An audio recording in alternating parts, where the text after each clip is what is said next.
Assalamu alaikum, Your Excellencies, distinguished guests, ladies and gentlemen, welcome.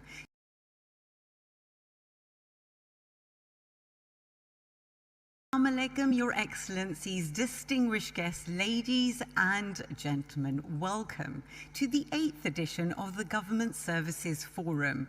Today we are honoured by the presence of leaders from across the world who are not only responding to change but actively shaping it.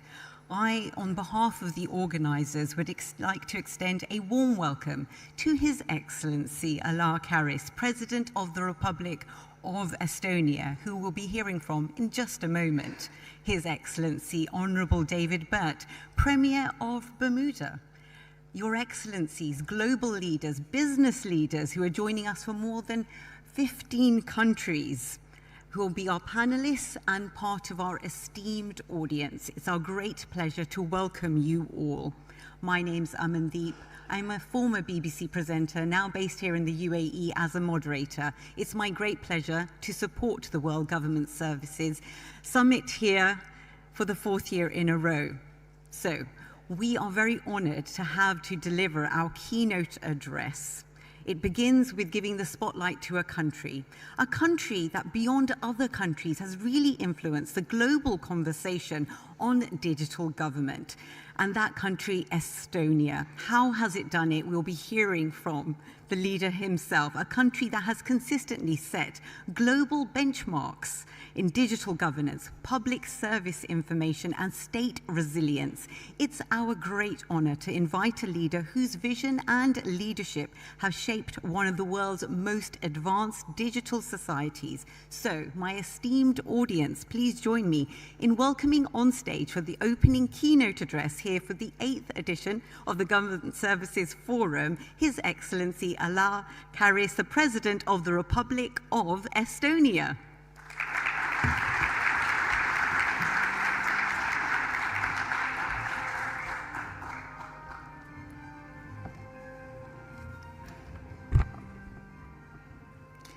Your Excellencies, distinguished guests, ladies and gentlemen, it's my great pleasure to speak to you here today.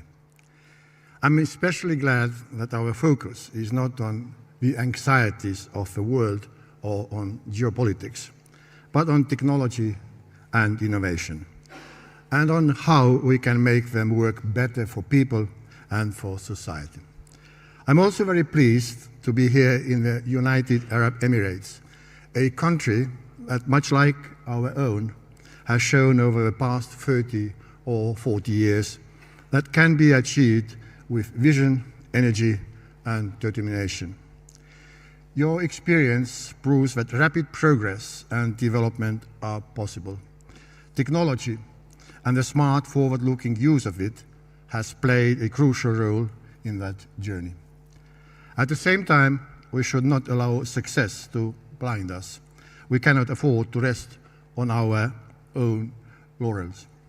Instead, we must look to the future with ambition, albeit an ambition tempered by humility. In my remarks, I would like to dwell on Estonia's story of digitalization, how the opening up of the world and our regained freedom made it possible for our small nation to grow and prosper with a very short space of time. Thank you for giving me that opportunity. Ladies and gentlemen, Estonia is often described as being at the forefront of digital governance and of establishing a vibrant startup ecosystem. Today, 100% of our government services are online, allowing citizens and businesses to interact with the state securely, transparently, and at any time. Digital identities are used daily. Prescriptions are issued electronically, taxes are declared online, and data moves seamlessly and securely across institutions. An instrument part of this has been the X-Road, a secure, decentralized data exchange layer connecting more than 3,000 public and private databases. 30 years ago, Estonia had none of advantages usually associated with technology leadership. What we did have was a strategic choice to invest in people, to trust in innovation, and to design governance for continuous change. And today, Estonia is not just a digital state, but a deliberately designed governance laboratory in which education, innovation, democracy, and AI are evolving together as one system. One of the deepest sources of Estonia's digital success lies in education. Our digital journey began not in ministries, but in schools.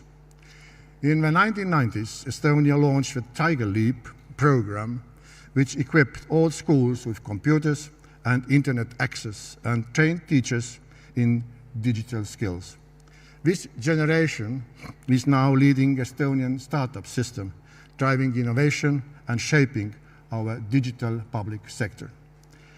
Today, we are taking a similar strategic step in our era of AI. Through the AI Leap, we are embedding AI-supported learning across the entire educational system. The focus is not on using AI more, but using it more wisely.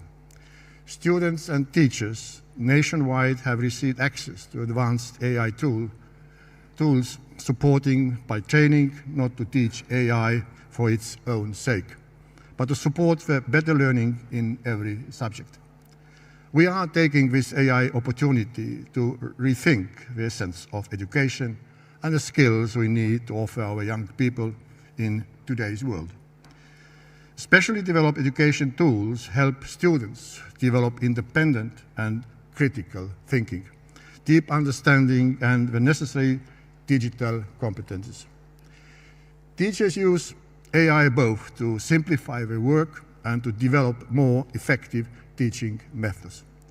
By equipping citizens with AI literacy, critical thinking, and creativity, we strengthen both our innovation ecosystem and our open society. The second cornerstone of Estonia's success has been public-private partnership, closely intertwined with trust. From the very beginning, we have designed digital governance as a collaborative project with the private sector. Our national digital ID system, for example, was developed with private companies, including banks, which helped establish trust and accelerate its adoption.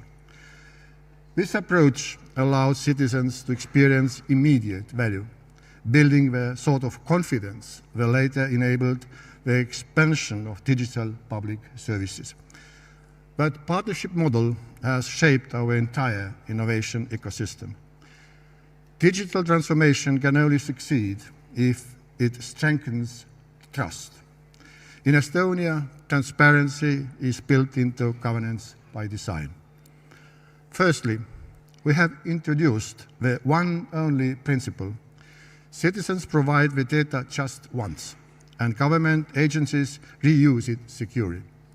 Secondly, Estonia implemented a data tracker wherein every citizen can see which official has accessed which of the records when and why. Thirdly, Estonia is very open about sharing information regarding cyber incidents, vulnerabilities, and potential threats.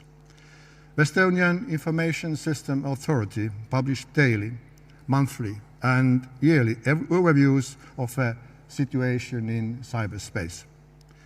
This open and transparent way of communicating and sharing information is good faith, has helped to create trust between public and private sector entities. This openness reinforces confidence, accountability, and democratic legitimacy. Today, government acts as a platform for information, offering secure infrastructure, regularly clear and real-life testing environments. Startups and technology companies co-create solutions directly within public systems in education, healthcare, taxation, business services, and cybersecurity. As a result, Estonia has become one of the world's most dynamic startup ecosystems.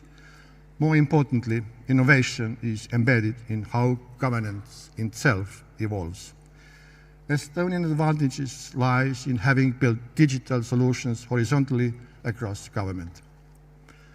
This allows us to seamlessly embed the new technologies, including AI, across institutions. We are now moving from a digital government towards intelligent governance, where public services become proactive, personalized, and based on live events. AI enables the state to anticipate needs, reduce administrative burden, and focus on outcomes rather than procedures. Families receive support automatically when a child is born. Entrepreneurs are guided through the business life cycle, and social services intervene earlier to prevent vulnerability. Our ambition is to make public services intuitive, invisible, and supportive, allowing citizens to focus on their lives rather than on bureaucracy. This brings me to a central ambition of Estonia's digital strategy. Estonia is building itself up as a safe and trusted testing ground for AI-enabled governance, a sandbox in which new models of digital statehood can be developed, validated, and responsibly scaled globally. Our size, digital maturity, and innovation culture allows us to test solutions quickly, refine them responsibly, and share them openly. In our sandbox, we are developing agent-based public services, live event governance, and AI-supported policy making, always anchored in transparency, ethics, and human-centric design. The same logic guides Estonia's AI initiative, faced with demographic pressure and accelerating global competition. We cannot rely on scale alone. We must rely on intelligence, both human and artificial, working together. AI is designed to apply AI systematically across government and the economy so as to boost productivity, improve services, and support higher value work. It is not about replacing people, but about empowering them and ensuring that Estonia remains resilient and competitive despite structural constraints. Estonia views digital space as our shared global domain. No country and no community should be left behind in a digital transformation. That is why we actively support international cooperation through initiatives such as COSAC, the Global Forum, or Cyber Expertise, EU CyberNet, and UN frameworks. Our aim is to help countries build secure, inclusive, and interoperable digital public infrastructure. Our digital footprint has reached some 150 countries. Ladies and gentlemen, in today's geopolitical environment, digital systems are no longer mere infrastructure. They are strategic assets and targets. Russia's aggression against Ukraine has clearly shown that cyberspace is now a front line of conflict. For Estonia, this means embedding cybersecurity, resilience, and legal accountability into every digital and AI project from the very beginning. Security is not a constraint on innovation.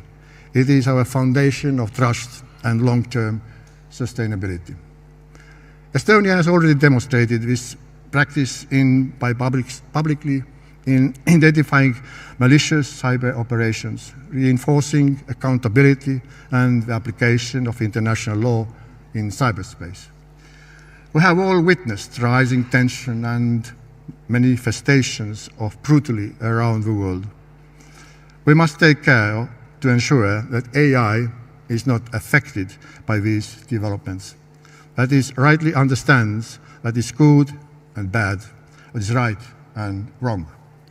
AI should understand and interpret the principles embedded in the UN Charter.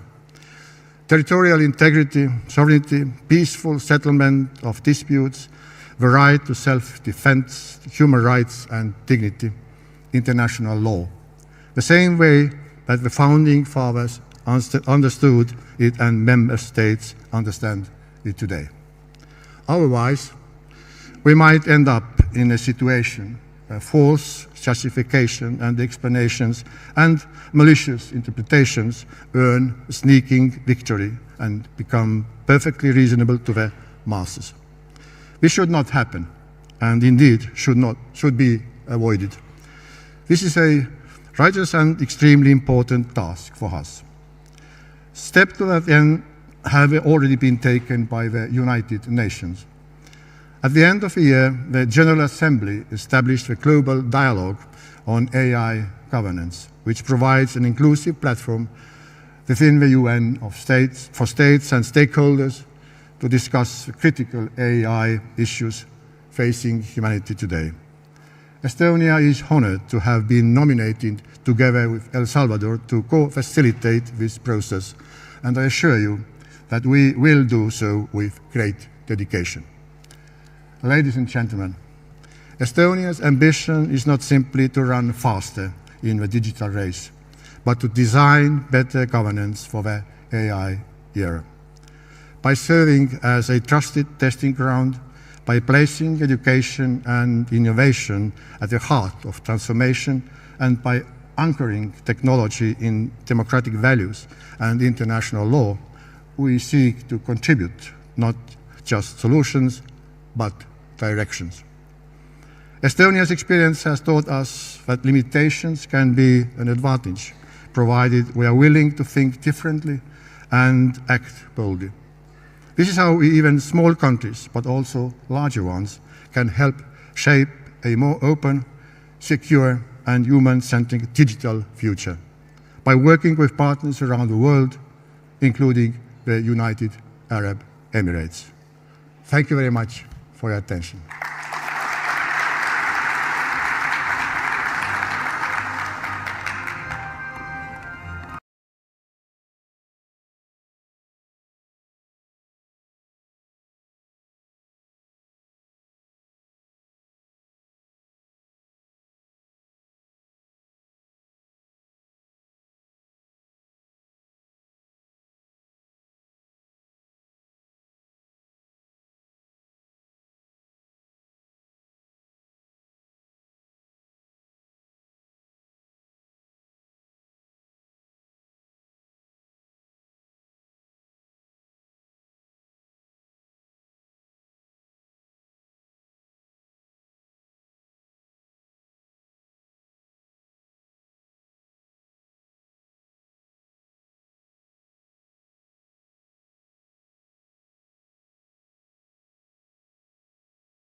To introduce the next session, The Human Algorithm, Reclaiming Purpose in the Age of AI Governance. Please welcome to our stage here at the Government Services Forum, Tariq Karim. Thank you very much, Tariq. The stage is yours.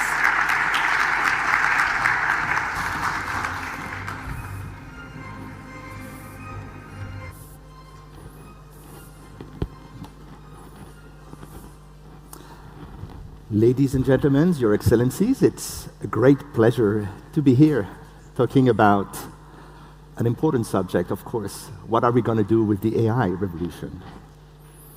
So I'm sure last year someone told you 2025 is the most pivotal year in history. And I'm sure someone would tell you exactly the same thing next year. But think about this. We are the last generation before AI, the last generation that used purely human cognitions. We're just writing and thinking by ourselves in some ways. And I'm sure you remember all these sci-fi movies where someone is talking to a computer and 10 years ago, that felt weird. And now, any movie where you don't talk to a computer feels weird. It's kind of funny. Is this a sci-fi movie or Elon Musk's last presentation? It's very funny. We changed the world. So today I'm going to talk about AI, of course, the internet, the lessons I've got, and what should we do about it. So very briefly, I've done different things. I've been working in France, in Silicon Valley, but I'm mostly known to be part of what was called the Web 2.0 era. So that's me in green with the founder of Twitter, Google Docs, Wikipedia, etc. It was an incredible time because we could build things. And in some ways, today is very similar. So this is NetVibes and this is Jolly Cloud. I was also very early on because Google always had a product competing with us. So it's an interesting situation. So as I said, we're the last generation before AI. And the mission for us is, of course, all of us to succeed at this transition. We have to get it right. We don't have a second chance, unfortunately. And we have to do this while we're living, as you know, in a very turbulent and uncertain world. So, in a nutshell, I'm going to go very quickly here because I think all of us understand that technology changed geopolitics, and geopolitics is also changing technology. This is a new environment we have to live in. And before getting to the AI, I'd like to give you a few lessons from what I used to call the old internet, because I think there's a lot of interesting insight from this. So the internet, sorry, I'm going to be here so everyone can see properly. The internet is, as a good theater piece, a three-act story. The first one was the growth story. It's very interesting because, as you probably remember, everybody talked about the dot-com crash. By the way, it was not a dot-com crash. It was actually a telecom crash. We have built so much infrastructure, and nobody was using it. It probably means something today also because we're talking about similar things in the AI space. But something interesting happened. Google was a small company, and nobody knew about it until they published their first request to go to public. And people understood the most important thing of the internet. The value was not in the infrastructure. The value was in the software. And Google had invented one of the biggest cache machines of all time. And what is interesting is that allowed us to come to the second stage, this consolidation, the rise of big tech. And the most interesting thing is that two technologies, the mobile and the cloud, allowed anyone to build a startup and be able to scale. So suddenly we were like having millions of users, and because of the cloud and because of the mobile, you could have companies like Uber who could be global almost in a day because the technology was, and software was the value creator. The real secret of this era was the cloud capital, the idea that somewhere you have data centers, they cost hundreds of millions, but then you run software that generates billions, that you rent. This is what we usually call software as a service.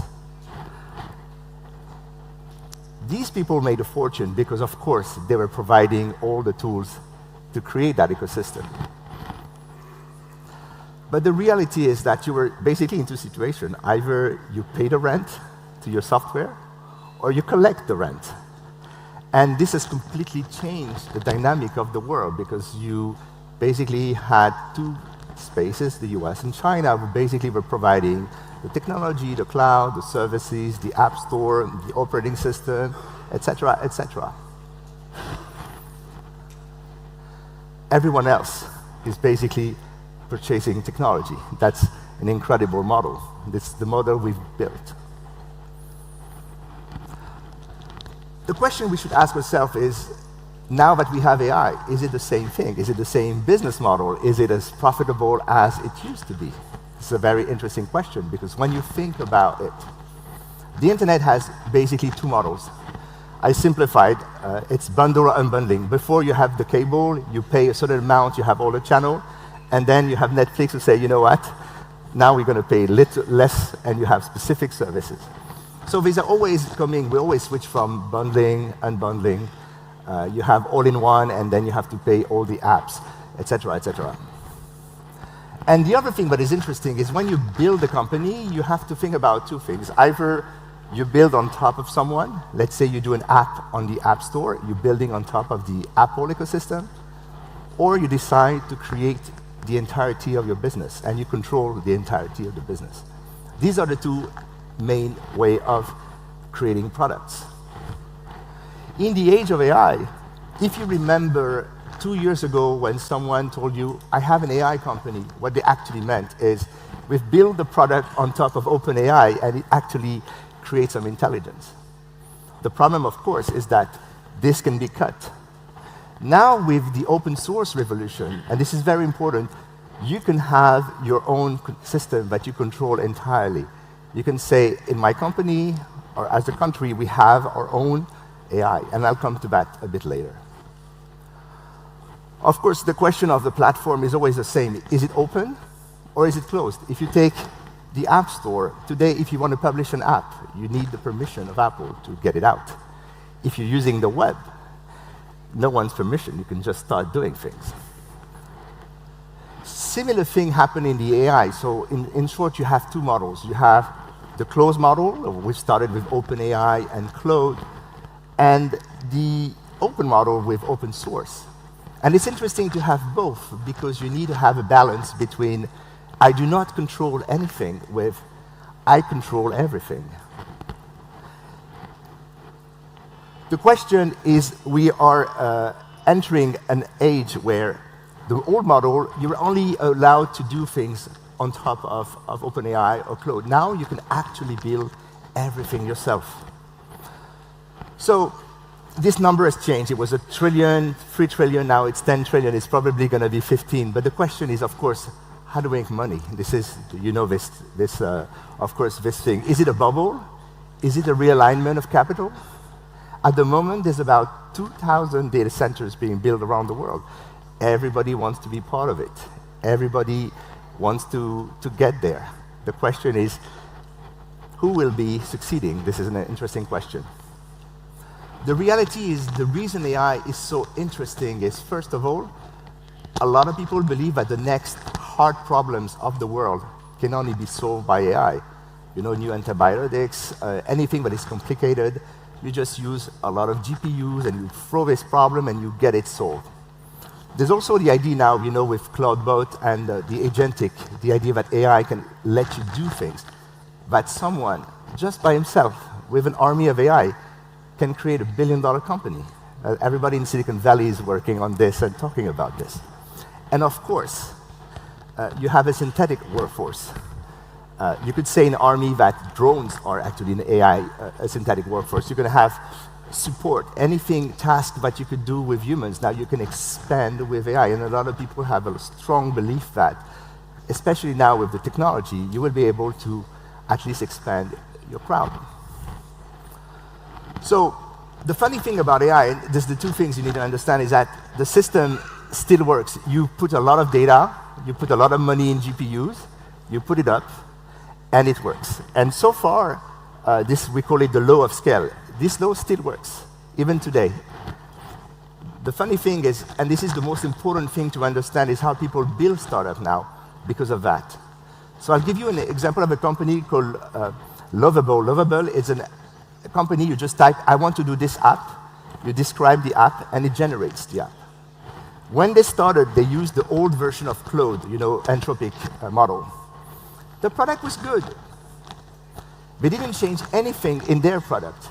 Claude comes to Claude 4, and now, by the way, it's Claude 4.5. They don't change anything about the product, and suddenly, the product is 10 times better. The interesting thing is, if I was taking an automotive, comparison, it's you just focus on the outside, and the engine is provided. And you start with like a small car, and now you have a Porsche, and then you're going to have a Ferrari, and then a plane.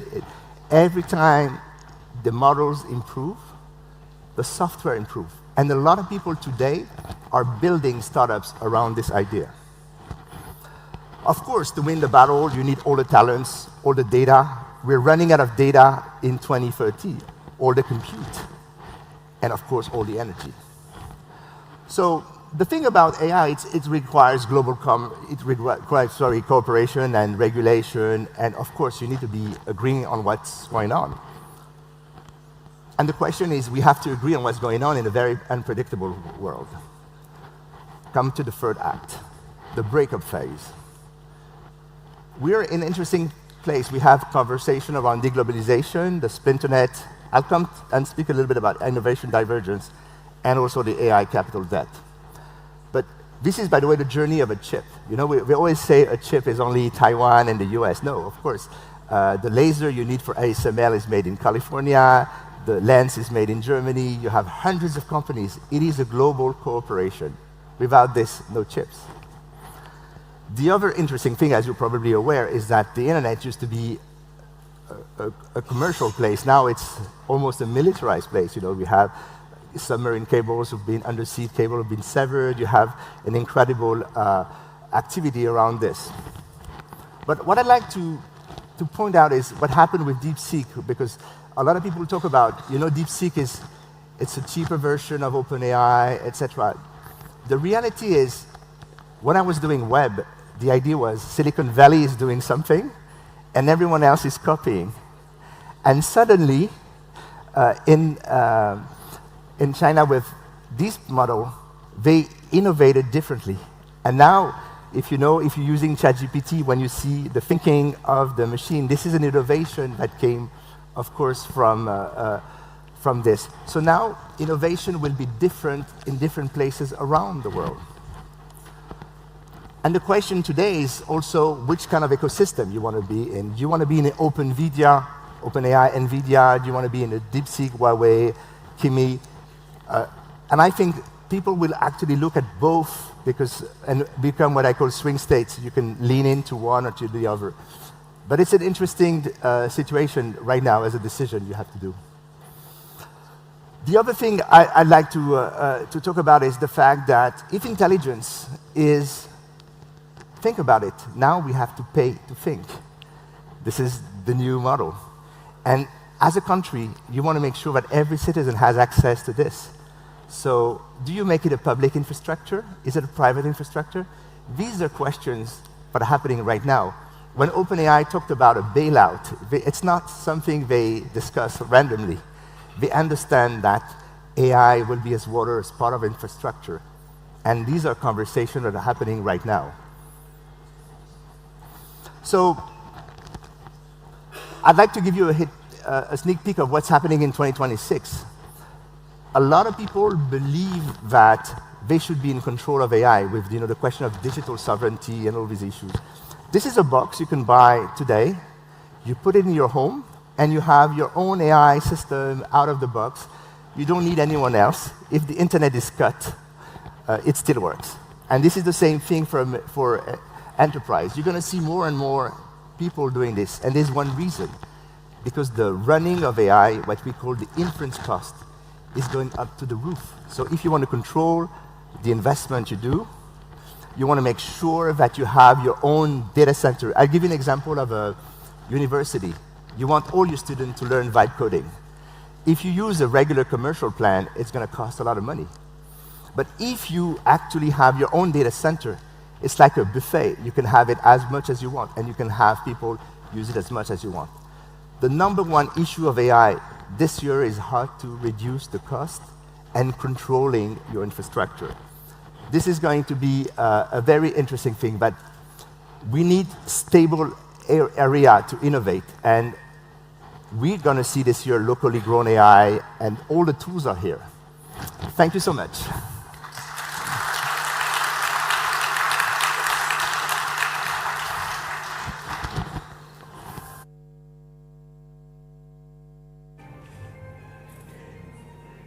Thank you so much, Tariq Krim. There's a powerful power talk for us. So many key takeaways again.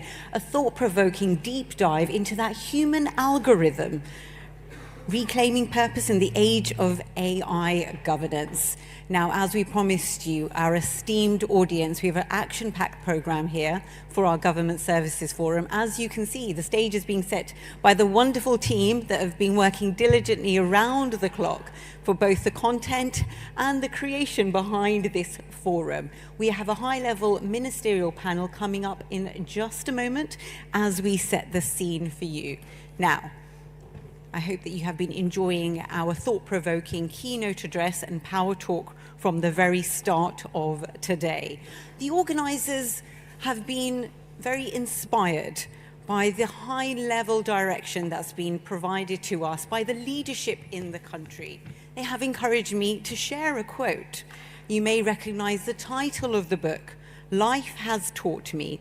It's a chapter in a message to my grandchildren, His Highness Sheikh Mohammed bin Rashid Al Maktoum, the Vice President, Prime Minister of the UAE and ruler of Dubai. He advises his grandchildren and by extension all future leaders on how to conduct themselves in public life and says, whatever role you play in your future, let your actions be filled with sincerity and integrity. And he adds, be like the rain wherever it falls. It brings benefit. Be like the rain. It does not distinguish between rich and poor, old and young, human, animal, bird or plant. Be beneficial to all without bias or discrimination. And it's this spirit that we really want to embrace here at the Government Services Forum, in bringing our government leaders, our technology partners together to celebrate not only innovation, but this notion that the innovation that we create should be for the capacity and capability of all good across the world. You'll be hearing a lot from our global leaders that we have gathered gracing our stage, but also where we can share the journey the UAE is also on. I've had the pleasure of being based here for the last decade and working very closely with my Emirati brothers and sisters and hearing directly about the journey that we have here, which is for the good of the Middle East, but also around the world as well. We heard from the President, Allah Karis, earlier today in his keynote address about international cooperation partnership being very key, and that's what we bring in the spirit of our journey here. So, as you can see, without further ado, the stage has been set. I'm just going to get the signal from my team to make sure all the tech is in place. I think we are almost there. Our first ministerial panel, we're looking at breaking red tape, delivering results, the road to zero bureaucracy. We're going to be defining what we mean by zero bureaucracy and also the journey that we're going to be on here. Bureaucracy remains one of the greatest friction points between governments and people that they serve. Yet across the world, leaders are proving rules can be simplified without compromising integrity and trust that can be strengthened through smarter systems.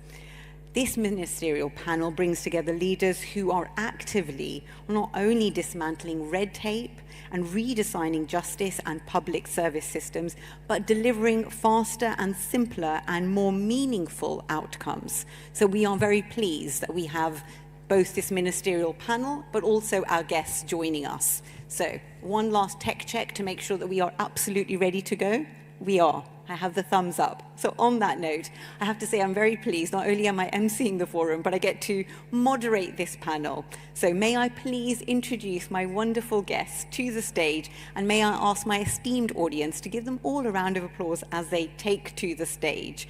The Minister of Digital Economy and Innovation in Gabon, His Excellency Mark Dumba. Please, Your Excellency, come to the stage.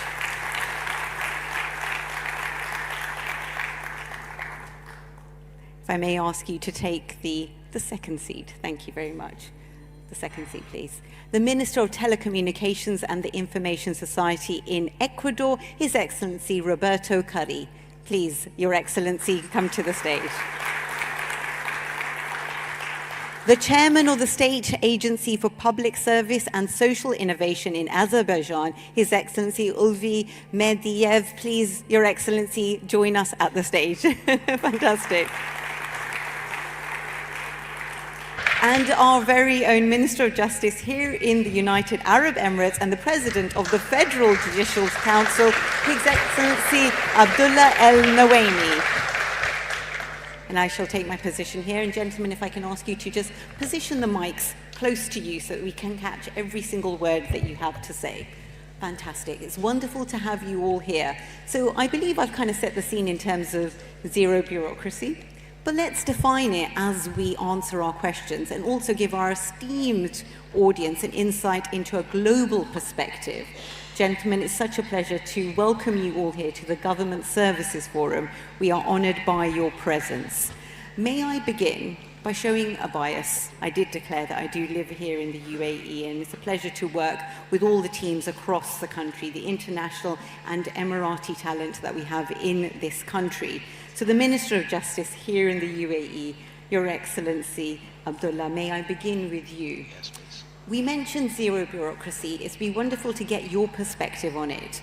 What do we mean by it? Let's define it. But also, let's hear about the UAE's journey when it comes to the zero bureaucracy agenda, the shift from process-driven to outcome-driven governance. Please, your thoughts. Thank you so much for having me. It's a great honor and a pleasure to be among my colleagues who made it all the way from Gabon, Ecuador, and Azerbaijan. I'd like to answer with a quote by His Highness Sheikh Mohammed bin Rashid, the Vice President, the Prime Minister, ruler of Dubai. His Highness was clear when he mentioned, I just wanted to make sure I get it right. So His Highness said, do not freeze procedures, and do not sanctify laws, and do not believe that systems are more important than the people. So the ultimate purpose of legal procedure and system are to serve the people. So His Highness' message was very clear. It was beyond a strategy or a vision or a roadmap. So if I may begin in the UAE, so to answer the question straightforward, the most complicated, probably a regulation when it comes to the Ministry of Justice, probably the criminal and the civil procedural law. And everyone would think that usually working on a zero bureaucracy in a Ministry of Justice is difficult. But let me talk about the journey of the Ministry of Justice, which began back in the year 2021, when the government first introduced the project of the 50s. So among those projects were two pillars that the Ministry of Justice worked on. The first one was updating our regulations, and the second one was re-engineering to all of our legal and judicial services. So the journey actually began ahead of the zero bureaucracy program. So by the time the government announced the zero bureaucracy program, we at the Ministry of Justice have almost updated 70% of our legal and judicial services regulations, along, of course, with the legal services, the other legal services. So by the time the government announced the zero bureaucracy program, and we had almost updated the 70% of our regulation, and going forward, by the end of the cycle itself, we managed to reach 90% of updating our regulation. So the regulations has never been an obstacle or a challenge, irrespective of the nature of the services that provide. So to answer the question, yes, usually the legal and judicial services are very much interconnected with the regulation, but it has never been the case or a challenge for us, at least in the Ministry of Justice. And that's remarkable progress, Your Excellency, from 70% to 90%, and it's wonderful to get that insight in terms of charting that journey you mentioned from 2021. Arguably, the pandemic, and I'm sure all of our panelists would like to join in on this point, accelerated that digital acceleration. So that's a remarkable oversight of that journey there. Thank you so much. May I bring in Your Excellency Mark now at this point? When it comes to an insight from Gabon, may I ask about the digital transformation agenda there and which initiatives that you're using to connect government, businesses and startups, and how effective they've been in cutting red tape? Thank you so much for this really good question. So the way we're looking at eliminating bureaucracy in Gabon is in August, we passed a law on digitization that makes it mandatory for every government agency to digitize. So it's not something that we want to leave up to individuals to think, am I comfortable with technology? Am I not comfortable with technology? The government passed a law saying, you must move forward with technology because this is the way of the world. So that is the first thing. We're also making sure that every government services is interoperable in order to make sure that we're harnessing our data. And some of the key projects that we've been doing and undertaking in order to connect better governments to citizens started obviously with business registration. It's one of the easier ways to embrace the private sector and make it easier for them. We know that economic growth comes from making it easier for private businesses to start and to grow. So most of our ecosystem is organized around making it easier for them. We are also looking at DPI and ensuring that making payments for government services is more and more easy. As you know, in Africa, and Gabon is one of those countries, mobile money is really well spread, and so we're ensuring that governments can collect payments by building a government payment entity that will be responsible for collecting payments cashless. So we're really, pushing cashless reforms. The last thing I'll say probably is why do we print? In Gabon, we spend tens of millions of dollars printing paper every day. When you go into a minister's office and you see a big pile of paper, it's something that looks cool. It's like, oh, he's working hard. But actually, you should not be seeing all this paper. It's not normal. And this is something that I'm really trying to fight for and fight against. That culturally, you want to show that you're having a lot of work, but the new productive government servant should be having an iPad and just signing electronically. So in 2 weeks' time, we're passing a law on e-signature to make sure that you no longer have to print anymore, because we print to sign. Once we sign, we scan, and then we send it. So why should you spend money printing when you don't need when you could just sign electronically? And this will be a big cost saving for us. So these are some of the ways we're looking at bringing closer government services to our citizens. Your Excellency Mark, thank you for sharing those key steps in your roadmap in Gabon's digital transformation. They really build on what His Excellency Abdullah was talking about there, that you need the leadership, you need the government to lead the way. His Excellency was talking about that direction from the top, the leadership here in the UAE, and you've mentioned the mandatory laws. So it's not a case of choice, it's actually a case of clear direction. You did mention the financial situation, mobile apps, startups, the public-private partnerships. I'm sure that's something we'll go into with our panelists as well. May I bring in yourself, Your Excellency Roberto, on this point of the tight fiscal situations that we're in, institutional constraints. His Excellency Abdullah mentioned here in the UAE we try to bypass institutional constraints. What's happening in Ecuador? You're the Minister of Telecommunications and the Information Society there. Give us an insight in terms of the significant digital investment and the transformation there. Thank you. Good morning, first of all, to everyone, and thank you for the space. In Ecuador, we have a very pragmatic approach. It's really hard, I guess, that most of the countries or companies we have, there's not enough cash to do everything that we would like to do. So when, for example, in the private sector, if you have to decide, if you have certain amount of resources and you have to decide what to do to manufacture a new product or to have a new line of production, you have to decide what will have the biggest impact in your income or the biggest impact in your reducing your costs. If you move that to the public sector, then you will think, if I have 3 or 4 approaches, what will be the best approach to improve the citizens' lives in the best way? What will they have the biggest impact in the short term? So that's the way that we see it. We try to have a pragmatic way to see which project will have the biggest impact on our citizens to improve their lives, to improve their day-to-day lives with the budget that we have at the time. Now, to do something is better than to do nothing. So when you start with something, then you can start from there and start building from there the other projects next year and the next one and the next one. The other approach that has worked to us is to review all the processes that we have. Sometimes by redesigning processes, you find improving, then again, processes that has a big impact in the citizens with a small investment. So that's the way what we are trying to improve and the zero bureaucracy in our country.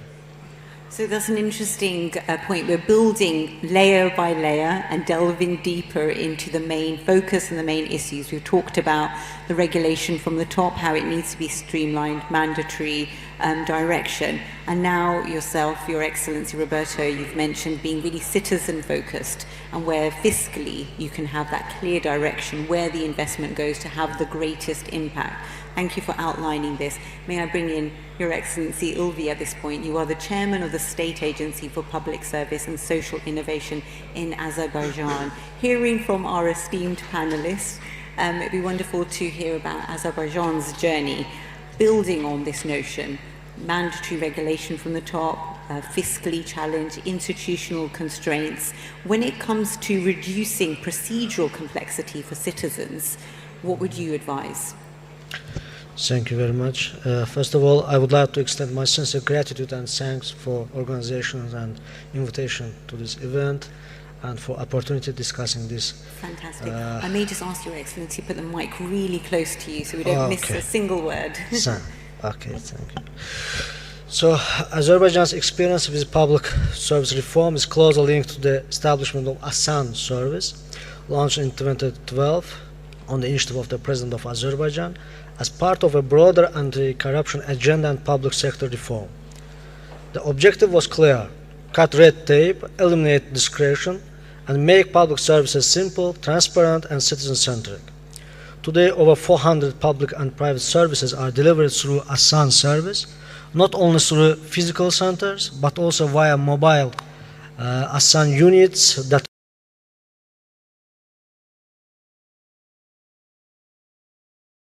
how to understand the languages of dolphins, whales, orangutans, tool-using crows.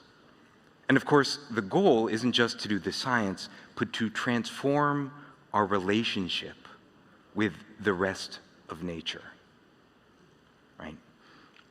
When people go from being out there speaking a language you don't understand, when you get to know them and speak their language, they go from out there to in your heart. You have to treat them differently. And the same thing with nature. As we learn that animals have rich communication systems that we can understand, they go from a thing that's out there to something that's in our hearts.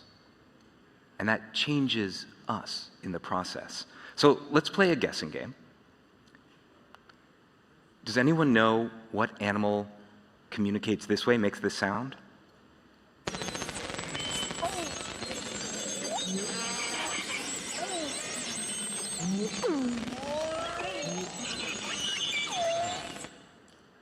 Any guesses? Dolphin? No, it's not a dolphin. Any others? It is a kind of whale. These are beluga communicating. And to me, this sounds like an alien modem, right? This is a couple of belugas communicating back and forth. And actually, it's very interesting. We hear up to 20 kilohertz. They're communicating all the way up to 120 kilohertz. And the question you should first ask is like, well, why are they communicating at high frequency? High frequencies don't go very far in water. And the answer is because of this. They actually are communicating on top of each other, sometimes touching. And what's already known is that they have names that they call each other by. One of their sister species sperm whales, they have, they pronounce their clan identity when they say hellos. And the thing that blew my mind when I learned, working with Dr. Valeria Vergara, who is the preeminent expert working with belugas, is that even though she has tags that sit on the whales, you know, whaleables, that they only are able to look at 3% of the data. So this is where your ears should perk up, because here's one of the most greatest vocabulary, and science has not looked at 97% of their communication, right? This is the next frontier. This is what I think of as the most humble graph. Why most humble? Because it only includes all of time and all of space. But when you think about it, the human experience is so incredibly small compared to all that is. And our ability to understand is limited by our ability to perceive. And what does AI do? It throws open the aperture of that which we can perceive. So our research is starting to show. We're just working with tool-using crows that have a unique family structure where they raise their chicks together. Normally, crows raise them as parents, just mother and mother, one father. Here, it's like many families come together. They have a unique dialect, unique vocabulary. They take outside adults in, teach them that dialect, and then they learn that new vocabulary and learn the new family structure. What we're discovering is that a whole bunch of their communication has never been seen by scientists and have never been published on. And it's not a small amount. It's 70% of crow communication turns out to be whispers that they say while they fly. It's sort of incredible, actually, that the more we look around the world, the more we realize we do not know what we do not know. Turns out parents spend the first week and a half, 2 weeks, 3 weeks of their chick's life leaned over the chick, whispering a unique name that they will use for the rest of their life. And while I'm here to talk about animal communication, just to really show the point, do you think that plants can hear? In 2019, there was a study where they played different sounds to flowers, a primrose flower, and only when they played the sound of an approaching bee did the flowers respond by producing more and sweeter nectar. That is to say, the flower heard the bee approaching and got excited. Okay. So I think shown that there's rich communication, but is there really a there? Is there really language? And while we do not know yet, we are starting to get huge hints that the answer is yes. This was one of my favorite studies from 1994, University of Hawaii, and here they taught dolphins 2 gestures. The first gesture was do something you've never done before, right? That is to say, innovate. And to do that, the dolphins have to remember everything that they've done before, understand the concept of negation, not one of those things, and then produce something whole cloth. But they can innovate. Then they teach the dolphin another gesture, do something together. And they'll say to 2 different dolphins, do something you've never done before together. Innovate together. And the dolphins go down, exchange sonic information, come up, and do the exact same thing at the same time that they've never done before. So while that doesn't prove representational language, it sort of puts the burden of proof on the other side. But then the question becomes, well, how would you possibly translate a language without a Rosetta Stone when you don't have any examples? And I want to show you all sort of how AI sees, to give you an intuition for how AI works. This is actually how AI sees English. So this is the top 10,000 most spoken words. In this galaxy, every star is a word. Words that mean similar things are near each other. Words that share relationship share a distance and direction, a geometry. So king is to man as woman is to queen. So in this shape, king is the same distance and direction to man as woman is to queen. When you ask the AI how to build this shape, well, it starts to look like this. Imagine there's a point which is dog. There's words for friend, guardian, man, wolf, fur, yelp, howl. Those set of relationships fixes that point in space. And when you solve the massive multidimensional Sudoku puzzle of every concept to every other concept, out pops this rigid structure that represents a language. And then this was the insight in 2017.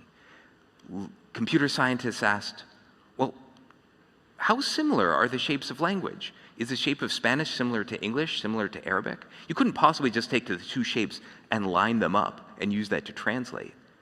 But when they tried, that's indeed exactly what worked. That the shape of Spanish and the shape of English, even though they're a little bit different, if you sort of blur your eyes, the point which is dog ends up the same in both.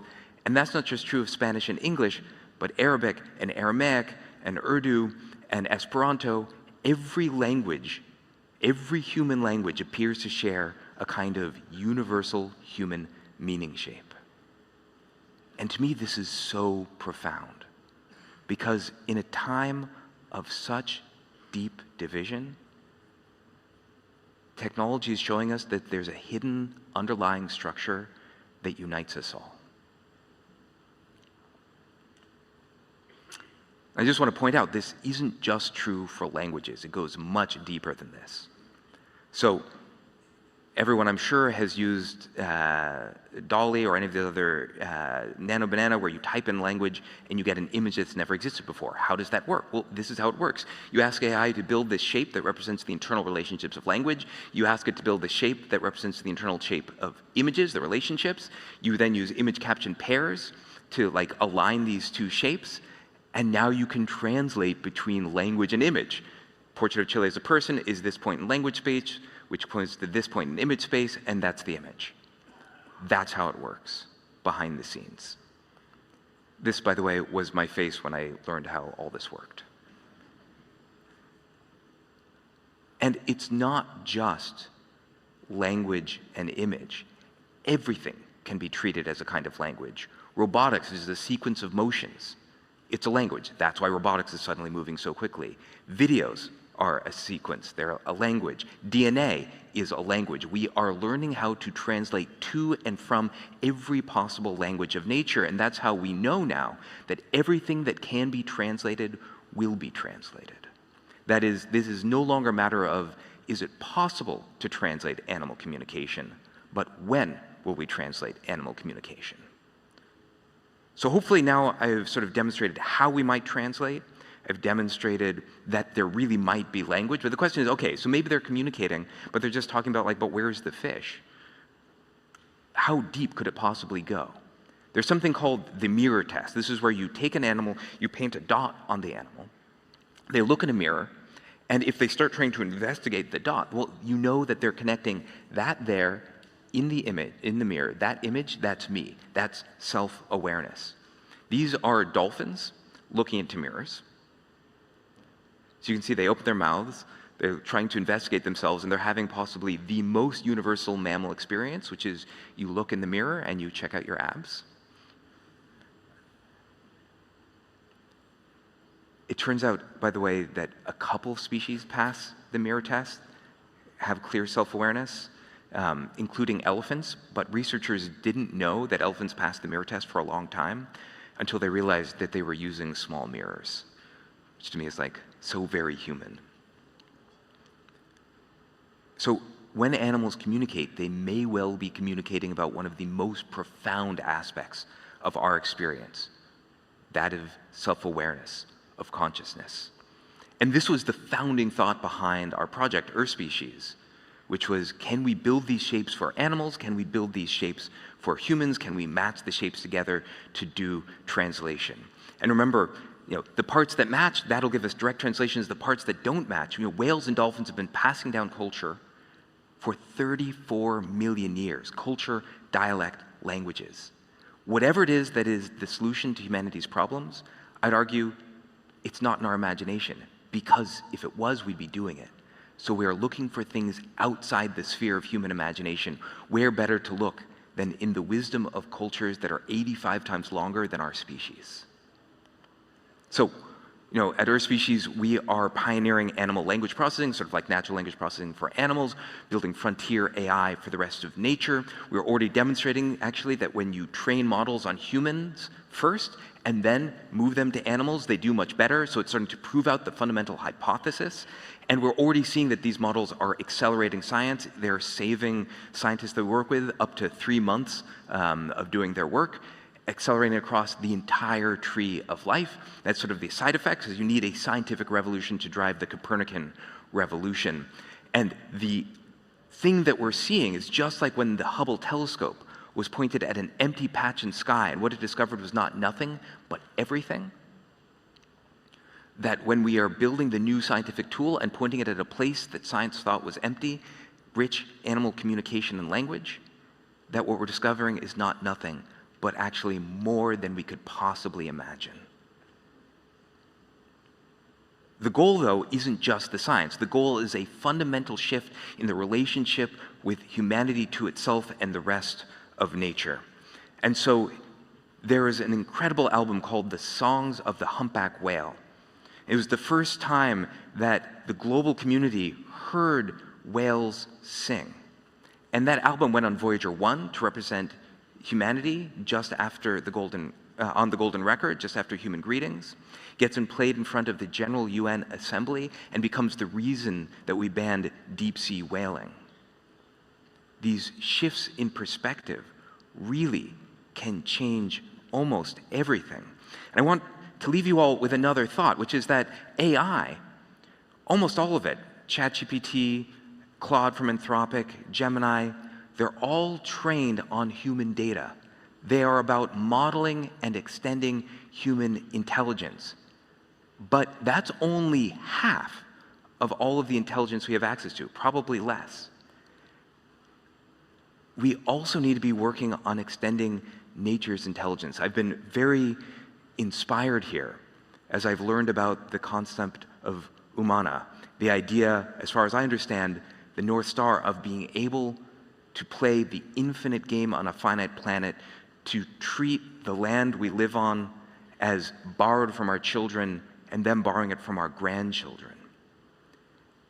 And I'd argue that despite all of the brilliance of our species, we have not yet figured out how to actually play the infinite game on a finite planet. But ecosystems have. And so before we get to AGI and superintelligence and AI recapitulates all the problems that humans have created, it seems critical that we learn how to have AI think in the styles of ecosystem and nature. If AI trained on human intelligence can do everything that we're seeing, imagine how much more rich and what we might learn, the wisdom of being able to model and extend and have AI extend nature's intelligence.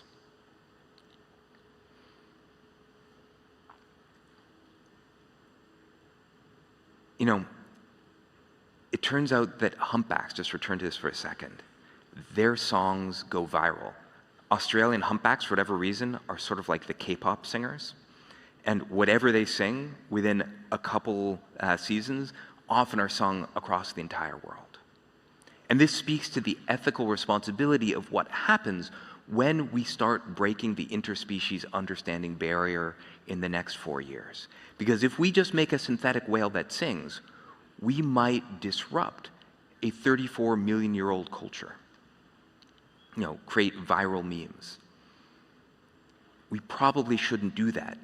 And that means, to propose something, we are going to start needing the Ministry for Interspecies Diplomacy. We're going to need the prime directives. How do we interact with the other cultures and species of Earth as we begin to understand them? So, for everyone that's interested in following along, please, this will give you direct access to an email. We're in the middle of we're a nonprofit. We're in the middle of an $80 million nonprofit fundraise led by Reid Hoffman and Steve Jurvetson. If you're interested in helping think about the kinds of Geneva Convention for cross-species communication that we're going to need, what happens when we learn the wisdom of the other cultures and species of Earth, please let me know. I'll just finally end with this from the late and incredible Jane Goodall when she was talking about Earth species. Ever since I was a child, I've dreamed of understanding what animals are saying. How wonderful that is now a real possibility. The invention of the telescope was an incredible moment in humanity's history because it let us look out at the patterns of the universe, and what did we discover? We discovered that Earth was not the center. This time, powered by AI, our new tools are going to let us look out at the patterns of the universe, and what are we going to discover? That humanity is not the center. And that is the fundamental shift I think we need for all of us to thrive. So, thank you so much.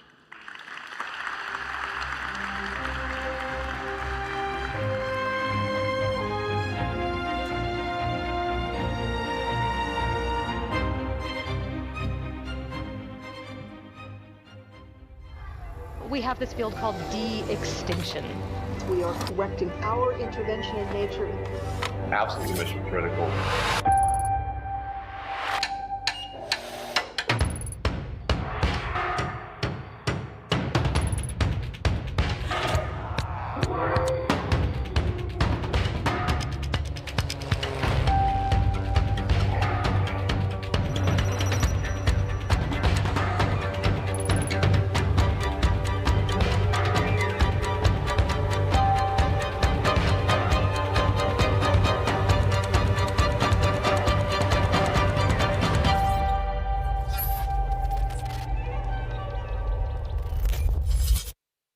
Ladies and gentlemen, the next session is a conversation titled, Can Government Keep Up with Human Imagination? With Ben Lamb, co-founder and CEO of Colossal Biosciences. This session is moderated by Jeffrey Katzenberg, founding partner of WonderCo.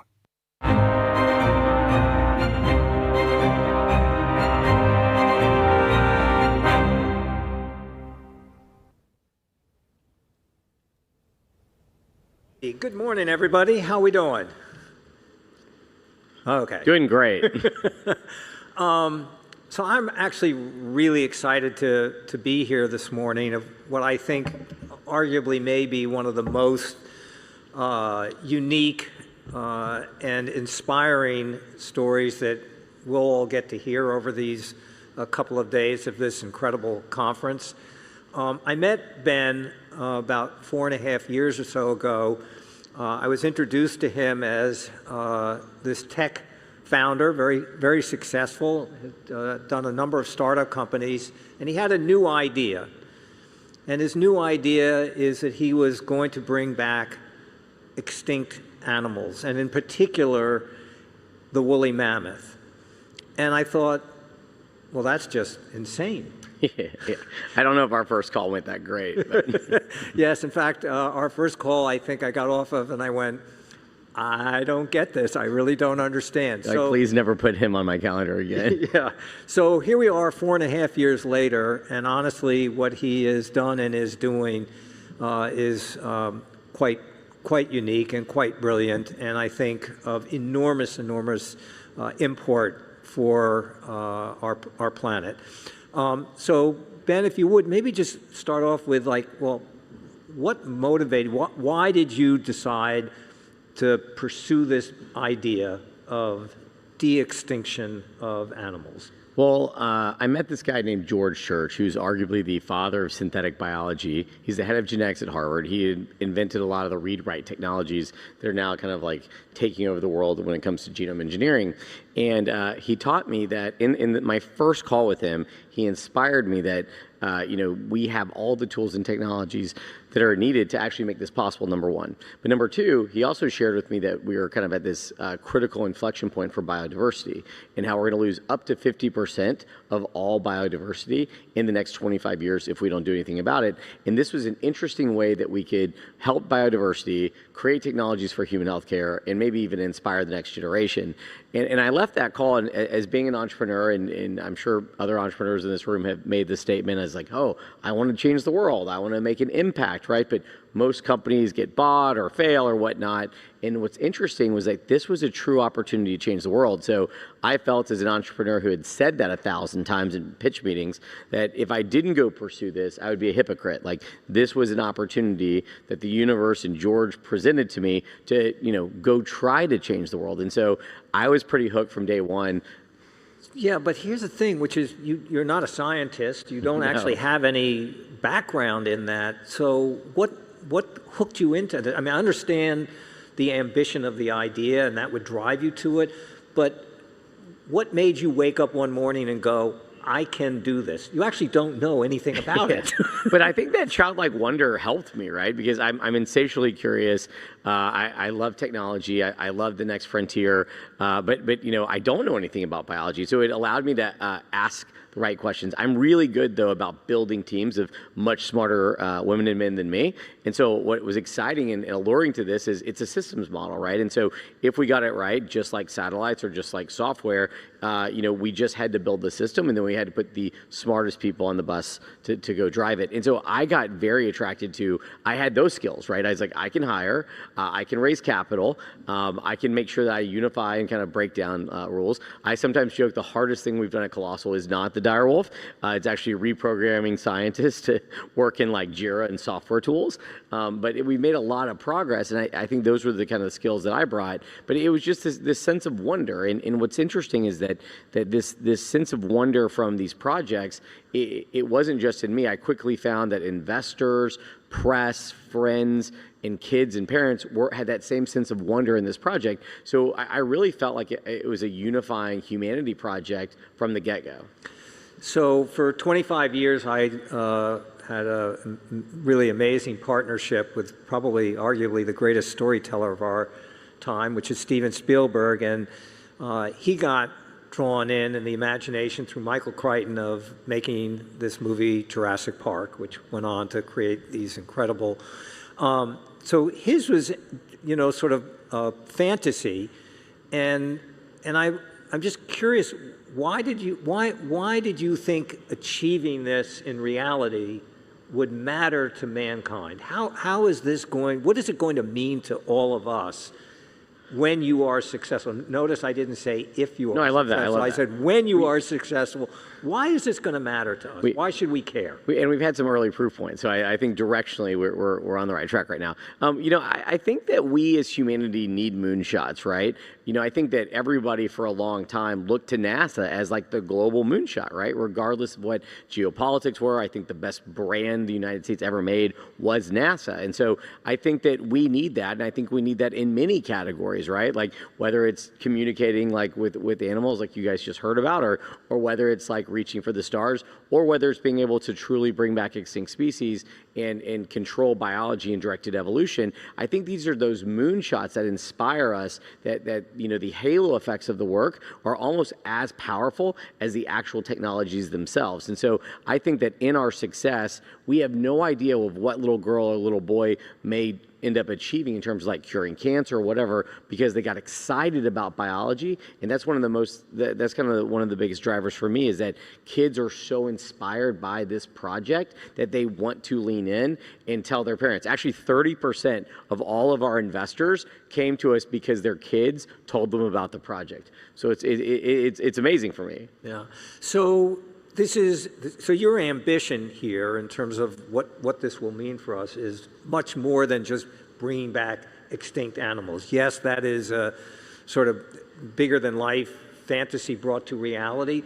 But what does this mean if you actually look in beyond bringing back extinct animals? What does it mean for the world we live in today? For you to succeed at this, what is the larger outcome? So larger outcome outside of inspiring youth and bring back extinct species is actually the direct application of conservation. So we're going to lose up to 50% of all biodiversity in the next 25 years. It's an existential crisis. And so these technologies, like on the path to bring back the mammoth, on the path to bring back the dodo, can be directly applied to animals now. So in a very short period of time, we've already built vaccines and other technologies which are already being applied today in conservation. So we have about 75 global conservation partners. We raised $100 million for our foundation to support those conservation initiatives. And I'm very excited to say that the #1 killer of elephants is not poaching. It's actually a terrible disease called EEHV. People had worked on it for a long time, but now with us and our technology and our funding and support, we were able to develop a vaccine, and it's already being administered to elephants and conferring resistance. That one single innovation will save more elephants than all of elephant conservation that we've done for all all of history. And so those are the direct applications that we are getting today for conservation from this work. So I think it's important for everybody to understand here that these sort of epic media moments, if we can, which are getting people's attention, is on the cover of Time magazine, is on 60 Minutes. We're here talking about it at this conference. It gets your attention, but the real value proposition here is something much more ambitious, and the outcomes that will come out of that, I think, have enormous value and implication. Talk about Noah's Ark, if you will. So Noah's Ark 2. Noah's Ark 2.0, right? We were very fortunate to work with the Dubai government in the UAE and Sheikh Hamdan and his team to work on this concept of a biovault, right? Because there hasn't been the equivalent in the same efforts in preserving species for scale like there has been with the seed vault. And so one of the concepts that we have at Colossal is not just de-extinction, but also species preservation. So the idea that we can go build a distributed network of biovaults where we can actually preserve cells, tissue samples, egg and sperm, embryos and whatnot, not just of one species, so not just like 2 by 2 like with Noah's Ark, but as many as we can get, and we can also do all the genetics and understand genetic diversity so that you can understand bottleneck. We can build a backup plan, right, for conservation, for science, and you know the sad story though is that while we're losing species, conservation does work. It just doesn't work at the speed of which we're eradicating species, right? And so we need a backup plan. And so this idea that we could build this distributed biovault network and launch it here in Dubai and in partnership with the Museum of the Future was something that was very exciting, because it's also not going to be just some weird biovault that's in the corner that no one hears about except a couple of elite scientists or conservationists. We're wrapping an educational experience around it because we want to bring kids in and parents in and make them citizen scientists for conservation, but while also kind of having that to be the gateway to talk about, you know, genetics and other things. Right. So again, maybe just a little bit more insight into, is this just a big refrigerator? Like what is a biovault? So it does have large cold storage and cryopreservation, including liquid nitrogen and others, but it also has the cell lab, right? We're actually not just freezing cells, but we're creating immortalization for the cells and whatnot. It also has a genomic sequencing core, a data core, right? And you know, I won't pick on anyone, but you know, the GLP-1 craze that went out there and has created a $1 trillion market, that came from studying a non-model species. And so much of pharma and biotech is studying individual, you know, mice and pigs and non-human primates, but not enough work is going into studying these non-model species, these things that aren't in the lab. But some of the biggest breakthroughs can come from that. Like elephants don't really get cancer, right? Birds have a much better immune system than us. Gila monsters, this little venomous lizard, you know, created the entire Ozempic craze, right? And so if we lose those species, those are huge applications to human healthcare even, that if we lose them, we never knew that they had them, right? So it kind of has a dual purpose of preserving what's here and ensuring that we have a safe backup plan. But number two, it also gives us a way to do data modeling on how that could be applicable to human healthcare and some of the things that we can learn from nature if we just don't eradicate it. Great. So a little bit of a pivot here. There's obviously genetically inside of you a little bit of P.T. Barnum. You are a showman, and I have watched, and I would love you to share with the audience a little bit about how you've thought about, you know, how you've rolled this out. I mean, you know, first you brought back an extinct mouse and rolled that out and blew up the internet. You want to talk a little bit about that? So our first woolly mouse wasn't extinct. It was an engineered animal, and we were very excited about it. Chip and Dale were our first two woolly mice. And why we were excited about it is it takes 22 months to gestate an elephant. And so if you're making these edits in an Asian elephant cell from mammoth DNA for hair, which is like the most commonly known physical attribute or phenotype, you know, you can wait 22 months. You can also create stem cells and grow hair organoids in a lab and look, it's a little creepy, but you can do it. We've done it. I wouldn't show it to the public because it's a little weird, like cells growing hair. It's not for everybody. But we also, so they are living cells, but it's not a full functional animal. And so what we did was we took our AI models, and there's about 200 million years of genetic divergence between mice and elephants. And so we actually identified within 1 month all of the genes that were the specifics to the mouse equivalent to the mammoth edits that we had already made. We put those in, and 1 month later we had our birth woolly mice, which showed all of the phenotypes or physical attributes that we were attempting for the mammoth, number one. But number two, all the animals that were born 100% healthy, which was amazing. And then number three, the entire system worked within 30 days. And I think that's super important because at the time, that was the most genetically modified multicellular organism on the planet, only to be beaten eventually by the dire wolf. So are you saying that in 30 days you can give me a head of hair? Yeah. So all human healthcare projects go outside of Colossal because we don't want people saying, wait, Colossal came out with like a hair solution. They're like, is that mammoth hair? Yeah. We don't need more weirdness about us. You don't think I'd look good with mammoth hair? I think you look great with mammoth hair. We just don't want to be we don't be the chimera. All right. So tell us then, what the next one out for you was the dire wolf? Yeah. I remember sitting at South by Southwest with Joe on stage, and we were talking, and those cute little mice, which are objectively cute, broke the internet. And I was like, oh, and everyone was like, I thought people would be like, this is a technology first. They are scaling the technology. They're being thoughtful about animal welfare. And I thought it just kind of passed, but it like caught the world by fire. People were making fake woolly mice t-shirts. There was actually pillows that were like legalized woolly mice. Like, they're not illegal. I don't even know why people made that, but people were like selling bootleg stuff on us, which was cool. And I remember sitting there saying, in 30 days, we're going to tell the world about the dire wolves, and they're losing their minds over these mice, right?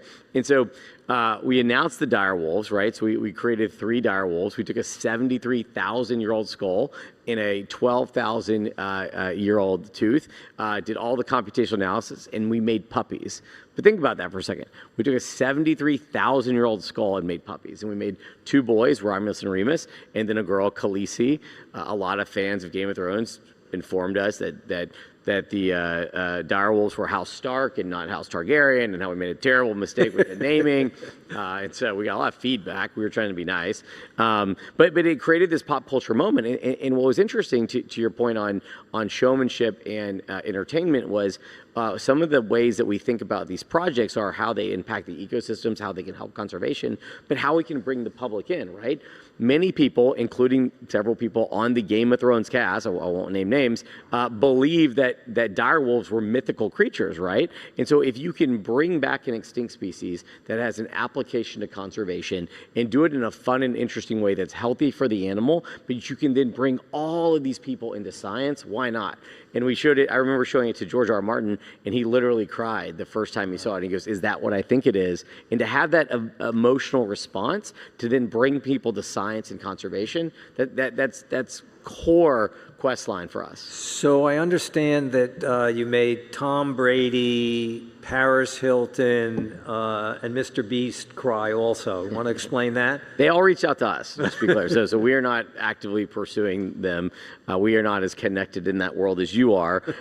And what's interesting is like Tom became, I'm not a big sports guy, sorry, but I'm just not. And you have to be under a rock to not know Tom Brady. I know. I'm not a complete moron, so I know who Tom Brady is. But at the same time, so Tom reached out because his kids told him about it, right? Which is crazy. Mr. Beast reached out because he said, this is the coolest thing ever. It's perfect for my audience, right? And so we really have had this influx of people that have been interested in leaning in and help tell our story to that next generation because they care about the conservation and the science applications.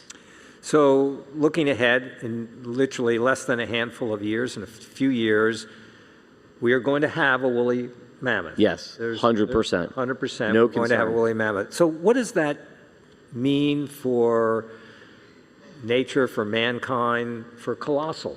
I think that the way I look at it, and I may be closer to it than others, but I really think of it as kind of like the moon landing for biology. I do. I think that Hopefully it's an event that all humanity can come together.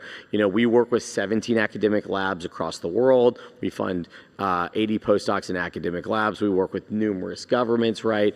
And so hopefully, we take samples from Russia and Canada and everywhere, right? So we think this really transcends geopolitics and boundaries. I really hope that it is that moon landing moment for biology, and people see what is possible when all these people come together and all these scientists and AI models and engineers come together to have one common goal. I really hope we have that moment. And I think we will, right? And then I hope it inspires, kind of like how SpaceX has inspired so many people that want to go into be engineers, right? I hope that we do the same thing for geneticists and conservationists. So last question, which is if we go 10 years from now, maybe even 20 years from now, what's the dream? What has Colossal achieved, and how has it changed the course of this planet that we're on and nature and our relationship with nature? Yeah, I think if we go 20 years ahead, I hope we have successfully delivered on all of our promises for the extinct species and successfully rewilded them back into their natural habitats with government and indigenous people and the public at large support, number one. Number two, I hope we have a distributed network of biovaults that have backed up all critically endangered and all keystone species around the world. And then number three, I hope we get a little bit further on our artificial womb work, so we have a production system where we can engineer in lost genetic diversity and productionize endangered species development and have a world of abundance of animal life through technology.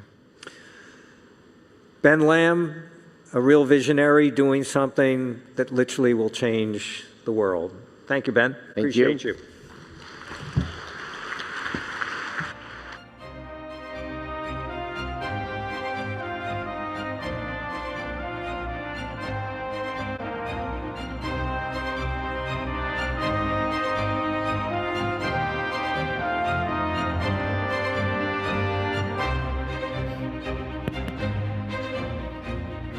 And good morning. My name is Majid Mansouri. I'm the executive director of the museum, and we have one more thing. We want to bring back Ben. Please come back to the stage. So for those of you who have been here yesterday, we had a experience of the Museum of the Future. Which is amazing. Thank you, and we worked together on it for quite some time. We're very excited. We hope you visit. There's a very big mammoth structure. I hope you don't miss. But maybe, Ben, you want to tell us a little bit more about it? Yeah, I'm really excited about it, right? As I mentioned on stage with Jeffrey, this idea of a biovault as a Noah's Ark 2.0, as he called it, and doing it here in Dubai is something that we're incredibly passionate about, right? We really do need a backup plan for life.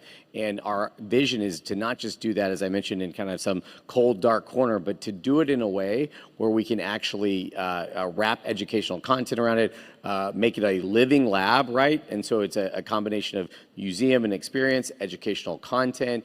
It is this secure biovault for the world and the core hub, the core hub for this spoke model that we're putting together. But then also, working with Majid and team, making it a living lab so that we can actually be doing conservation work here in the UAE to start, and then in through North Africa and beyond. And His Highness Sheikh Hamdan Mohammed Barashid Al Maktoum announced yesterday on X that we'll have a permanent biovault at the museum. It's the first of its kind biovault in the world. And our focus is to get as much endangered species from the region biobanked at the museum. His Highness, his vision of the museum is that it's a living lab. So we're very excited about that. And it's also really one of the reasons why we thought that announcing it here at the World Government Summit was because all of you can play a very valuable role in working with your governments, and we can help train and support and build capabilities for species protection and biovault, and then leverage this shared resource that the UAE was so gracious in investing in and starting to build with us. But that's why this World Government Summit to us is so important, because you all have so much incredible biodiversity. We're starting here in UAE in the Arabian Peninsula, but then want to quickly expand out. And so we'd love to have conversations with you guys to figure out how we can help preserve your species just as a backup plan, and then also learn more about the health health and the genetic diversity of your species. And when can we have it in the museum? So I want to have it in 2027 or sooner. Okay, I mean, in the UAE, everything is possible, so we'll definitely make it happen. Awesome. So 2027, we'll open the first BioVault here in Dubai. Thank you very much. Thank you.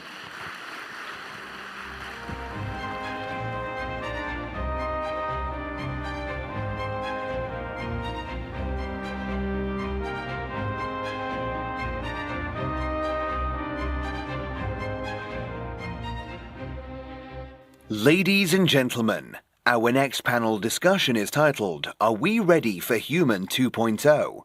This session is moderated by Jim Vanderhei, CEO of Axios.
Thank you, everybody, for joining us.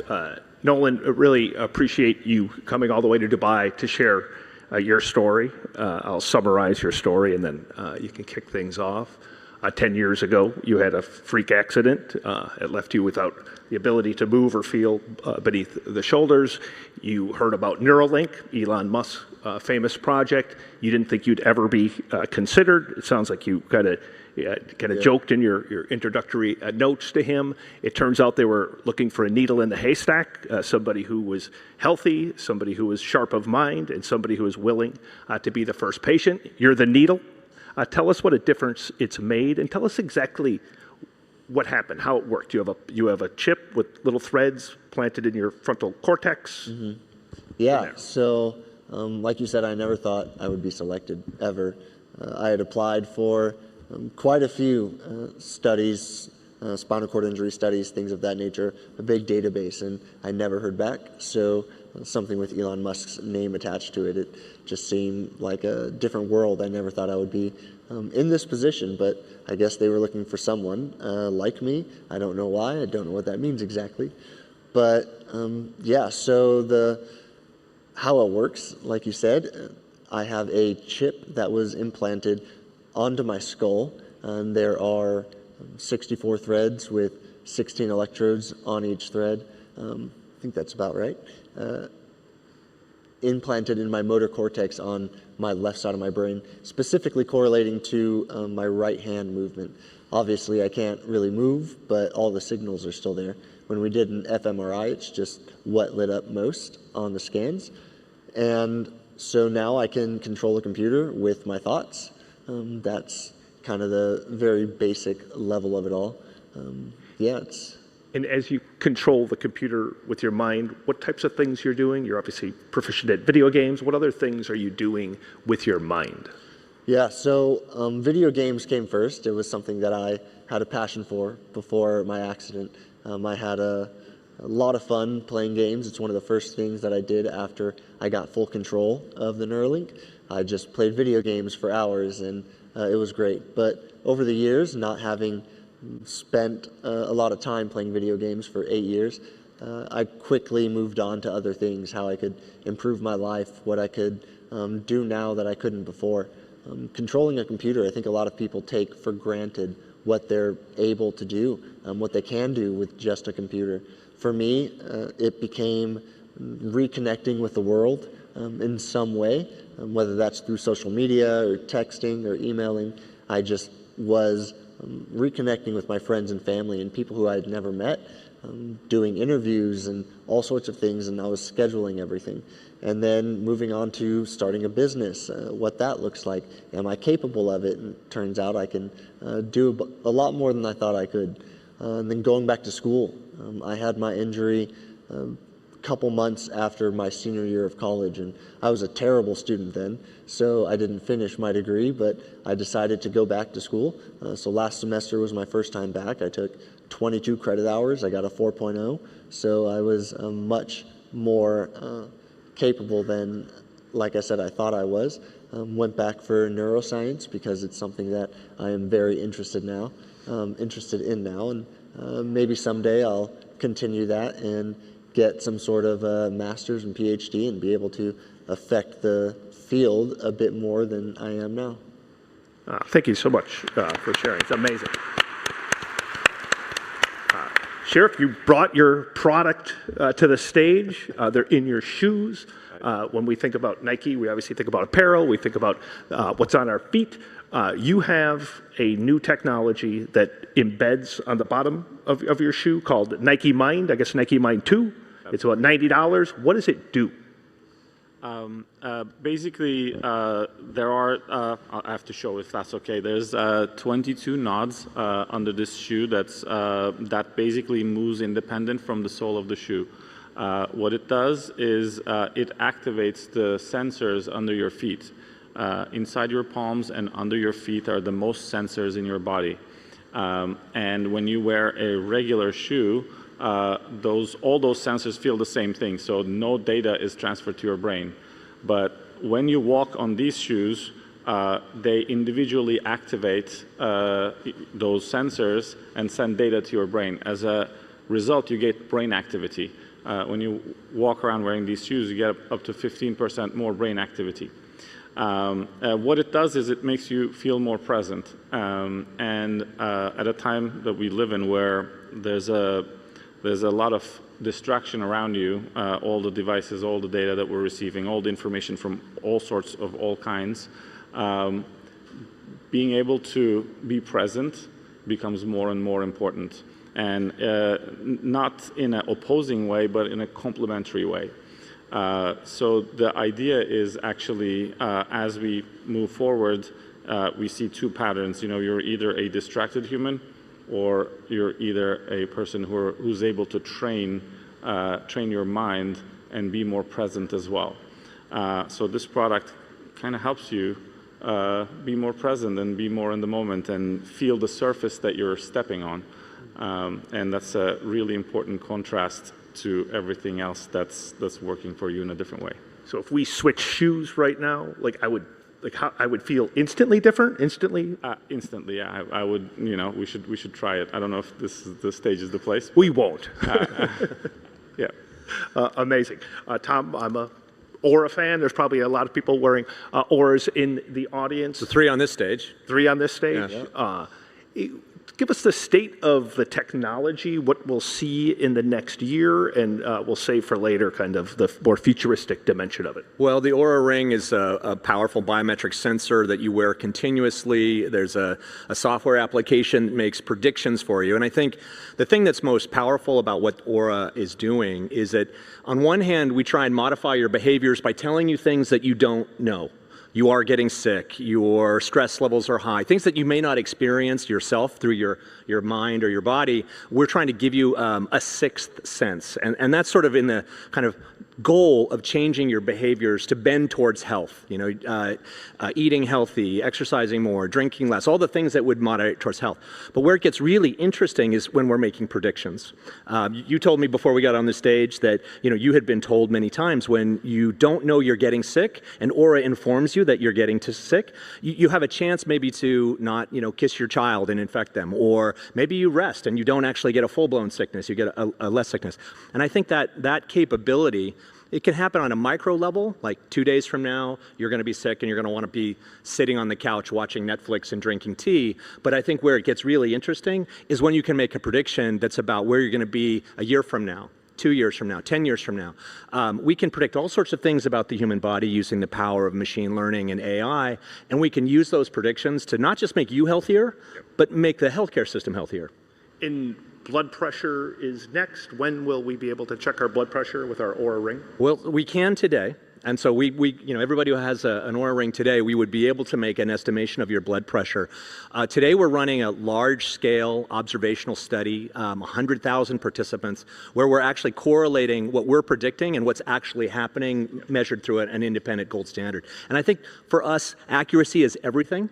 That's why we measure from the finger. If you measure from the wrist, unfortunately, it's not as accurate. You're going to be gaining, the noise that you gain from all of your bones and sinew here. So for us, being able to be accurate about blood pressure is critical. Why is that?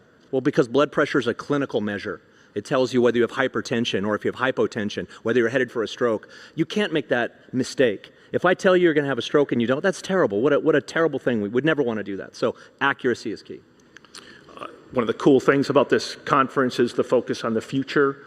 When you talk to Elon Musk, when you talk to your friends at Neuralink, and you think about the future for you, what's a realistic outcome? Will you get to movement? How optimistic are they? I'm very optimistic. I'm not sure it's going to happen in my lifetime. I tell people, I think, in my estimation, 10 to 20 years, it's possible. They're already doing work with implanting a chip in the brain and one below the level of injury in a spinal cord, and essentially they speak to each other and skip that break, and you would be able to regain movement. I've said in interviews before that I think there will come a day where people can come into a hospital with a spinal cord injury and walk out the next day. There are obviously some problems that need to be solved there, but I think it's incredibly realistic. I don't think it's sci-fi anymore. So maybe one day it'll happen for me. I'm not sure exactly what that looks like, how many implants you'll need in the brain. Obviously, I have mine in a very specific spot. You'll need more threads, you'll need more electrodes on different parts of the brain. But that is, I don't think, a very difficult problem. It's just about getting the surgeries done, and then someone would be able to walk again with the power of Neuralink. I think it's very, very possible. What's realistic in the next year or two for you that has you most excited, hopeful? I think it's just improving the device, being able to control more in my environment.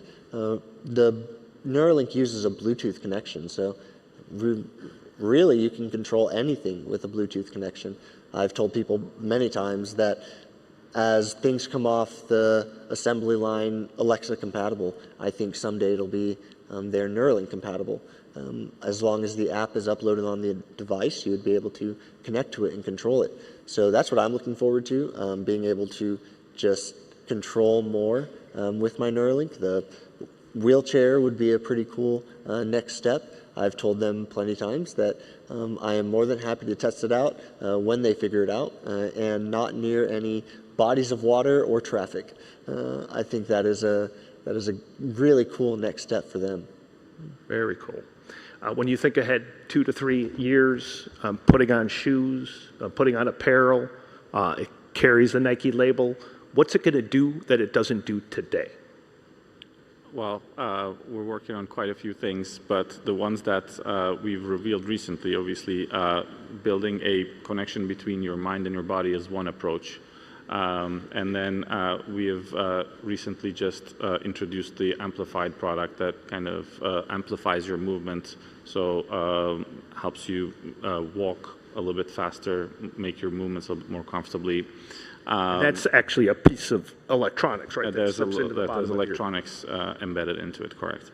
And then we've also just this week are introducing a new jacket that is inflatable with air, which you can adjust the temperature according to the temperature outside. You can adjust the air of the jacket. Air is the best form of insulation out there, so you can adjust the amount of air inside the jacket to adjust your warmth. It's a different approach to including for frigid temperatures. Yes. Yep. Amazing. Amazing. And when you think about the ring a couple years from now, I've seen you in different interviews talk about sort of the doctor on your finger, or sort of the doctor with you all the time. 2 or 3 years, like what's happening with our wearables? Is it just a ring? Are there other devices on our body? And what are we doing with that information that would make our life better? I think interesting, there's a real thread of humanity that runs through all of what we've talked about. Your shoes bring you back to humanity. You're being recovered to what is a function that you love by the power of technology. And I think if we do this right, it's actually not about making you less human and more bionic or more technological. It's actually about making you more human. And so for me, I think as we think about the ring, there's things that will be going forward. There'll be a cloud of wearables, and based on the use case, maybe based on your illness or based on your physical condition or your goals, maybe you'll use a different cloud of wearables. Maybe you'll have glasses that work with your ring, that work with a sensor on your body for a different kind of hormone, something like that. There'll be a cloud of wearables, but it'll be different by use case. But what won't be different was there will be a way to understand you over time and in the specific case, meaning that my physiology is not the same as yours or as yours for obvious reasons, but what's the machine learning model that knows me best? And what sort of the predictions can the system make about me that are germane to me? What are the potential illnesses I might have? What's the trajectory of my health? How can I change that trajectory for the better? I think that power will come through a density of data across multiple sensors. And as I said, everyone's already got a supercomputer, and this device can make predictions that are mind-boggling in terms of their ability to understand the future of someone's health or physiology. And I think we're going to be in a world where you're going to be the CEO of your own health journey. Your doctor, who today has 100 patients, he'll have 100,000 patients because he'll be doing this through remote sensing, machine learning, artificial intelligence, and really a new structure for healthcare. Is the biggest obstacle to getting to that, is it the technology or is it the regulatory environment? I think it's a little bit of both. I mean, obviously, you want a wearable that fits into your life, right? You want something that doesn't nag you, or we don't want another digital mouth to feed. And I think that's where the ring really excels. It kind of fits into your life very well. And I think that's about the sort of, how do you change someone's behavior? Well, it's compounded over lots of small changes over time. That's the power of the Oura Ring. The flip side of it is that I think the world has been, for medicine in particular, in a world of scarcity. There's not enough doctors. There's not enough knowledge. There's not enough technology being made available because the companies that produce it have economic incentives to make as much money as they reasonably should from a device. But I think actually where we want to get to is a place where it's a new model of medicine. And I think the regulatory waters are seeing the changes of AI, seeing the changes of wearables, seeing changes like Neuralink, and realizing that we're on the brink of something that's really transformational. And that I think really the regulatory winds are going to shift to support this new model. Rooms full of people who are optimistic about technology, or at least realistic about technology. As we wrap, a lot of policymakers in the room, a lot of people building products, funding products, so we should be clear-eyed about the pros and cons. As you think about Neuralink, you think about your own journey, what should we watch for? What should we be careful of? You're literally on the cutting edge. Yeah, I think the human aspect is the most important here. We want to preserve the integrity of the technology and the product itself. We need to make sure that what we're doing is improving people with, say, disabilities first. We're helping them first, and then can come enhancement. I think that is a huge first step. We need to make sure that humans retain not just control, but their consent and be able to give the right, be given the right opportunity to retain as much autonomy as possible through this process. I think that in a lot of ways, it can get out of hand with what governments and companies and different organizations want from the product. And what I always say, and what I think is nearest and dearest to my heart, is the people come first.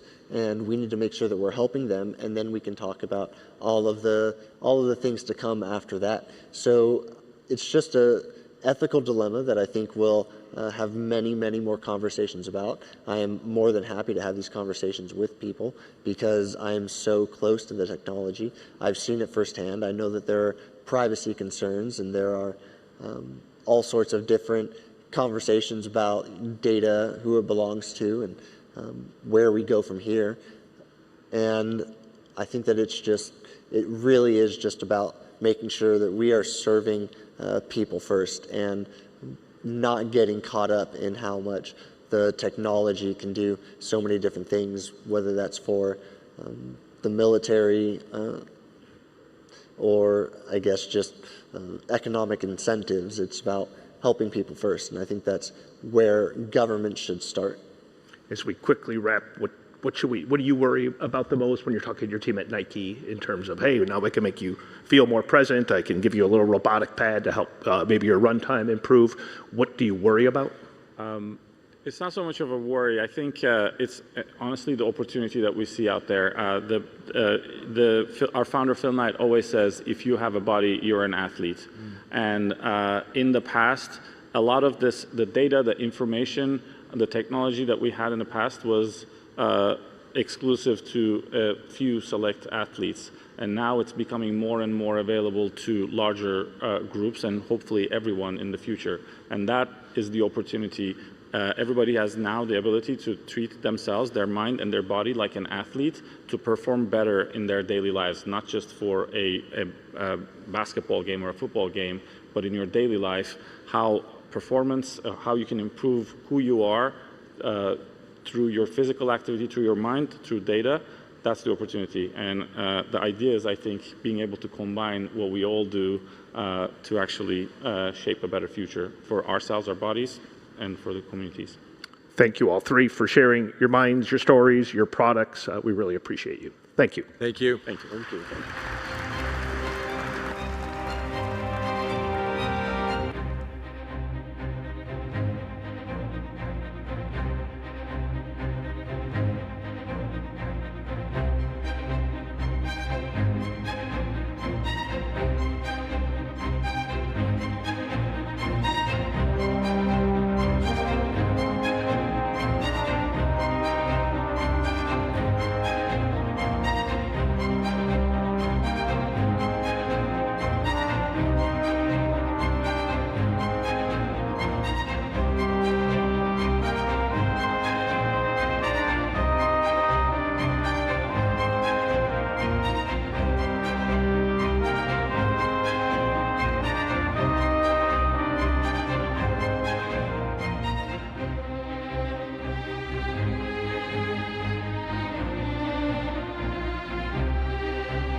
Ladies and gentlemen, our next panel discussion is titled The Experience Economy, Lessons for Governments. This session is moderated by Lou Dickey, Chairman of Modern Luxury Media.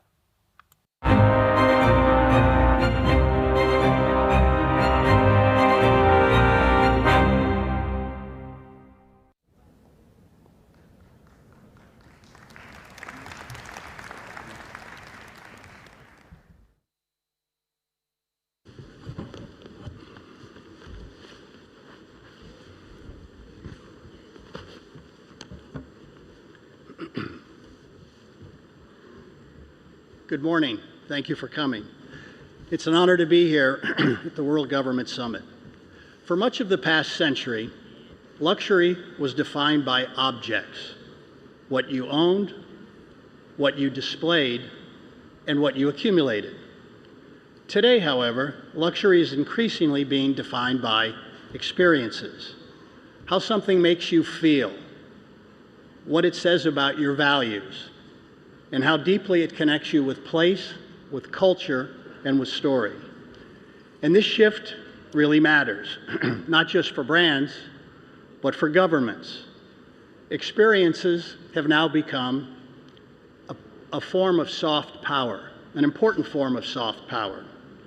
They shape how nations are perceived, how cultures are understood, and how trust is built in a global competitive landscape.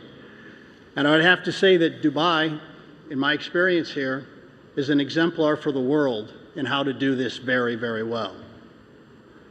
Luxury and creative industries now sit at the intersection of culture, of commerce, sustainability, and identity. From hospitality and fashion to tourism and media, they influence how people experience countries, not just visit them. So today's question is a simple one with complex implications. Who really drives the experience economy? Is it governments through policy and stewardship? Or is it brands through innovation and storytelling? Or is it consumers through changing expectations and values? And our panel today brings together unique leaders positioned to address these questions. Together we'll explore how the experiences are created, protected, and elevated, and how collaboration between the public and private sectors can shape a more sustainable, authentic, and compelling future. And with that, let's get started. So we'll begin with Prime Minister Gaston Brown. For island nations where tourism is both an opportunity and a responsibility, how do you think about attracting high-value visitors while protecting community, culture, and the natural environment that makes the destination so special in the first place? Thank you very much, Excellency. We have been transitioning our tourism product into a high-value product, one in which our culture is actually integrated into our tourism product. We observed over the years that the volume tourism that we were tracing, that it did not create the type of returns to uplift our people, to provide the type of opportunities. But as a consequence of the transition that is taking place now, we've attracted a number of high-end brands, and as a consequence to the experience from visitors is such that we're getting more return tourists, and the visitor spend would have increased significantly to the extent that our people are earning higher salaries and wages. And the actual rating of the destination has improved significantly. In fact, Antigua and Barbuda is now emerging as one of the most significant luxury destinations within the Caribbean, one in which visitors come to our shores and they not only experience the international cuisines, but international cuisines that are mixed with our culture, our own food and beverage, in which there is, let's say, a very delightful combination of international cuisines using local material, even in terms of our foods. I'll give you a case in point. Our spiny lobster, for example, is prepared in such a way that is easily one of the tastiest cuisines, lobster cuisines you'll find anywhere in the world. And we have these international brands to include Nobu, and they've been able to come up with these gastronomical delights to the extent that the experience coming to Antigua and Barbuda has been exceptional, and it has created a form of diversification and at the same time a form of differentiation for our product, in which visitors are able to experience our culture, our music, our gastronomical delights, our fashion. So for us, again, this is a new ethos in tourism development, and one that is working very well for our island state. Wonderful. Thank you. Prime Minister, Montenegro has redefined success by prioritizing well-being, culture, and environmental stewardship over pure growth. What lessons can the global luxury and tourism industries take from that approach as they shape the next generation? Thank you. So Montenegro is a country that is the first country in the world that announced itself in a constitution that it's an ecological country.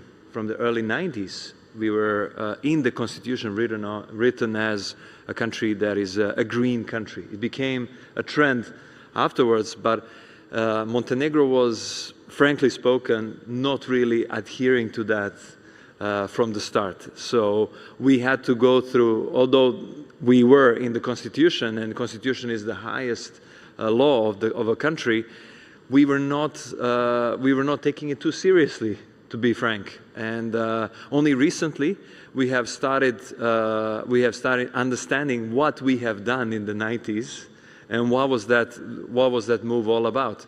So Montenegro now is a country that has the largest or the most national parks and UNESCO protected sites per square kilometer in the world. And you know, a lot of people tell me, yeah, is that good or bad? Because you know, if you have so many UNESCO sites, if you have so many national parks, there are so many restrictions and so little things you can do with that space. But I can tell you, this is what the current or the new luxury trends are all about. People are looking for something that is genuine, that is preserved, that is keeping the spirit or keeping the history, the culture as it was, and you know, this is what we are trying to sell. And as a prime minister, you know, a lot of people think that politicians are mainly doing the regulatory work or the work around managing the country, but it's also, I think, somebody told me, you are the chief sales officer of a country. So you have to be somebody at the forefront of these, trying to sell the story of a luxury, or the way you perceive the luxury of your country. And another thing is, you know, turning the disadvantages into the advantages. So although we are quite centrally located in Europe, and we relied on the tourism markets, Europe, Eurasia, Middle East, so this was our traditional markets, but it's not easy to reach Montenegro, frankly spoken. You know, you know, most of the Germans or Austrians or Central Europeans who are or Northern Europeans who are traveling to the Mediterranean Sea, they would go by car. They don't go to Istria or Italy or Spain or South France by plane. They go by car. So you know, if they go by plane, they will go to Thailand or a place like that. So we were in between. So nobody wanted to go by plane, but actually going by car is not easy. So what we did, we opened a couple of really premium marinas for yachts.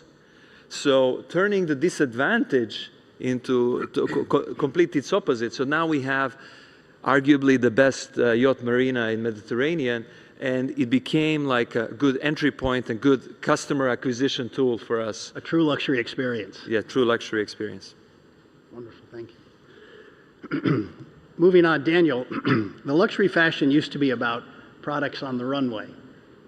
And today it's more about experiences and communities and identity. And as a global CEO, what's been the hardest shift in leading that transformation as you move more towards experiences? Thank you for the question, and thank you for having me here. I think it's a combination of all in today's. You still have to do the fashion shows, but you have to turn a fashion show also into an experience. And a shop for us is not anymore just a point of sales. It has to become a point of experience. And therefore, we have to activate on all angles in every possible way to engage with the end consumer. And as we say, our aim is to turn an end consumer into a fan, because a fan is also very loyal. And that's not easy, but you have to transition. You have to be your point of sales into, it doesn't matter, it's omni-channel. It doesn't matter where the end consumer actually buys your product. If it is in the store, if it is online, or wherever he buys, as a brand, you have to go where the end consumer or the fan is. And that has shifted. So I just to explain that in the fashion show, everybody thinks, oh, fashion show, they go 10 minutes, they walk in, they walk out, and that's it. No, you have to create also those guests who come to our fashion show. It's an experience. We bring celebrities. We make dinners. We make on the place. We have to activate what we do. So what was good yesterday is not good anymore for tomorrow. And you have to do a lot more. And really that's what we try to do, is to work with governments together, to work with celebrities together, to bring all in one place. And I think if you compare in sport, there is the way they do it. Take a Formula One race or a tennis game. It's not just anymore a tennis game. It's people want to see more. They want to see the game, but they want to be entertained by a concert or by anything else. And you have to see that is happening everywhere. It's happening in fashion. It's happening in the countries. It's happening with every company. And you have to do a lot more than you had to do in the past. And I think the collaboration between government, business, and end consumers needs to be tight. And we have to understand what the end consumer wants. And that is shifting on a daily basis. And that's where we as a brand, that's where we invest. That's where we want to be at the forefront and be also an example. Have you seen tangible results from that increased connection with the consumers through experiences? Oh yes, social commerce, for example. Any activation you do through social commerce, and there is the button, where you can buy immediately. So the transaction for every activation we do is immediately shown in sales. And the followers, which we do with celebrities, it's just nothing anymore like it was in the past, where you place an ad and then as a brand you were great. You have to do so much more, and that's where you have to invest. Next to the product, you have to invest into the experience, and that's how you become not only end consumers, that's how you become fans. Excellent, thank you. Benjamin, hospitality is where the national identity becomes personal. And how do you preserve heritage and authenticity in your brand while still innovating for the global traveler who expects modernity, personalization, and sustainability today? All right. Well, again, thank you very much for having us today. It's wonderful to see Dubai, opening up to so many new ideas and opportunities, and it's a real privilege to be representing the Peninsula Hotels here. The Peninsula Hotel is part of a company that's been operating luxury hotels for over 160 years. We started in China, in Shanghai, and then are now in over 10 countries or 12 countries. But more importantly, we've had the privilege of being at the forefront of the evolution of those cities, the evolution of those countries. What a business was initially giving lodging for travelers has morphed into being now a place of convergence for governments, for tourists, for local communities, whether they want to do trade, whether they want to celebrate something quite unique and create those memories. And it's a real privilege to be working in hospitality as it offers so many different opportunities. For 160 years, it's also given us the opportunity to anchor ourselves in the cultures where our hotels have been opened, but also to expand this culture and mix with other nationalities and cultures that have joined us along the way. We say that we are able to provide craftsmanship of the local cities where we operate, but give it a global human touch with the services that we offer. I used to work in retail. I used to work in the luxury industry. I kind of joked with Daniel before that I used to sell suits, and now I'm hoping that all of you stay in our suites, in our hotels. But more importantly, we do see a large shift for what was really before just a lodging, just spending a night in a place to recover from a trip, to now being a place where people will shift their spend of wallet to 2 or 3 nights, bring their families, multi-generations, government delegations. And again, thank you for the Dubai government for hosting us in those beautiful hotels. We wouldn't be able to have this conference if we didn't have such a wonderful hospitality here in Dubai. So I think this evolution of transaction and owning something is now becoming into living the luxury experience, and it's really, really fascinating.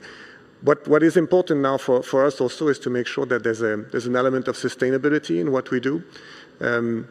We create jobs where we open hotels. We create careers for local students. Sometimes who start working, in the most menial jobs in the hotel industry. But we provide careers, and we want to make sure that we also give back to the communities and help and support the governments in their efforts in making it a destination for new luxury customers, but also destinations for government entities and be at the conversions of all this trade. So it's a privilege, but it's also a lot of work, and I think it's going to be going on. This world of experience, this world of turning transaction into memories is something that has a big, bright future, and we work very closely with governments in assisting them in creating what is needed for the destinations as well. And with your unique purview, having sat on both sides, on the good side and now the experiences side, when did you see this shift start to occur, and can you attribute it to anything? I think it's definitely in the last 15 to 20 years. What used to be important was to push the door of a retail store. That world has changed. The physical boutique is now become sometimes, creating an event in the desert and bringing your best clients and taking them somewhere that money cannot buy, which eventually creates that emotional link with the brand and ends up in a transaction. Fashion has started that with the fashion shows, and they became bigger and more bolder. They've invested into musicians and performances into that. But you're seeing that also in the watches and jewelry trade, or even in the food and beverage industry. The pop-up culture, of bringing what was only available in one location, but making it available through, ephemeral moments in other places, has really transformed the way and created new relationships with the customers, the guests, with the brands. And in fact, hospitality is also supporting this evolution of the luxury industry or the fashion industry, because we provide the backbone to make it possible. Right. You're going to need a chef to cook in the desert. You're going to need some amazing, pages to go and greet your guests. And again, this is where the hospitality world can serve different angles and really be part of creating those experiences, sometimes for a brand like the Peninsula, but also at the service of other brands like Ubos and many others. So it's a really exciting times. Good. Odell. Yes, sir. Today, athletes and entertainers are major influences in shaping the experience economy. I think we would all agree on that. And as a high-profile athlete yourself, someone who's a Super Bowl champion, and who has played their ball in the country's two largest markets. So the fan base is enormous between New York and Los Angeles. How do you think about your role, not only as an intense competitor on the field and a champion, but also as a cultural force for good? Yep. Thanks for having me. It's an honor to be here. I was thinking about something. As I grew up, luxury, it would be a luxury to have luxury, I didn't grow up with money or, anything like that. And it was just always my dream. I remember telling my mom at 4 years old that she came outside. I was practicing in the snow, and she was looking for me all over the house. And I'm throwing the ball to myself, and I was like, I'm practicing for Sundays. And she said, I said it with so much conviction that she had no choice but to continue to push me. And when I think about fashion and growing up, just the way that I dressed was always different from everybody. I felt like it was a way of expressing yourself. And just one thing I always stand by is just being authentic to myself. I'm just always going to be that. So when I got to be on the field and got to be, who I am, I would always just try and stay in that authentic lane. And I would push and inspire kids, to do the same. Not to change who they are, and the world will accept you, at some point. So just being able to be in two of the largest markets, honestly, has been a blessing. God has put such a tremendous opportunity for me to have that, to be able to inspire kids. It was always just about inspiring one kid. I remember one of my idols growing up, Michael Vick, and I had the opportunity at halftime. We'll have our Pee Wee teams. We get to play. We'll get one possession each, one defense, one offense. And I remember Mike Vick was just so gracious and so humble. And that moment as a kid, I'll never forget. And I just was always like, when I get to that position, this is exactly how I'm gonna be. And just being able to touch one kid's life and inspire him, that's all I ever set out to do. I know that there's been a lot more, but it was always just about being able to place that love like on one kid and have that moment that he'll be able to remember forever. So just inspiring kids to be themselves, be authentic, and you know, just be the very best that they can be. You've done a wonderful job of it. Yes, sir. When we think, and this would be for anybody on the panel, how, and we can combine here on this, but how can governments and brands collaborate more effectively to build world-class experiences? I think it's very simple, like with everything. We have to talk to each other.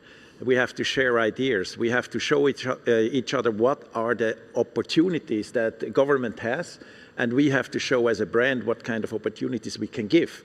And we heard about pop-up stores. We heard about fashion shows. It's from our point of view, there is so much more also in sport that we could collaborate, and having testimonials, you know, and they bring it so fast on the spot. The reach of combining all together really creates that experience, and you know, we as a brand, we can give these emotions that are happening on an event. We can transform for the government into the world. It's you know, it's how the values of a government, the values of a country, we as a brand can transform that value for government into the world, whatever it is. And if it is in sport, if it is with culture, if it is with anything, brand has the power to do that. That's how I see it. Of course, as a brand owner, I really see we have there a lot of possibilities that we are always able to do. And I think Dubai is an example. I remember 3 years ago, we did even a fashion show in the desert, in the real desert. And that was an experience nobody expected. I think we were one of the first one who did that.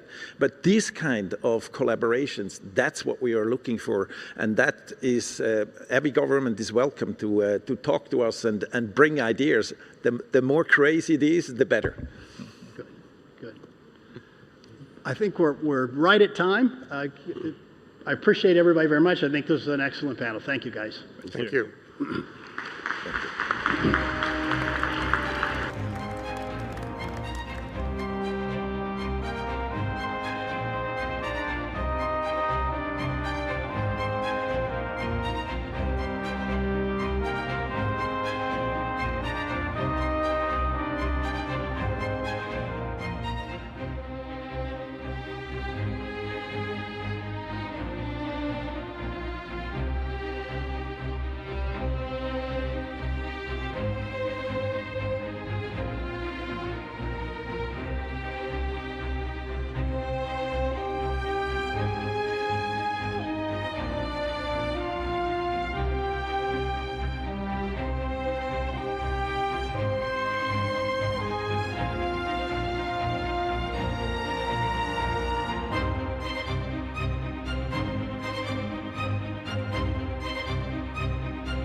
Sport is naturally there's an overexposure compared to art.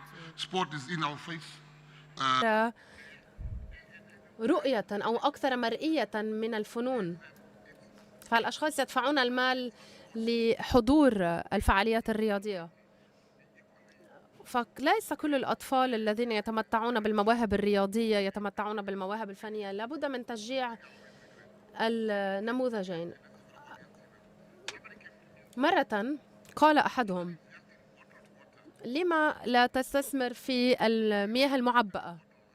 فقلت: ما هي المياه المعبأة؟ فهي مياه موجودة في عبوات. هذا منذ 3 عقود. قلت إن هذه الفكرة هي الفكرة الأسوأ. بإمكاني أن أفتح صنبور المياه وأرى أو أحصل على المياه. وهذا الشخص الذي استثمر أصبح من أغنى الأغنياء لأنه عمل في مجال المياه المعبأة.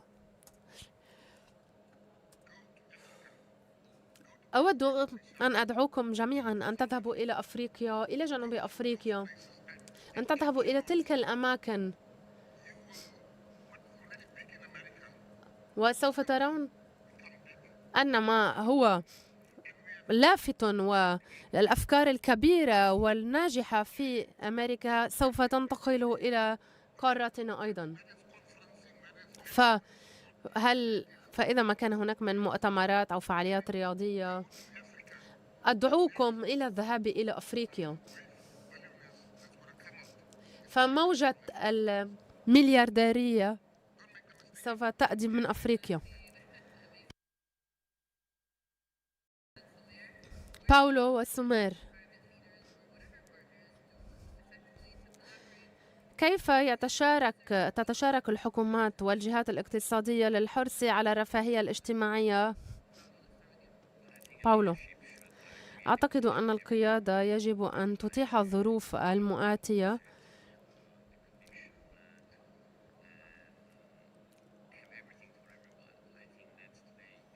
للجميع. أعتقد أن نعمل الكثير مع الحكومات، ونحن بحاجة لتشجيع التعاون.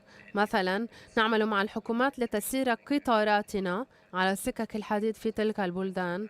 وعندما نعمل في مجال القطارات التي تقدم خدمات الرفاهية، نحن لا نقتصر فقط على الشركة المشغلة، لكن أيضا أصحاب المبادرات الذين بإمكانهم أن يطلقوا أعمالهم. وأيضا إضافة إلى الدعاية المتوفرة، مثلا في جنوب أفريقيا بدأوا منذ فترة طويلة في تقديم خدمات القطارات، والكثير يذهبون إلى هناك ليحصلوا على خدمة السفر بالقطار. وأيضا هذا ما يحصل في إيطاليا. فالقطاع العام والقطاع الخاص عليهما أن يعملا معا، لأنه لا يمكنهما تحقيق الكثير لوحدهما. أنا أدير المطاعم في مختلف البلدان، في تركيا مثلا، حيث تشجع روح المبادرة. ومن الجيد أن تطلق الأعمال هناك. مثلا في أستراليا أيضا بإمكان الأشخاص إطلاق الأعمال وفقا للنظام القائم. لكن عندما أفكر في هذا الموضوع إن الحكومات هي التي تضع الأسس، البنى التحتية، لكي تتمكن الأعمال من الازدهار، والقطاع الخاص هو الذي ينفذ.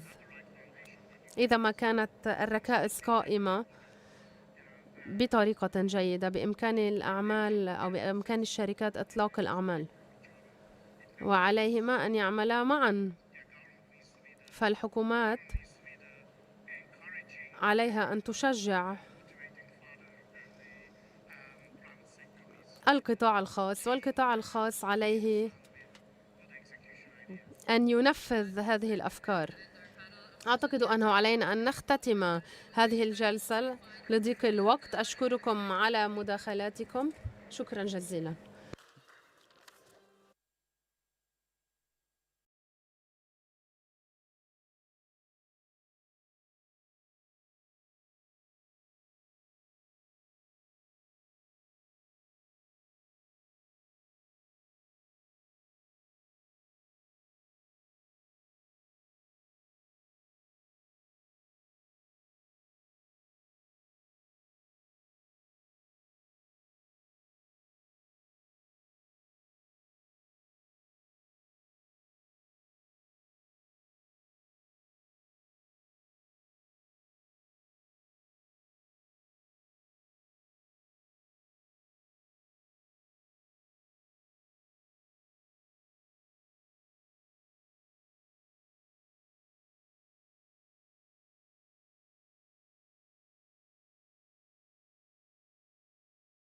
hello.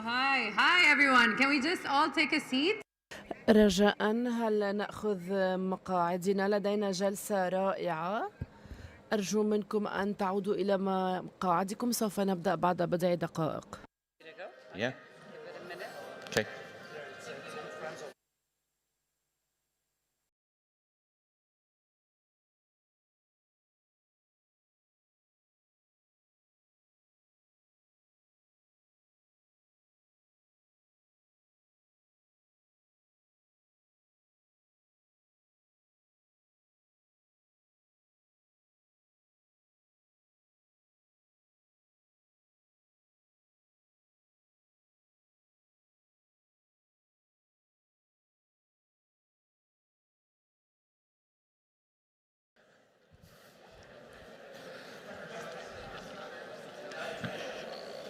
You're in this fancy. No. You don't have to bump down. We got to bump down. We got fast on. It's okay. Good afternoon, everyone. مرحبا بكم. يسرنا أن نكون معكم اليوم لنتحدث عن الأثر الثقافي للرياضة والأثر الاقتصادي. وسوف نسمع من 4 لاعبين فوتبول أمريكيين أتوا من الولايات المتحدة. ويشرفني أن أكون معكم هنا. أنا تشيب اسمي تشيب باوسك، الشريك المؤسس والرئيس التنفيذي والمشارك لبرو أثليت كوميونيتي. يشرفني أن يكون معي هؤلاء ال4 اليوم على المسرح، فلنتحدث عما يجعلكم موجودين على الساحة العالمية. صباح الخير جميعا. أنا هنا مع تشيب باوسك أمثل برو أثليت كوميونيتي مع الشباب هنا. جميعنا لدينا مهنة في الNFL الفوتبول الأمريكي. تقاعدت السنة الماضية بعد سنوات طويلة. يشرفني أن أكون معكم هنا. أنا هنا اليوم لأتشارك معكم تجارب، خبرات، ونتعلم من ثقافات مختلفة ونفهم الناس وأن نزيد من قدراتنا النفسية والعقلية. ولقد كانت تجربة رائعة. شكرا للجميع على ذلك. فلننتقل إلى جيلن. اسمي جيلن فيليبس. أنا لاعب حاليا. كنت مع ميامي دولفينز وأنا مع إيجلز الآن. نحن هنا كما قال لدي قصة جميلة. أنا كنت قد تقاعدت من الفوتبول عندما كنت في الجامعة، ولكن ما كنت أفعله في الماضي هو أنني كنت فعلا بدأت أفهم مدى أهمية الحياة خارج الرياضة. عندما تكون رياضيا نخصص الكثير من وقتنا وتركيزنا على الرياضة وننسى كيفية الحياة خارج الرياضة. الجميع يعتقد أننا نلعب لوقت طويل ولدينا هذه المهنة الطويلة، ولكن لسوء الحظ أن فترة مسيرة مهنية للNFL هي 2 إلى 3 سنوات. وبعد هذه الفترة نخرج ونرى ماذا سنفعل بحياتنا. هذا ما حصل معي، وكان لدي هذه التجربة في الجامعة. فقد ركزت على كيفية تطوير نفسي خارج مجال الرياضة، كان في مجال الأعمال أو الحياة ككل. كما قال زميلي، نحن هنا لنلتقي بأشخاص ونتعرف على ثقافات مختلفة. يسرني أن أكون معكم هنا اليوم. تود، أنت سوف تعطينا منظور عائلي عن الموضوع. أنا من فيلادلفيا.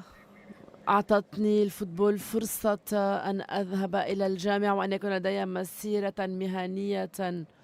ولدي الآن صبيين، في أحدهما ضمن اللعبة والآخر يخرج بعد قليل. أنا كشخص لعب في هذه الرياضة وأريد أن أستفيد من خبرتي وأفيد، لذلك أنا موجود هنا. كونني انتقلت من اللعبة إلى العمل. نحن كرياضيين لا نعرف ماهيتنا بعد الرياضة وخارجها. وهنا أريد أن أشكرك تشيب لأنك شريك معنا. تيرون، أنا من قرية صغيرة من حقول القمح في واشنطن. كان لي شرف أن ألعب 14 عاما وكنت من بين النخبة، ومن ثم بعدها قمت ببداية عمل حول النبيذ والزراعة لأن بلدتي معروفة بهذه الزراعة. وأنا هنا لعدة أسباب. من اليوم الأول أنا ما زلت أتعلم، ولكنني أيضا أنا معلم للعديد من الشباب الجدد. وأيضا أنا هنا لأنني أريد أن أنشر رسالة حول أهمية الرياضة في عالمنا. كما قال ماكنزي، زرنا جنوب أفريقيا والقائد نيلسون مانديلا الرائع تحدث بوضوح حول أثر الرياضة، وهو قال أن الرياضة لها قدرة أكثر من الحكومات في تحقيق التغيير في المجتمعات، وأعتقد أنها تزداد أهمية في هذا العالم اليوم. جيد، جميل جدا. فنتحدث عن الأثر الثقافي للرياضة والأثر الاقتصادي. في الولايات المتحدة أعتقد أن 95 من البرامج التلفزيونية تكون حول ألعاب الفوتبول، ولكن ما أحبه هو أن أصغي إلى ما لديكم تقولونه. أنتم رياضيون سابقون، تأتون الآن في مرحلة تعطون هذا المجتمع الذي دعمكم كرياضيين. شوف، أتحدث عن الرياضة. بالنسبة إلي إن الرياضة فرصة توحد في ظل هذا الانقسام بين العالم، بين الأعراق والألوان وغيرها.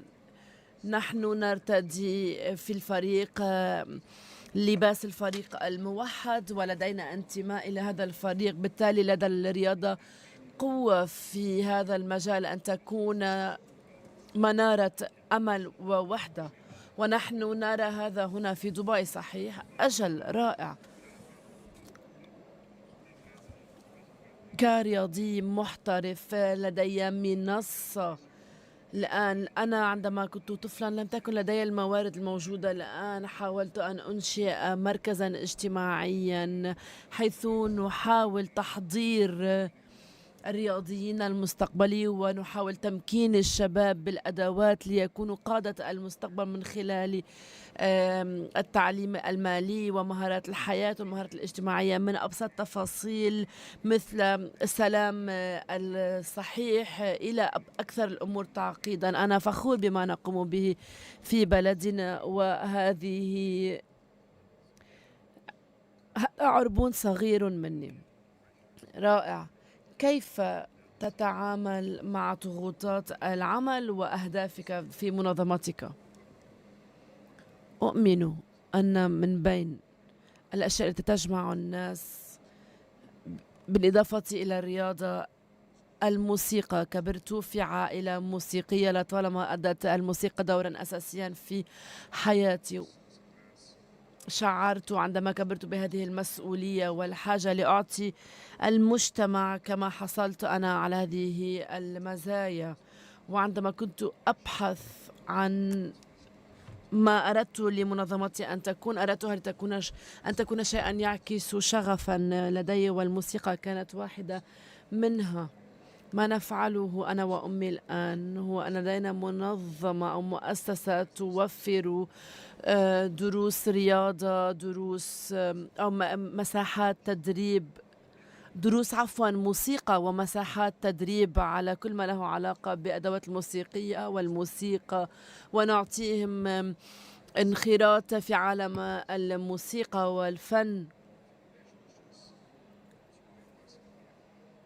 وأنا فعلا محظوظ أنني أرى هذا الأثر على الأطفال اليوم. درو،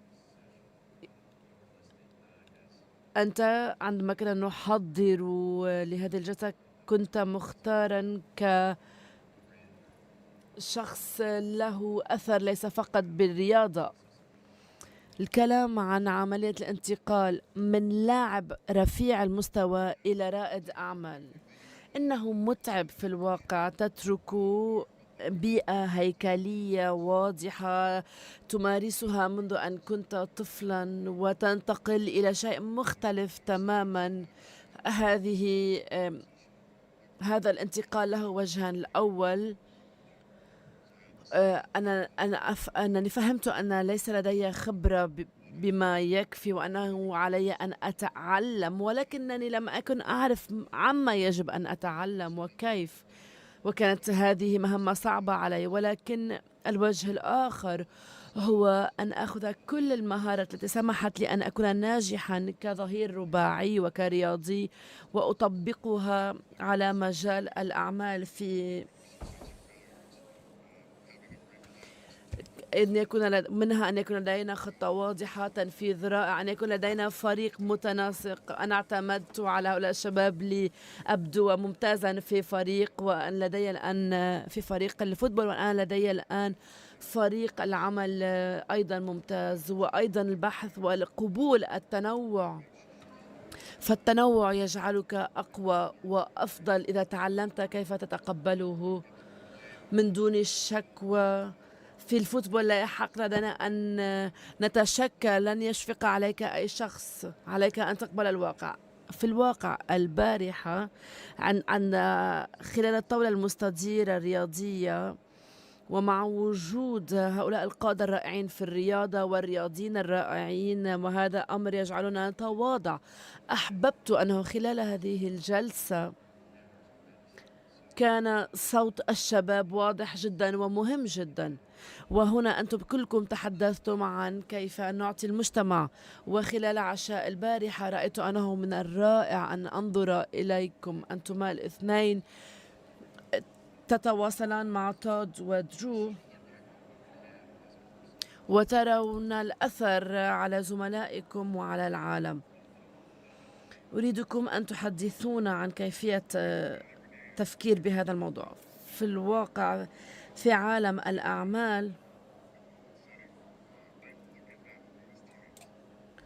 أنظروا إلى هؤلاء الزملاء كزملاء في الفريق، وكيف يمكننا أن نحقق مهماتنا. هذا ما أنا تدربت عليه طيلة حياتي في مسيرتي المهنية، وأنا أشعر أنني مسؤول لأن هذه الرياضة أعطتني كثيرا.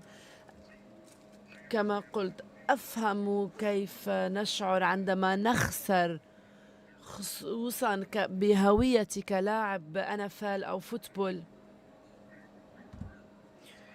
بالتالي أعتقد أنه من مسؤوليتنا أن نساعد وأن نركز مع الشباب على إعطائهم الفرصة ليعرفوا ماهيتهم، مميزاتهم والمهارات التي يمتلكونها. إذا نحن مسؤولون عن إعطاء المجتمع وأن نعمل معهم في مسار النجاح، لأن الجميع كل شخص لديه ميزاته المميزة. عندما نتحدث مع الوزراء الذين يديرون دولنا، من الأشياء التي كانت بارزة هي السلطة أو القوة التي لديكم في الانخراط معهم، أثركم الاجتماعي ليس فقط الاقتصادي. درو، شعرت البارحة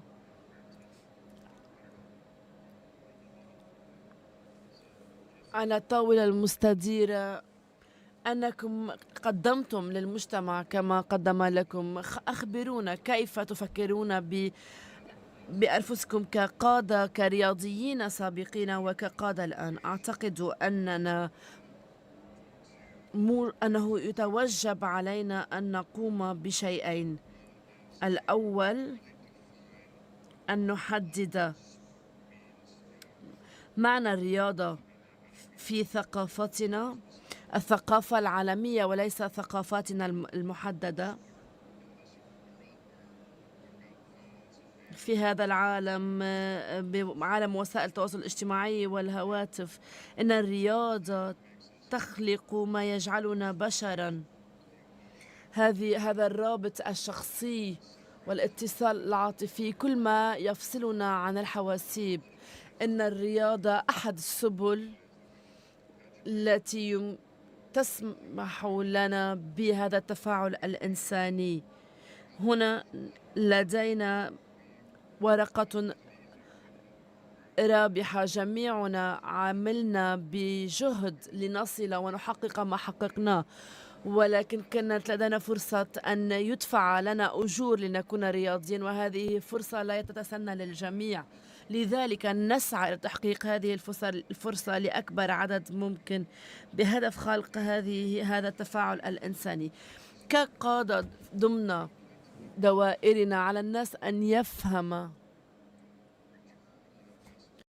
عائدات الاستثمارات في الرياضة. عندما نستثمر بالرياضة نحن ننشئ قادة، ننشئ شخصيات، نحن ننشئ القدرة على المثابرة.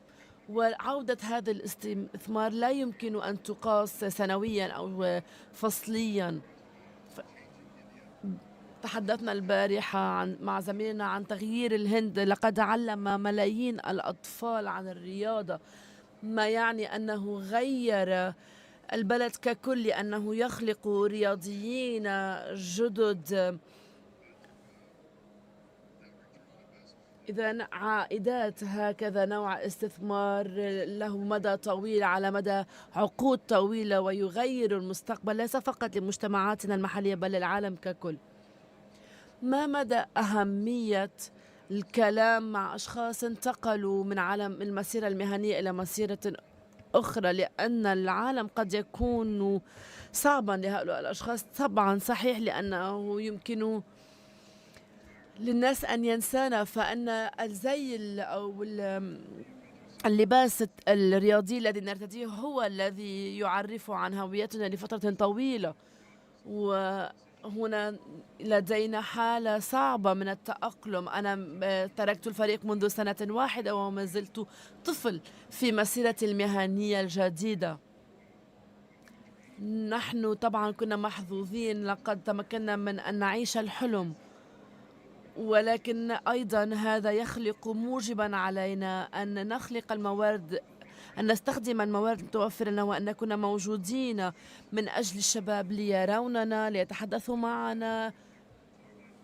أنا انتقلت أول مرة بلعب فوتبول عندما أصبحت أنا لاعب. لذلك كما قال ماكنزي في أفريقيا هناك شباب يطمحون ليكونوا لاعبي فوتبول، ولكنهم لم يروا لاعبا في حياتهم. فعلينا هذه المسؤولية أن نستخدم منصاتنا ليس فقط عبر السوشيال ميديا أو وسائل التواصل الاجتماعي.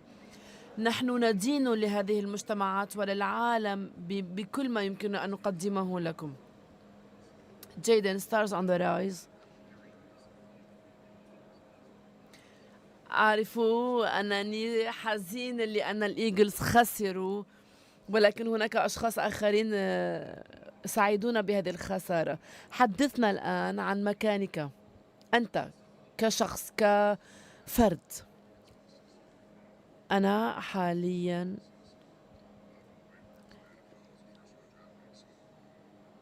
في سنتي السادسة. كان لدي عقد مع دولفين لمدة 4 سنوات، تمت إضافة سنة، والآن أنا مع إيجلز. حاليا لا أعرف أين سوف ينتهي بي المطاف في السنوات القليلة المقبلة، ولكنني أسست مؤسسة تهدف إلى تحقيق الأثر. أنا أسعى إلى تحسين نفسي، أحاول أن أطور إرث لي ولعائلتي وثروة تنتقل من جيل إلى آخر. هذا يطلب مني الكثير من الجهد، ولكنني فعلا محظوظ أنني في هذا المكان حاليا. من مسيرتي المهنية خلال السنوات الماضية بدنا نلعب في ألمانيا، البرازيل، مدريد، مكسيك ومناطق مختلفة، ونرى الأثر الذي نتركه على الناس، وأيضا من خلال رسائل عبر إنستغرام، والأطفال الذين يقولون لي أنهم معجبون بي وبالأثر الذي أتركه فيهم، وهذا يزيد من مسؤوليتي تجاههم لأستمر بهذا الأثر الإيجابي. وأعتقد أن الجيل المستقبل مهم جدا، وعلينا أن نعرف كيف نؤثر فيه. وهنا يأتي دورنا أن نكون فعلا نماذج يحتذى بها لهؤلاء الأطفال، لنكون أفضل نسخة من أنفسنا من أجل أن نكون هذه القدوة لهؤلاء. سوف أحاول أن ألعب قدر المستطاع في هذه الرياضة، وفي نفس الوقت سوف أحاول أن أكون شخصا يعطي المجتمع الذي أتى منه ويعطيه.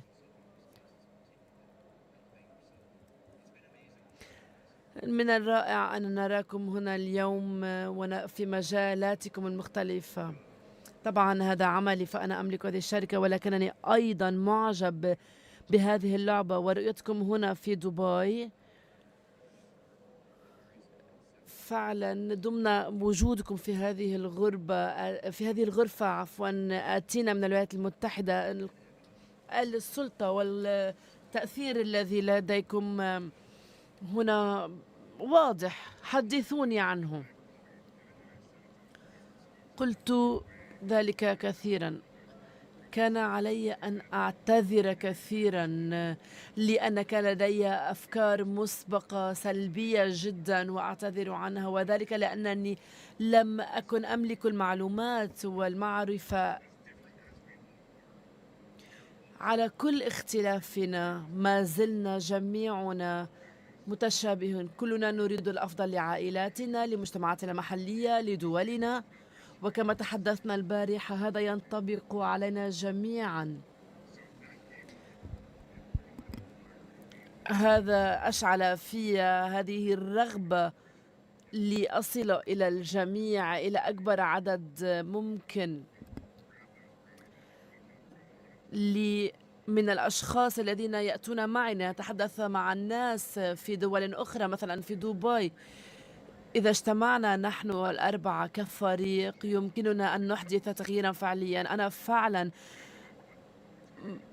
محظوظ، لأن الأشخاص الذين التقيتهم هنا رائعون. هذا يمنحني الأمل. إذا سمعنا الأخبار ونظرنا إلى وسائل التواصل الاجتماعي ترون أن العالم ينهار أمامنا، ولكن تأتي إلى هنا وترى هؤلاء الأشخاص الرائعين والقادة الرائعين من كل المجالات. يعطيني نفحة أمل كبيرة وتجربة إيجابية أن أرى عدد هائل من الناس من كل أنحاء العالم مستثمرين ومصرين على إحداث تغيير إيجابي لتشكيل رائع للمستقبل، وتشكيل ليس عرضي بل مبني على جهود واضحة. هذا فعلا ملهم ويعطيني أملا بالمستقبل.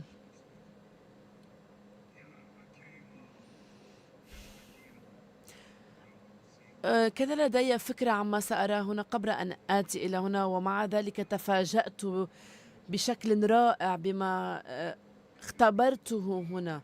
مجيئي إلى دبي ورؤية تعدد الثقافات الموجود فيها. لا أتحدث فقط عن برج خليفة والعمارة وكل ذلك، بل أتحدث عن الناحية ديناميكية تعدد الثقافات من بنغلاديش، كينيا، باكستان، الهند.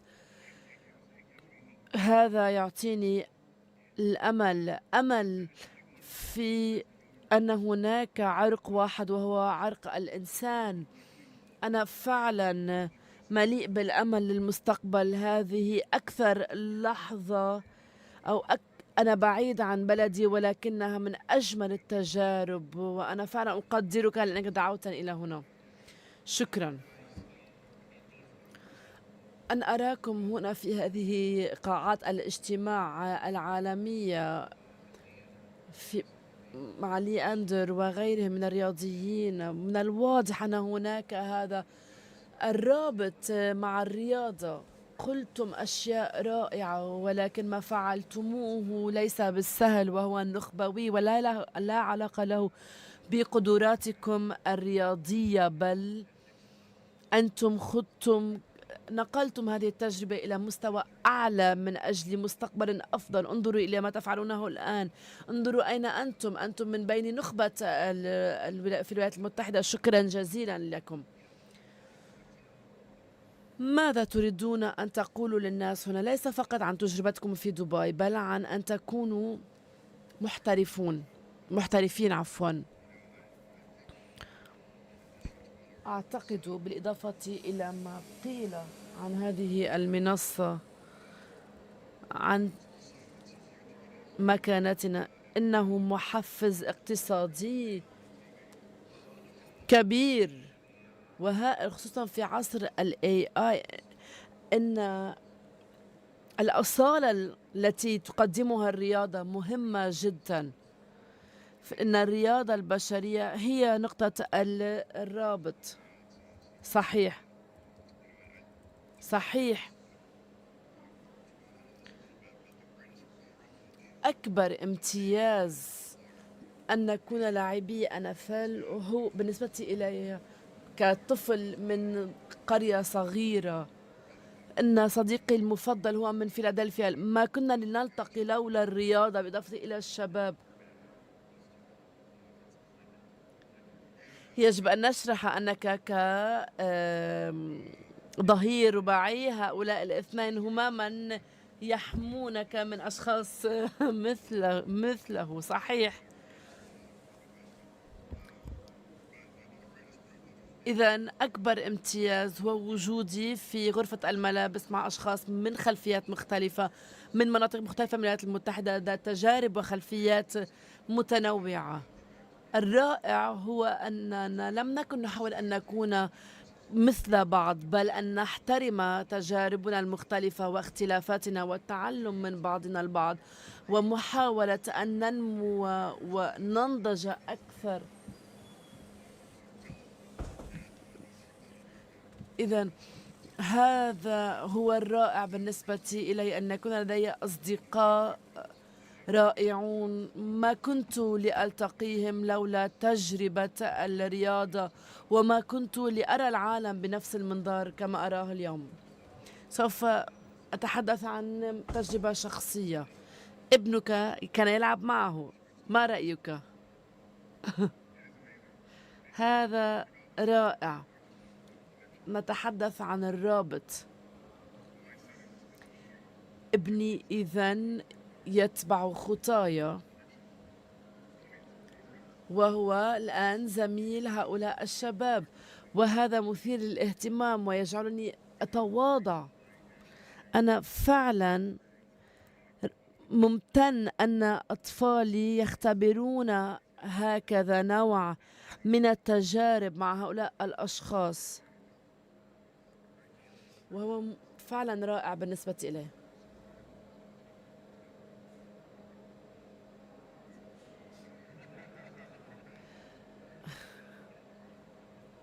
هل أخبرت العالم معنى أن تكون محترفا؟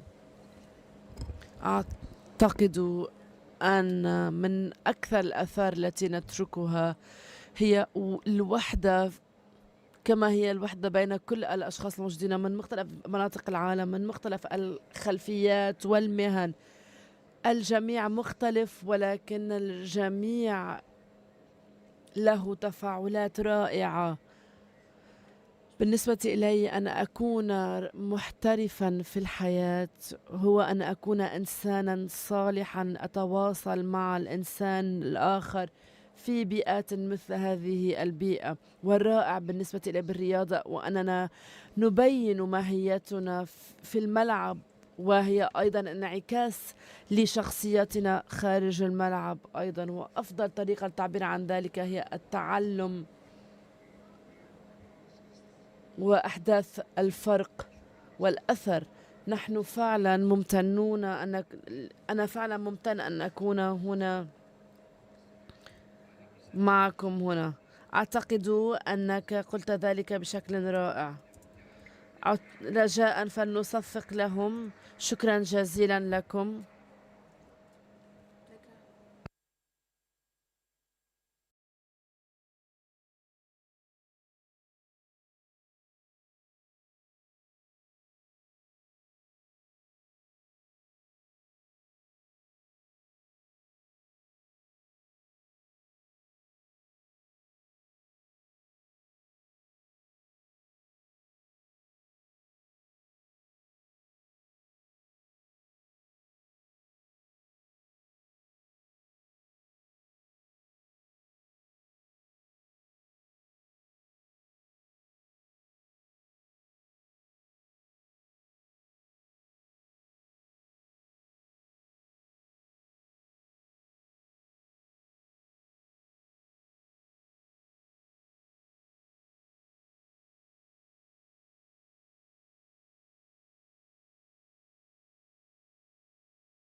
افتتاح أجرينا ما يزيد عن 50 تعديلا على القوانين والمراسيم ضمن منظومة التعديلات التشريعية خلال العام الماضي، وأطلقنا منصة كويت فيزا، وحدثنا أنظمة الإقامة بالتوازي مع تطوير القطاع السياحي وتحسين جودة الحياة.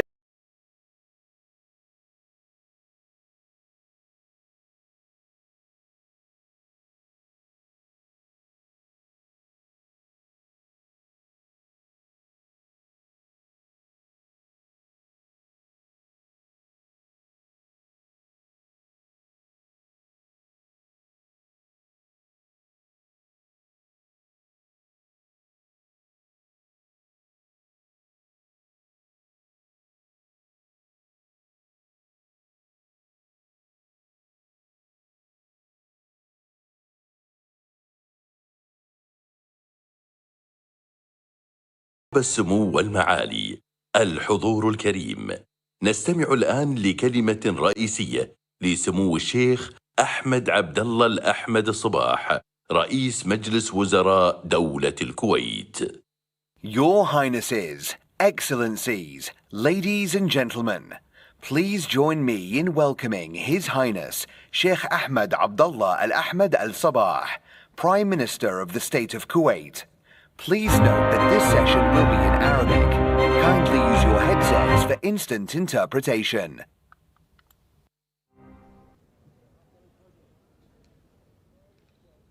Good afternoon, ladies and gentlemen. Glad to be with you today after last year's speech and see what happened since then. And hopefully what I said happened. And this time, ladies, I will not touch anything on you. Last time you were the target, but this time the men turn to look at. Luckily, I had the chance to meet President Trump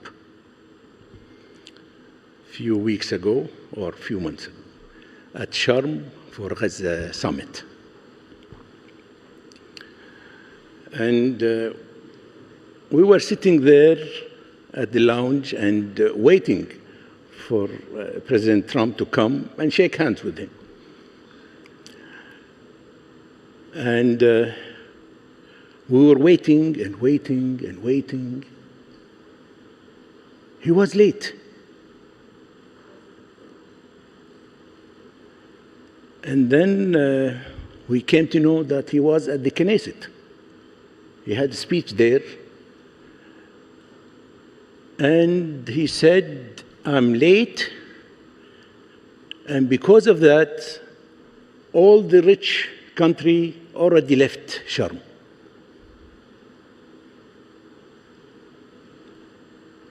So that was the first warning I received from that sentence. We are a rich country. I'm sure the minute I shake hands, he will give me the message. So I was thinking, what shall I do? What shall I do? And I was watching my colleagues when he arrived, of course. He came maybe 3 hours late. Before he traveled, he was marketing his watch, Trump watch. And I said, okay, I had an idea. As we're queuing to shake hands with Mr. Trump, I've noticed all the Gulf officials, he started the dialogue. And he took his time, and I was reading the faces of our colleagues there, how they were reacting to his remarks. Okay, good. Then my turn came. When I went there, I said, I started dialogue instead. I said, His Highness greetings and the Crown Prince greeting to you. But I should tell you one thing. I have one remark. Mr. President, if you allow me. He said, yes, of course, go ahead. Mr. President, try not to be late next time. Otherwise, no one will buy your watch.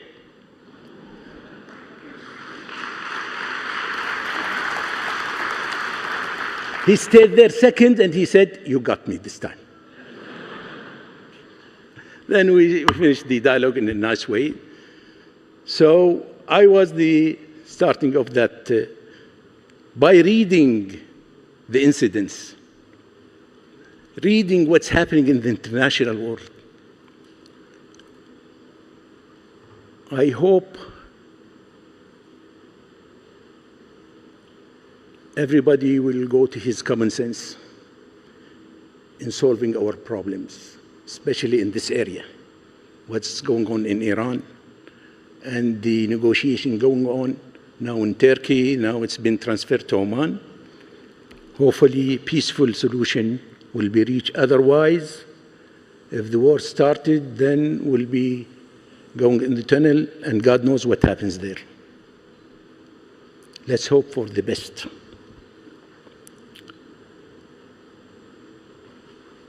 We cannot live in a world that is not controlled properly. We don't have to establish new institutions for a shorter time, then we'll change it later on, because it's been followed for years and years for the world order. So if you allow me to start my speech in my proud Arabic language.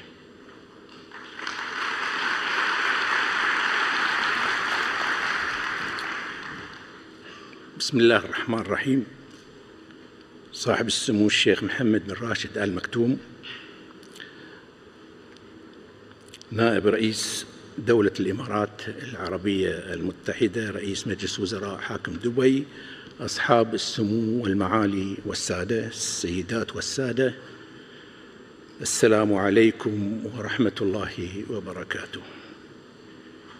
يسعدني ويشرفني أن أنقل إليكم تحيات حضرة صاحب السمو أمير البلاد الشيخ مشعل أحمد الجابر الصباح حفظه الله ورعاه، وتحيات سمو العهد الشيخ صباح خالد الحمد الصباح حفظه الله، مقرونة بأطيب تمنياته بنجاح أعمال القمة العالمية للحكومات 2026.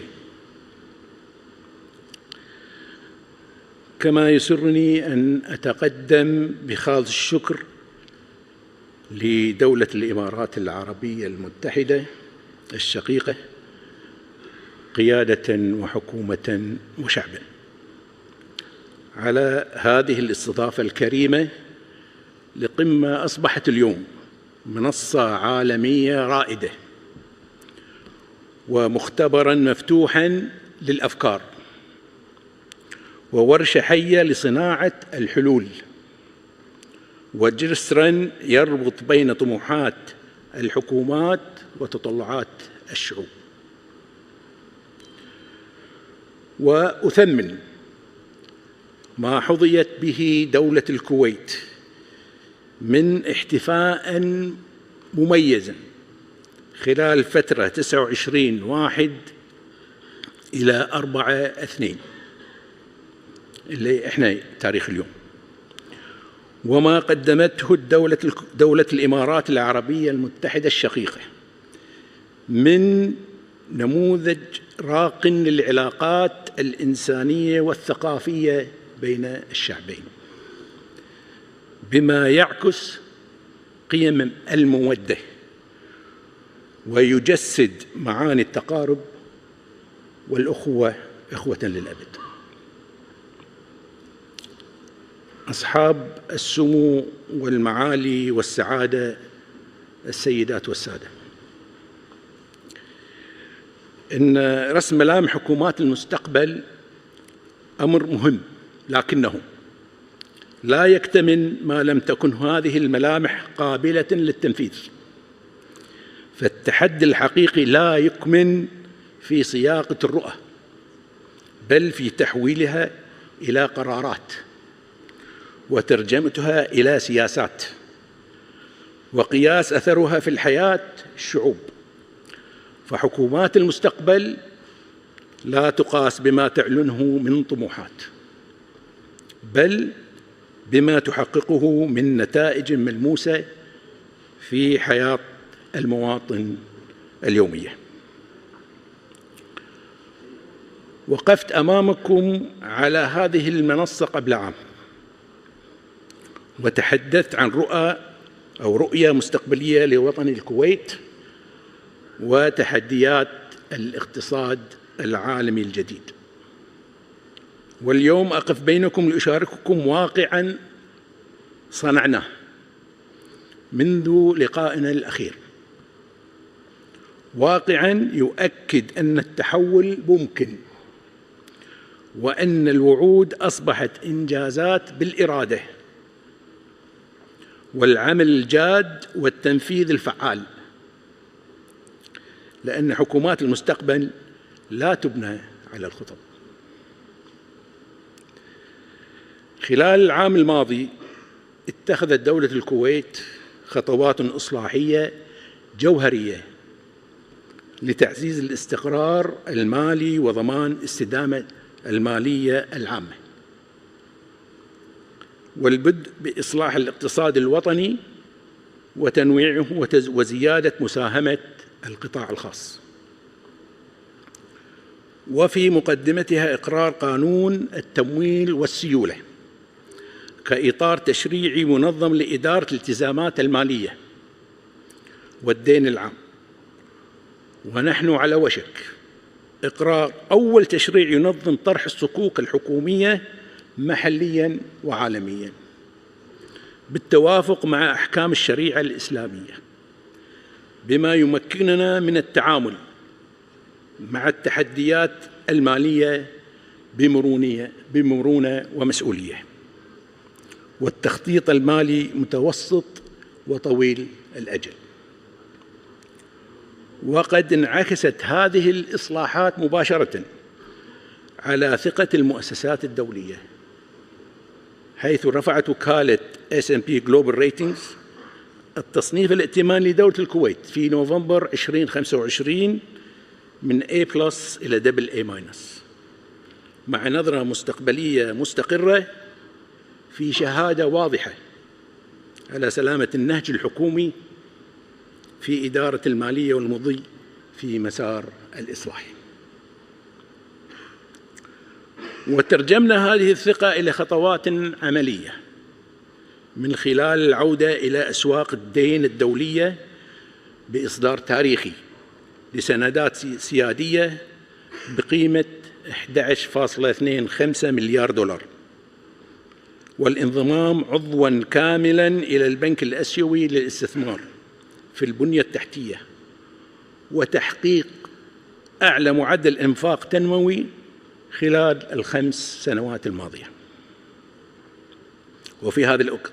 وفي هذا الإطار نؤكد أن التصنيفات والسندات أدوات لغاية أكبر تتمثل في بناء اقتصاد متنوع ومستدام يقوم على الشراكة الفاعلة مع القطاع الخاص. ومن هذا المنطلق نعمل على إنشاء منظومة متكاملة للنقل والخدمات اللوجستية تعيد موضع الكويت كمركز إقليمي يربط بين القارات. فتم توقيع عقد ميناء مبارك الكبير ليكون بوابتنا البحرية للتجارة العالمية، وافتتاح برج المراقبة الجديد والمدرج الثالث في مطار الكويت الدولي، واستكمال العمل في مبنى الركاب الجديد إن شاء الله الذي سيفتتح 27.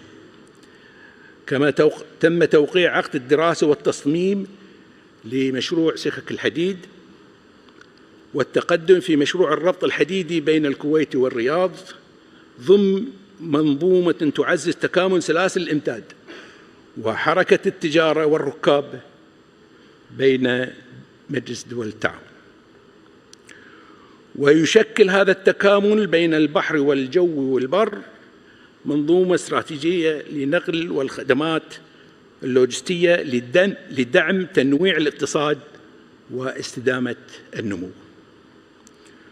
وفي مؤازرة ذلك عملنا على ترسيخ بيئة اقتصادية مستقرة جاذبة انعكست في تدفقات استثمارية نوعية، من بينها افتتاح مكتب جولدمان ساكس في الكويت وحصول بلاك روك على ترخيص فتح فرع، إضافة إلى تعزيز الشراكات في قطاع الطاقة وتطوير البحث والتكنولوجيا ونقل المعرفة، حيث احتفلنا مؤخراً بمرور 10 سنوات على شراكتنا مع GE فيرنوفا وتأسيس مركزها التكنولوجي الإقليمي الذي يمثل منصة للنهوض بقدرات الكفاءات الوطنية وكذلك تدريب كوادر دول أخرى. وفي قطاع النفط والغاز أعلنا يوم أمس في كلمتنا التي ألقيناها في مؤتمر ومعرض الكويت للنفط والغاز كوغز عن فرص غير مسبوقة للاستعانة بالشركات العالمية. أولها مشروع شاهين بيرغرين لشبكة أنابيب تصدير النفط، والثانية مشروع السيف لتطوير الاكتشافات النفطية البحرية، ومع الإبقاء على ملكية والسيادة حصرياً للدولة، وهي رسائل تؤكد انفتاحاً منضبطاً وفق قوانيننا بمنهج واضح. أصحاب السمو والمعالي والسعادة، السيدات والسادة، إن حكومة المستقبل لا تقاس بقوة اقتصادها فقط بل بجودة خدماتها. ومن هذا المنطلق واصلنا مسار التحول الرقمي، حيث توسع تطبيق سهل ليشمل أكثر من 25 مليون معاملة، متوجاً إنجازاته بحصوله على جوائز محلية وعربية. وأطلقنا مبادرات رقمية متكاملة، ونقلنا البنية الرقمية لوزارة المالية إلى السحابة الإلكترونية. إن الحكومة الذكية تصل بالخدمة إلى المواطن قبل أن يطلبها. كما شهدت القطاعات الصحية والسكنية والتعليمية تطورات نوعية غير مسبوقة عبر مشاريع وإنجازات عملية تمس حياة الناس مباشرة، وتؤكد أن الاستثمار الحقيقي هو في الإنسان وجودة حياته. وعلى صعيد الحوكمة والانفتاح أجرينا ما يزيد عن 50 تعديلاً على القوانين والمراسيم ضمن منظومة التعديلات التشريعية خلال العام الماضي. وأطلقنا منصة كويت فيزا، وحدثنا أنظمة الإقامة بالتوازي مع تطوير القطاع السياحي وتحسين جودة الحياة ضمن رؤية متكاملة تقوم على اقتصاد متنوع وحوكمة فعالة واستثمار في الإنسان وانفتاح متوازن على العالم. ما تحقق خلال العام واحد جاء بإرادة سياسية واضحة وقرارات جريئة وتنفيذ سريع، وخرجنا بثلاث دروس أساسية: الجرأة في اتخاذ القرار، السرعة في الإنجاز والشراكة الحقيقية. ودولة الكويت التي عرفت مرارة الاحتلال وويلات الحروب تؤمن بأن السلام شرط للتنمية، وأكرر تؤمن بأن السلام شرط للتنمية، وستبقى صوتا داعيا للحوار واحترام السيادة وبناء الجسور والعمل الإنساني بنهجها الدبلوماسي المتزن والقائم على الاعتدال والحكمة. المستقبل لا ينتظر المترددين، والكويت اتخذت قرارها بأن تصنع مستقبلها وأن تقود التغيير وأن تقدم تجربتها بشفافية وتتعاون مع العالم لبناء تنمية مستقرة ومستدامة. أصحاب السمو والمعالي والسعادة، سيدات والسادة، شكرا لحسن استماعكم، والسلام عليكم ورحمة الله وبركاته.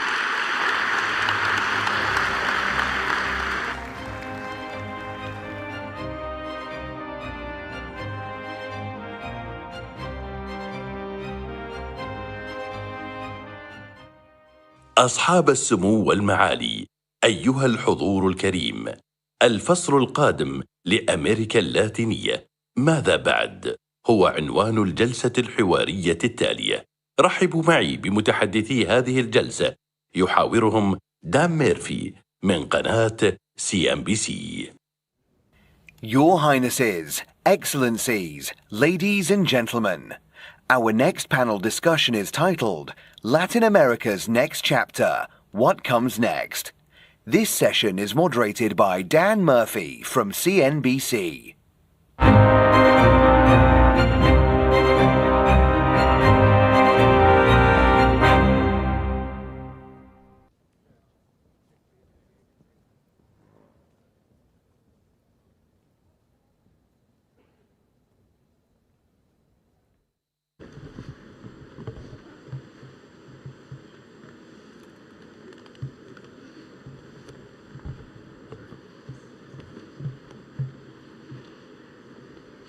Your Highness, Your Excellencies, ladies and gentlemen, a warm welcome to this World Government Summit special event. I'm Dan Murphy from CNBC.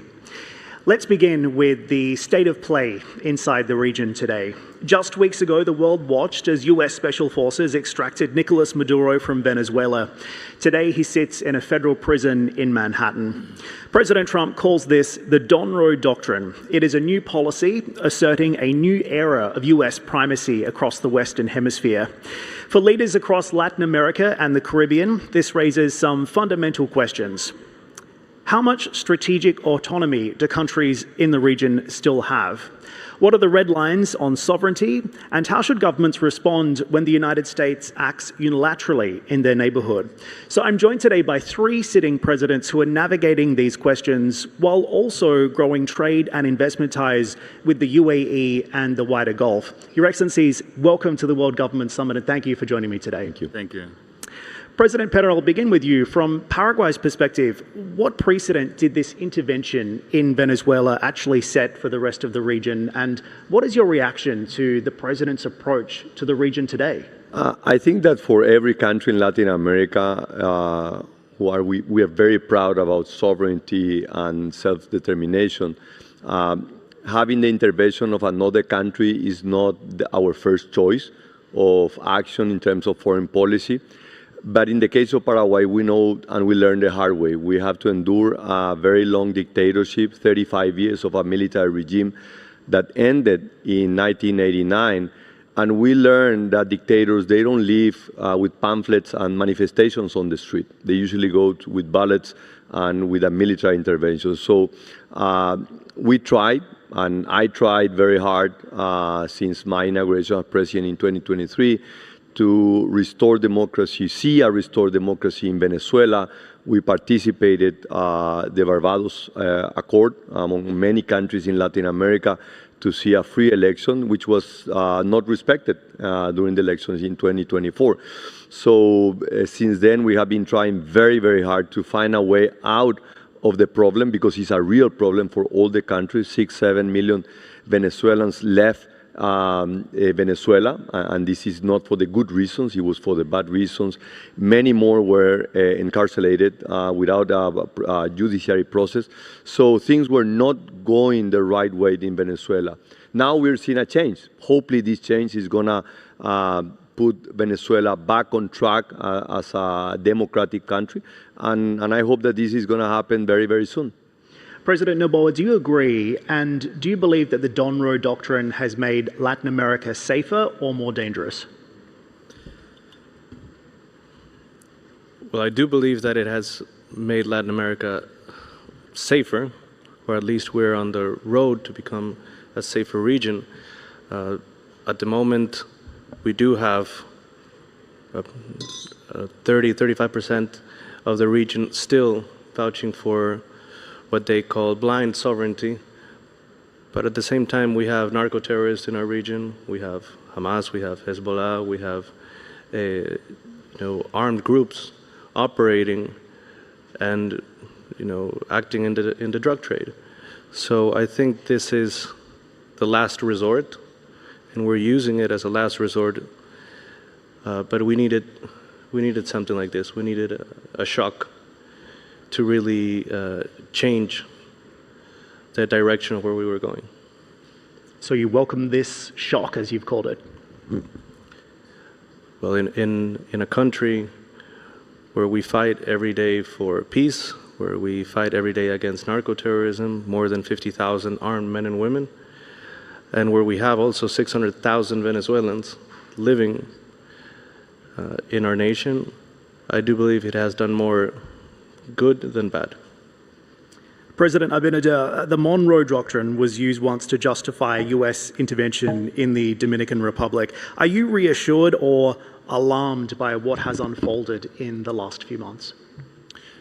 First of all, let's speak about what was happening in Venezuela. Venezuela, we had relations until the elections. On the elections, you know that it was a stalled elections. There was no democracy. We have seen that now they are freeing a lot of political prisoners. So the situation was very special in Venezuela. We already had almost 200,000 Venezuelans in Dominican Republic that they were there because of political and economic problems. So this was a very special situation. And in our case, like it or not, we have a special relation with the United States economically, geographically. 2 million Dominicans live in the United States. They are the major source of our tourists that goes to Dominican Republic. That last year was more than 6 million Americans visiting Dominican Republic from 11.5 million of visitors. So we have that special situation. And we have always been personally, in our country, a fighter for democracy. So in this part, I think we are hoping that this goes to a transition to democracy in Venezuela, and that's, I think, is good for the whole region. Are you not concerned, though, that given the way that the president has behaved and his own approach to Latin America and the Caribbean, that perhaps any other country in the region could be next? I am not concerned because I think you have to have a cause, you have to have the reasons, and in Latin America, as Daniel, President Noboa was saying, it's emerging more and more democracies, and we have, for example, a very trustful and respectful relationship with United States. We don't like intervention. Nobody likes intervention. And to respect also the sovereignty, and they respect our sovereignty. We discuss, but we also need partners for the fight of crime, for the fight of narco-terrorism. We need partners. You cannot fight the narco trade alone in one country. You need a strong military force like United States. So we work very respectful, and we have done very well together, and we have a very fine relationship. President Pena, can I have you react to that as well? Sure. No, I think that what is important is what we understand for the Monroe Doctrine. This is a 200-year-old belief that the U.S. security is also affected by the environment of the U.S., and this is the Western Hemisphere. But if you go back to 1823, many of the countries in Latin America were still struggling to get independence. In the case of Paraguay, we were among the first ones to get independence in South America in 1811. So our situation was quite different back then to what is today. Today we see a partnership relation. We don't see a submission relation with the U.S. Paraguay is a strong partner with the U.S., and the same applies to Ecuador and Dominican Republic. But that doesn't mean, because we have a strong partnership, is that we have to put our own interests second to the interests of the U.S. No. We respect their interests, but we also have our interests. The good thing is we have mutual interests and things that we are both agreeing. One of them is that organized crime is probably one of the greatest threats for the Western Hemisphere. This is a great threat, and we need to work together. Our organized crime, which was fueled by many governments under this false ideology, the socialism of 21st century, that they were lowering the capacity of defense of the national governments, allowing organized crime to move, this weakened us. So now we need to change, and we understand that working together with the U.S., they have their own interests. They are putting pressure on the Caribbean, and for us, this is critical because we don't want organized crimes institutions to go further down. That's why we are also strengthening our military and defense capacity. So I'm not concerned about the Monroe Doctrine. Actually, I welcome the Monroe Doctrine, because it means they care about it. They care about the safety about the Western Hemisphere, and we need to work all together, and we need to do also our fair share. President Noel, you've also addressed this, but what we saw in Minneapolis is a case in point here. Of course, ICE agents attempting to enter Ecuadorian consulate inside Minneapolis. In your view, sir, was that a breach of sovereignty, and did you ever get an apology from the United States? No, we saw the videos. We saw it was an initial attempt. It didn't go through, and we had a letter of protest. And we talked and we sorted it out. Like I said, we need to understand which of the interests align and which don't. And something that's not negotiable is our own principles.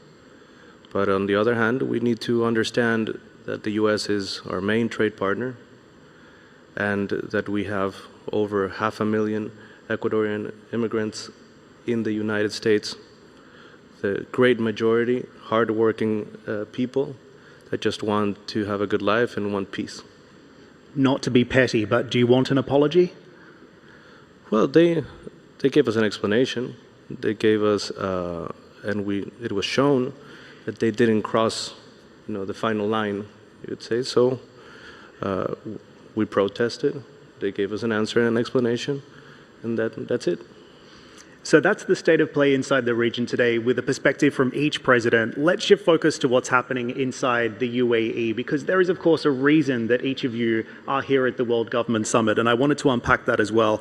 President Pena, you've been working with UAE companies to build infrastructure in Paraguay in particular. Tell us about your ambition to build on your trade and investment ties, not just with the UAE, but also with the Gulf. 11 years ago, I started to come to the region. I was Minister of Finance of Paraguay. So I was trying first to understand what was happening in the region, UAE, Qatar, Saudi Arabia. And I was amazed. I was amazed not because of the amount of resources, but about the wisdom, the vision of the leadership. So at that time, we negotiate an investment agreement, elimination of double taxations. And when I won the election in April of 2023, the first country that I visited, even before sworn in, was the UAE. So I came here and I said that despite that we are separate, very far away, and we might not have similar languages or cultural ties, but the vision that we have going forward is very, very similar. So over the last 2.5 years, I have been coming regularly to UAE, and we had been able to reach very important agreements on investment in railroads, airports, energy. Paraguay is a large producer of clean renewable energy, and of course this is being used as a magnet to bring companies on the technology sector, and of course the UAE is leading in this effort and in this initiative. So I think that there is a great amount of opportunities. I think they are limitless, the things that we could do. And what we have offered, and during this semester, Paraguay is under the presidency of Mercosur, which is now also, thanks to Trump, moving ahead on many areas with free trade agreement. We just closed one with the European Union. We are now in the process of doing a free trade agreement with the UAE and Mercosur. We think that we need to bring together these two regions, the Gulf, and I think UAE can play a major role in leading this region, and also South America and Mercosur, and Paraguay, with a lot of humility, wants to be the entry gate, a country that's going to welcome foreigners from other regions and to do business in the entire continent.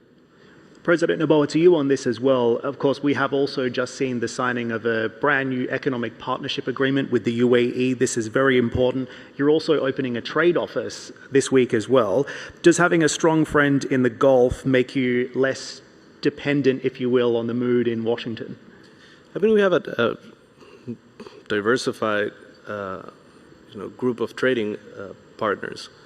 We trade a lot in Asia.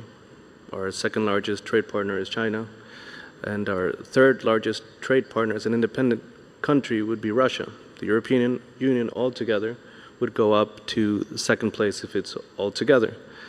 I believe that Ecuador is very compatible with the Gulf, that we could work together. We are a net exporter of food. We produce 9 times the amount of food that we can consume. We have fresh water sources. At the same time, we bottle water and several drinks. So in terms of compatibility, we are a great partner for the UAE and for the entire Gulf.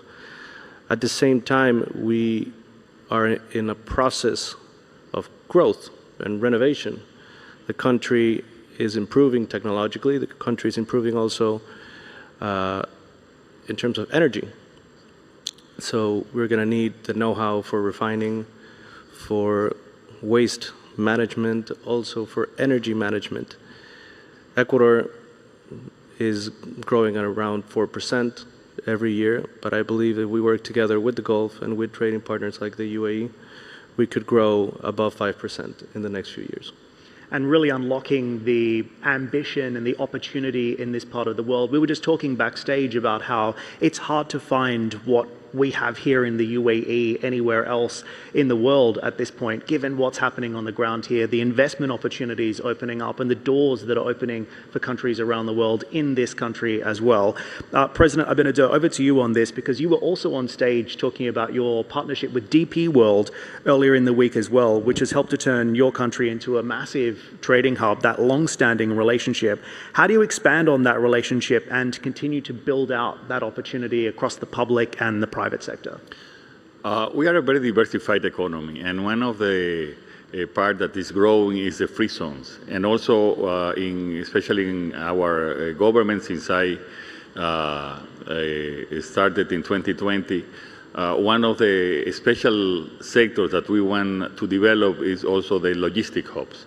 So we already had Dubai port that is not just the main port in the Dominican Republic, it's the main port of the region, and it has been a very successful story. And you can see what Mr. Sultan said. So it has been an excellent relationship, a public-private agreements that now and during my government, it is not just the port or the logistic. Now they entered into the free zones. What better free zone you can have next to the port? And they also went into free zones in the airport of Punta Cana, also that it has a special conditions. So we already have this special relation. This, between last year and this year, just Dubai Port is investing, expanding the ports and the free zones, $760 million. And I hope also other companies will see that from the UAE, will see that a case of success to enter into all the diversified areas that we have. At the same time, we are working into an agreement with UAE with all the vanguard technology that they have, especially on the digital government, that it makes more competent and specialized and efficient government. We are working on a protocol so we can have a G2G agreement and implement all these cases, successful cases that it has done here in UAE in the Dominican Republic. So I think there are a lot of opportunities for the private sector, but also between our governments, that we can do a lot to assure and have a better quality for our people. And the President also just mentioned that unlocking this opportunity will drive growth. What does the growth number look like for the Dominican Republic if all goes well? Well, we have predicted 4% also for this year. We have been growing at approximately 4.5% for the last 30 years. And we have established in our government what is seen as a Project 2036, which is to double the economy for 2036. We are now a middle-income country, which we were a low-income country 20 years ago. And we are developing, as I said, and I think one of the reasons is our diversified economy in tourism, in free zones, in also part of agriculture, in logistic hubs. We are even growing a lot in medical tourism for all the region. So we have, as I said, we are growing every niche. In the free zones, we now have also a special a project to assemble semiconductors in the country.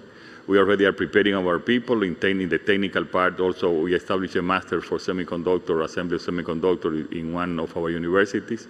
We are exporting $3 billion in medical devices from our free zone. So it's not just the old manufacture of clothes, so we are going more into technology. At the same time, about 800 million exporting electrical equipment.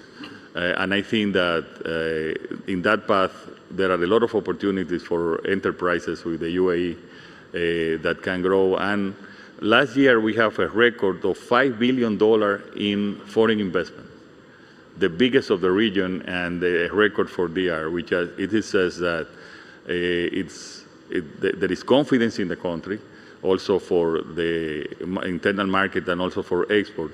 And one of the good things is that the company that has invested in the Dominican Republic invest 68% of their profit in new investment in the DR. So that it says how confident and how well they have been doing in the last few years. I also wanted to shift focus just briefly and talk about something that President Pena and I were also discussing in Davos, Switzerland, only a couple of weeks ago, and that is President Trump's new Board of Peace. Of course, the foreign policy agenda in the United States right now isn't just peace, it's also prosperity, and trade and investment is directly correlated to that.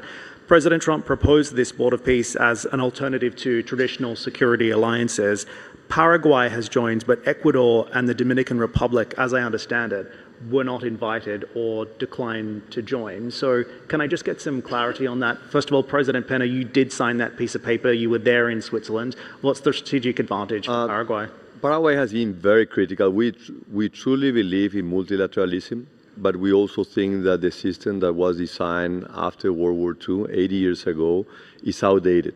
It's outdated and doesn't reflect the weight of different countries, the participation, and of course, at the top of this pyramid is the United Nations, right? It's a large organization, and I have been very, very critical about the UN capacity to solve problems.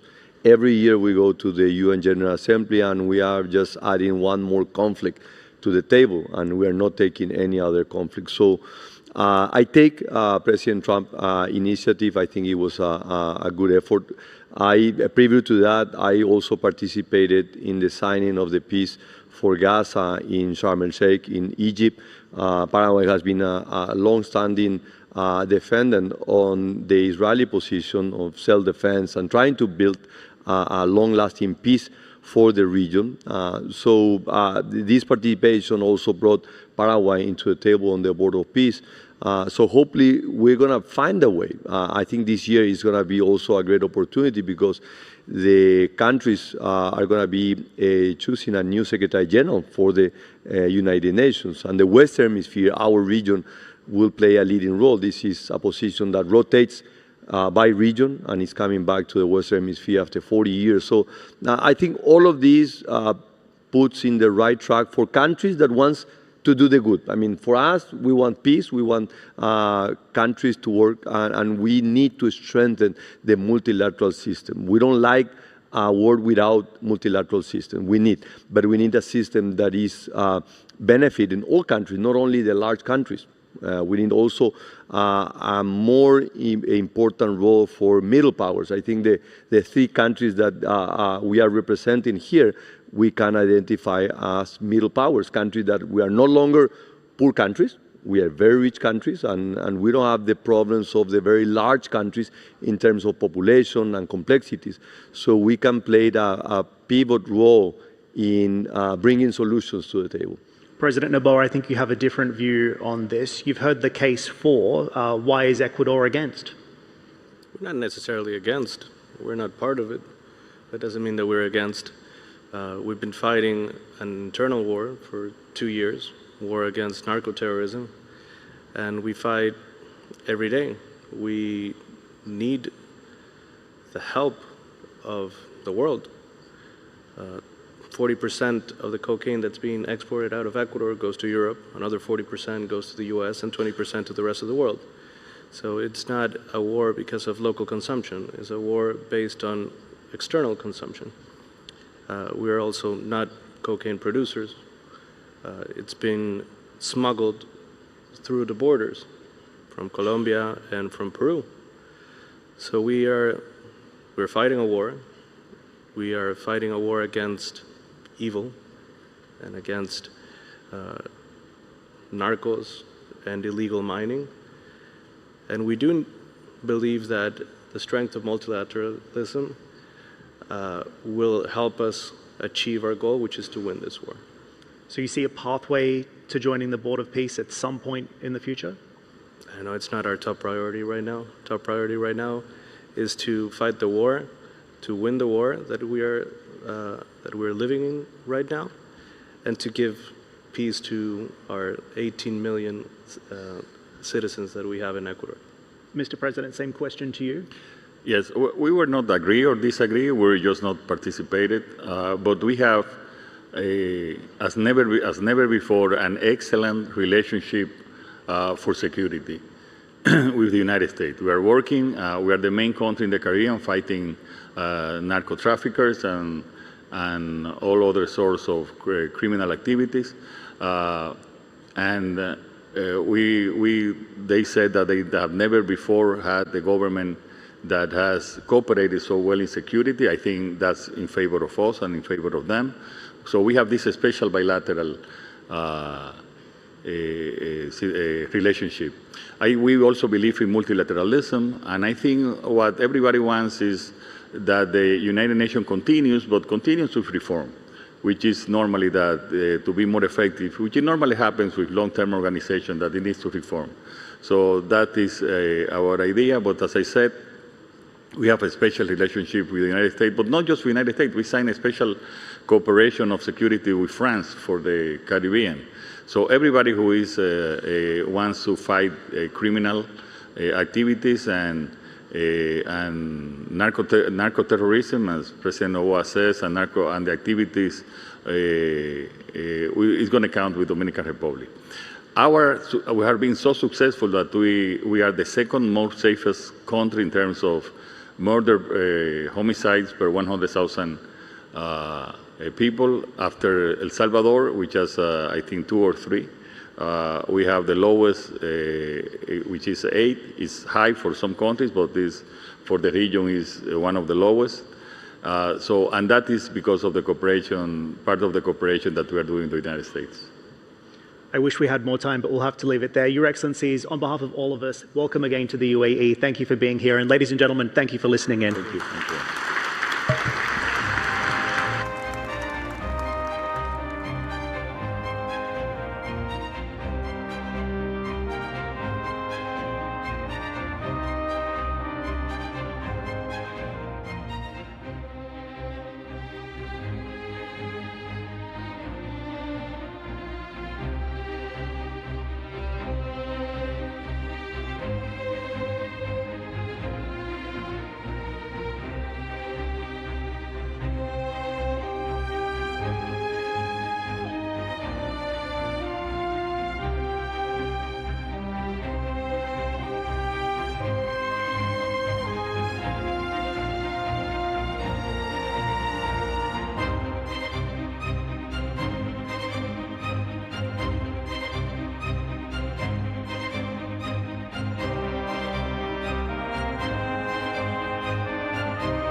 أصحاب السمو والمعالي، الحضور الكريم، الجلسة التالية حوار مع معالي كاليكستو أورتيغا سانشيز، نائب الرئيس للشؤون الاقتصادية في فنزويلا. يحاوره تاكر كارلسون، مؤسس The Tucker Carlson Network. Your Highnesses, Excellencies, ladies and gentlemen, our next session is a conversation with His Excellency Calixto Ortega Sanchez, Vice President for the Economy of Venezuela. This session is moderated by Tucker Carlson, founder of the Tucker Carlson Network.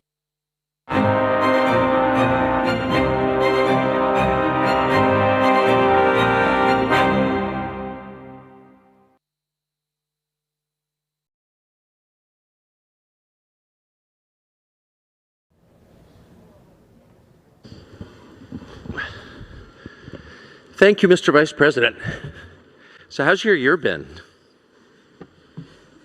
How my year has been? Just kidding.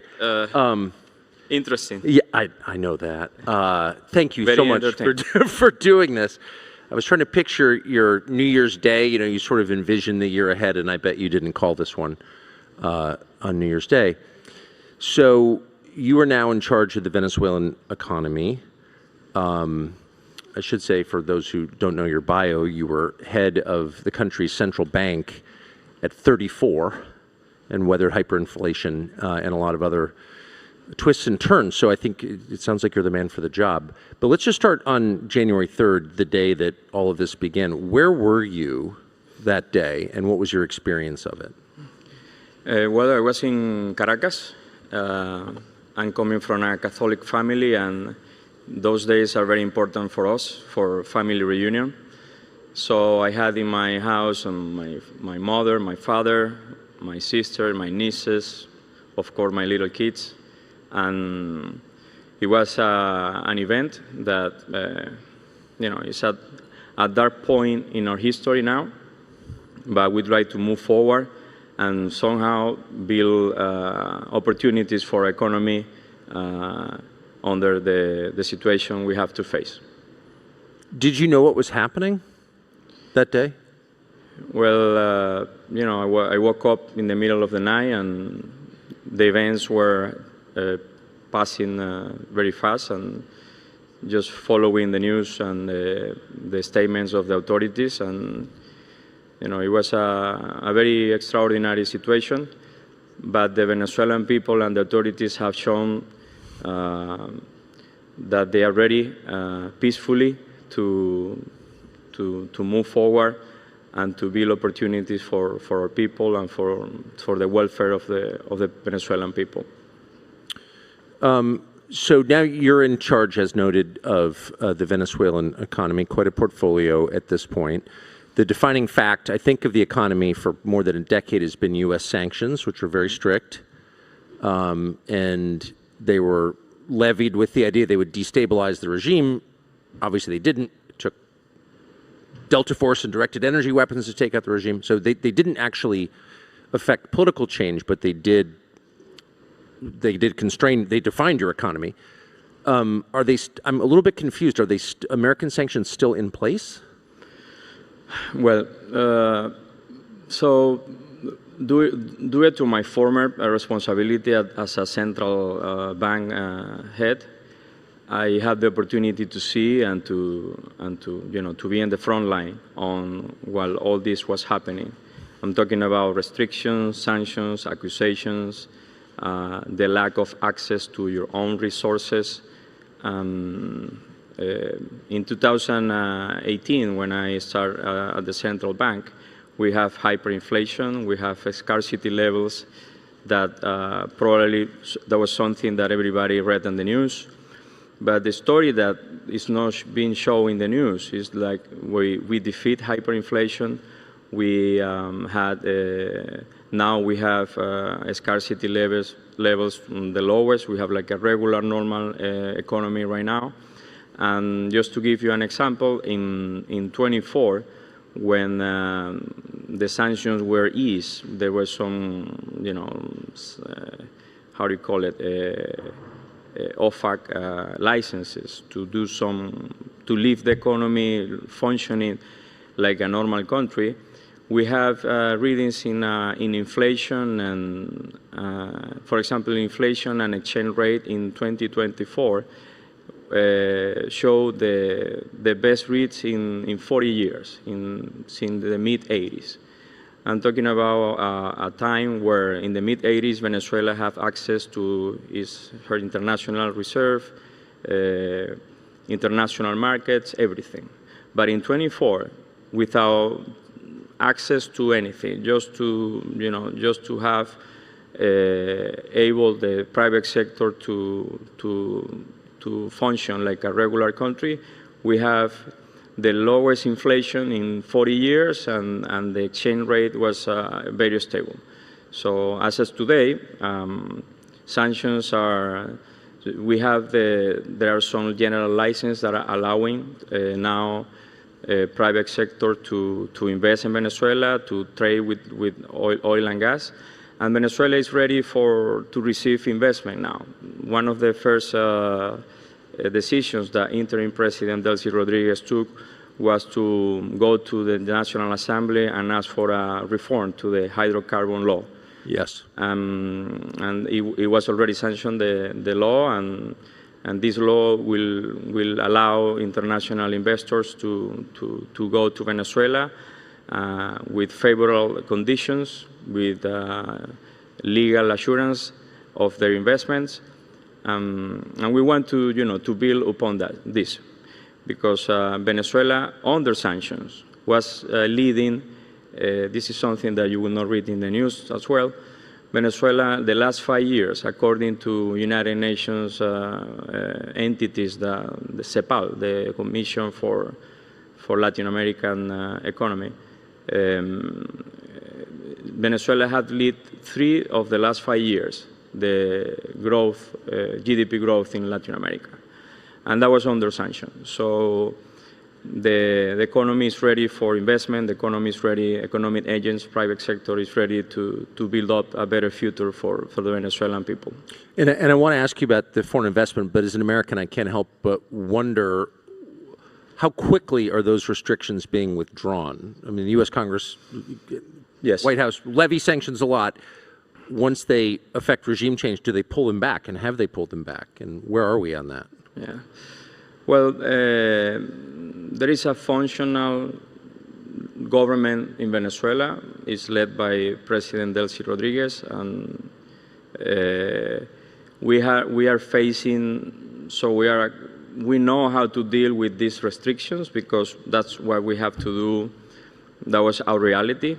And what we are experiencing right now is that this U.S. institution have a lot of experience putting restrictions, accusations, and having lists and putting you in this list. But when it comes to taking down or trying to open doors for a new relationship, then it's a process, and we are working on it. But I think it's working in the direction that it should have ever been. U.S. companies, U.S. investors having the opportunity to go to Venezuela, which is a natural market. Venezuela is a natural market for all neighbors, including the United States.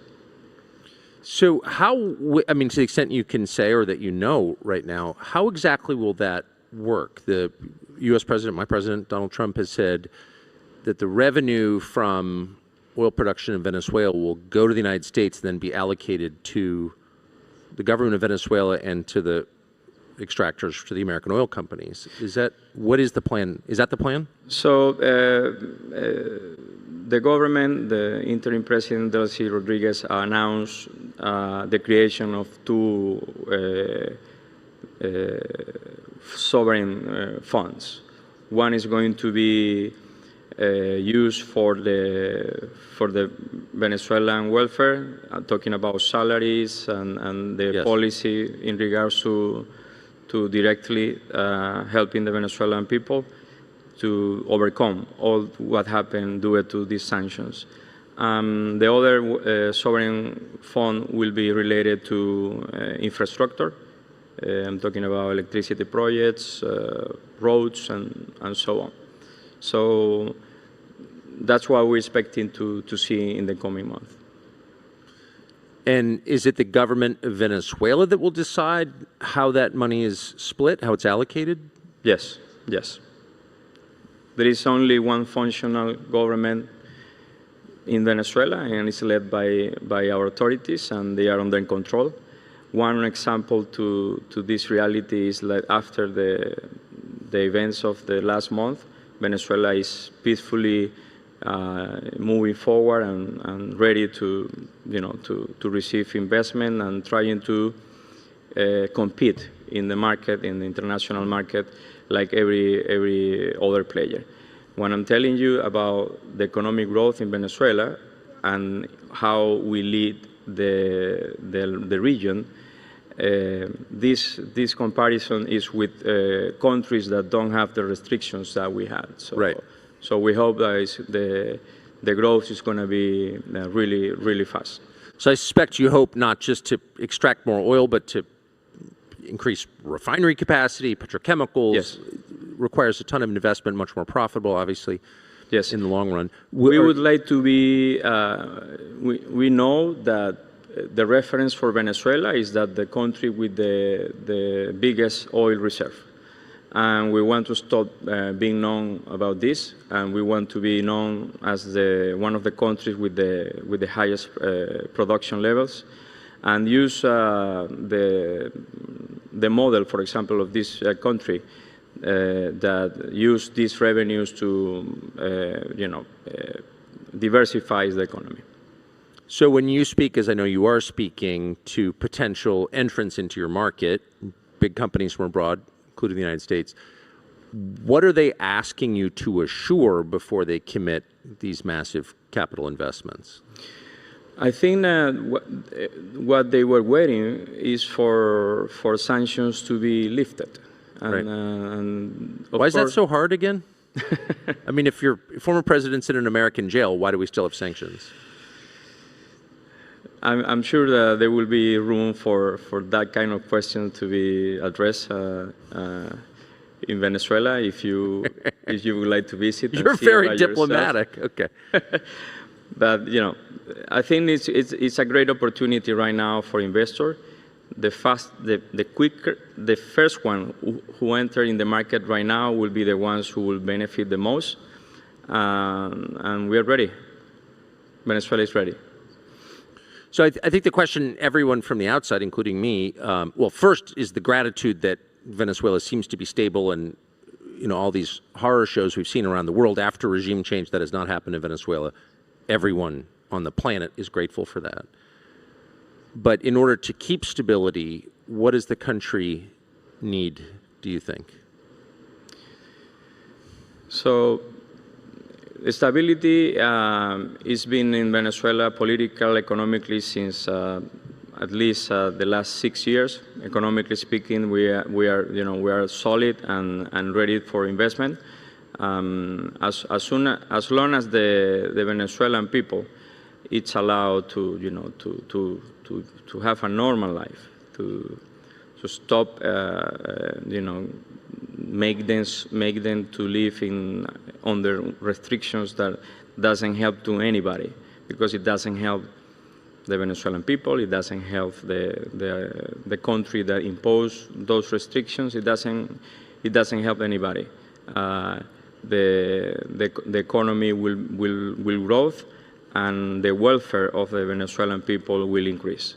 We have data, for example, I talk about the GDP, but we have data on Venezuelan consumption levels, and it's increased every year, has been increasing.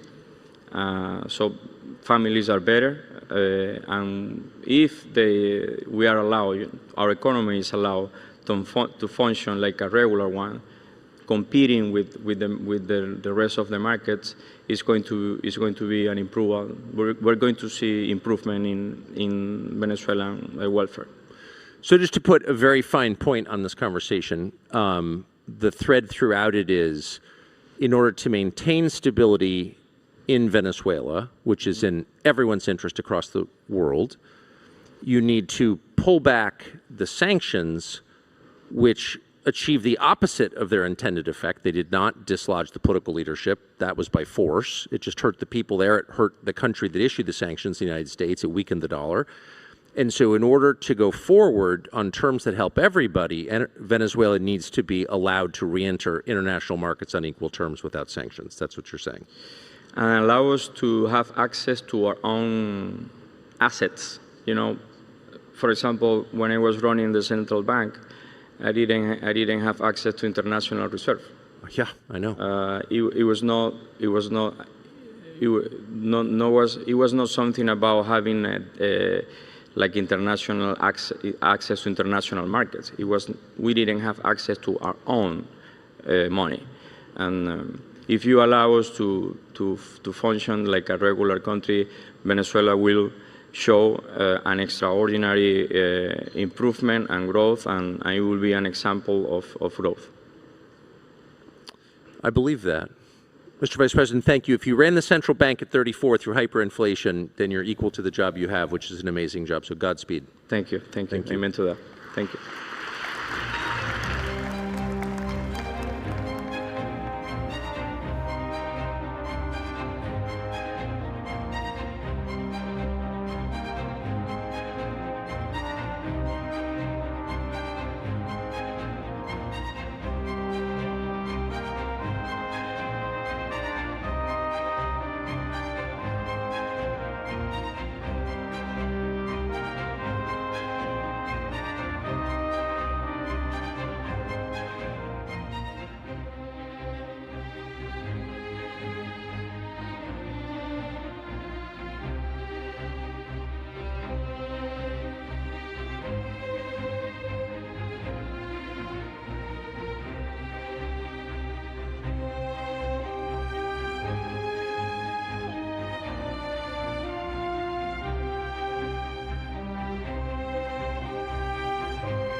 Ladies and gentlemen, our next panel discussion is titled Government and the Future of Investment, an African Perspective.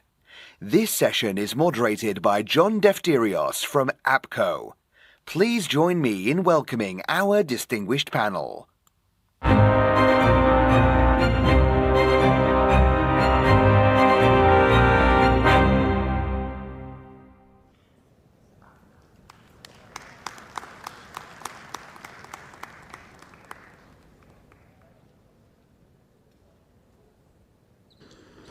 Okay. Good afternoon. I'm John Defterios. I'm delighted to be doing this session. I had a chance to listen to the mid-morning session with the leaders of Zimbabwe, Sierra Leone, and Botswana with Tucker Carlson, and the conversation was kind of dominated by democracies, the role of China in Africa, employment for youth, keeping them on the continent, all very valid points. But if you want to understand this inflection point we're in right now, we have Africa with the world's fastest growing population, a very youthful population that needs jobs, of course, an abundance of natural resources, tourism destinations, a digital revolution taking place, but sorely in need of investment. Just to provide some context, of the $1.6 trillion that went into FDI in 2025, $60 billion, around 4 to 5% has been the top, went to Africa. And knowing the capabilities of the continent, we're trying to discuss here what's going to unlock that money in the future. It's great to have the president of Tanzania, the prime minister of Mozambique, and Dr. Keane, who served as president of the African Development Bank, and we had a chance to meet as he was retiring. And we had said to him, what do you plan to do if you're retiring? He says, I'm going to make sure there's money in Africa for growth. Yeah. So you're a disciple of that. So it's great to have you. And we're going to tackle this issue of reforms, right? What's needed to actually truly have money from the private sector go in. I think it's worth noting, by the way, in the last 3 years alone, this country, the United Arab Emirates, is the #1 investor into Africa. And by the way, for context, both Tanzania and Mozambique have been getting more than their fair share of money of that $60 billion, but that's just not enough. So, Dr. Adesina, number one, you're the one that brought us together. There was an Africa dinner last night with 4 heads of state, and you were, I would say, banging the drum, saying this is the decade at this inflection point where we have to go from aid to private sector capital. In your view, why is it important now? And is the time right? And are the reforms in place? Thanks. Well, thank you very much, John. I'm delighted. First, let me thank the Excellencies for being here yesterday for the event that we had. First and foremost, I don't really believe that Africa should ever develop with aid, because when you talk about aid, it's almost as if you have a walking stick and it keeps going down and you're going to just simply fall over, right? And so that's not the way in which you're going to really develop. But we have to look at Africa not from an aid perspective, from an investment perspective. And let me tell you why I believe so much in Africa. First is that we take a look at the real GDP growth rates that have been projected by IMF. This year, Africa will grow at roughly 4%. And at 4%, it has the highest growth rate in the world, of all regions of the world. But not only that, something else to pay attention to is that for the first time ever, Africa will maintain that real GDP growth rate as the best in the world for the next 4 consecutive years. So that is not a blip. That is not some kind of cyclical noise. That is something that tells you that this is structural momentum that we are talking about, that is powering the growth. And you can understand why. Macroeconomic stabilization is working better on the continent. Fiscal consolidation is working. A lot more investment in terms of attracting investment, investing in infrastructure, which is leading to productivity growth, and all of that is going on. So that is something to pay attention to. Secondly, is that if you look at global capital, John, you see that quite a lot of that from MTN, you have BlackRock, and you have Vanguard that are investing in it. You have Dangote, for example, which is the largest industrial conglomerate that we have in Africa in terms of cement. You have Safaricom, which is the world's largest mobile company in terms of mobile money. And you look also at Jumia, which is now listed on the New York Stock Exchange inside of fintech. So that tells you that Africa here is not just about promise, okay? Africa is about portfolio. These portfolios are working. Now, look at what is happening for those that are investing in Africa. In the last 5 years, the performance of infrastructure assets and also other real assets is probably given about low teens to mid-teens in terms of returns. Now, that is important to the extent that it's also not correlated with public market public assets globally. So that tells you that Africa, right, it's really more exciting for people to look at. And finally, so essentially Africa is fantastic. Finally, let's talk about minerals, metals, and all the things. I'm sure their excellencies are going to talk about this particular issue. John, we have $6 trillion, whether you're talking about lithium, cobalt, manganese, chromium, you're talking about rare earth and all of these things, $6 trillion. When you got $6 trillion, what are you going to do with aid? That $6 trillion, we have to turn that into real assets for ourselves, unlock those assets.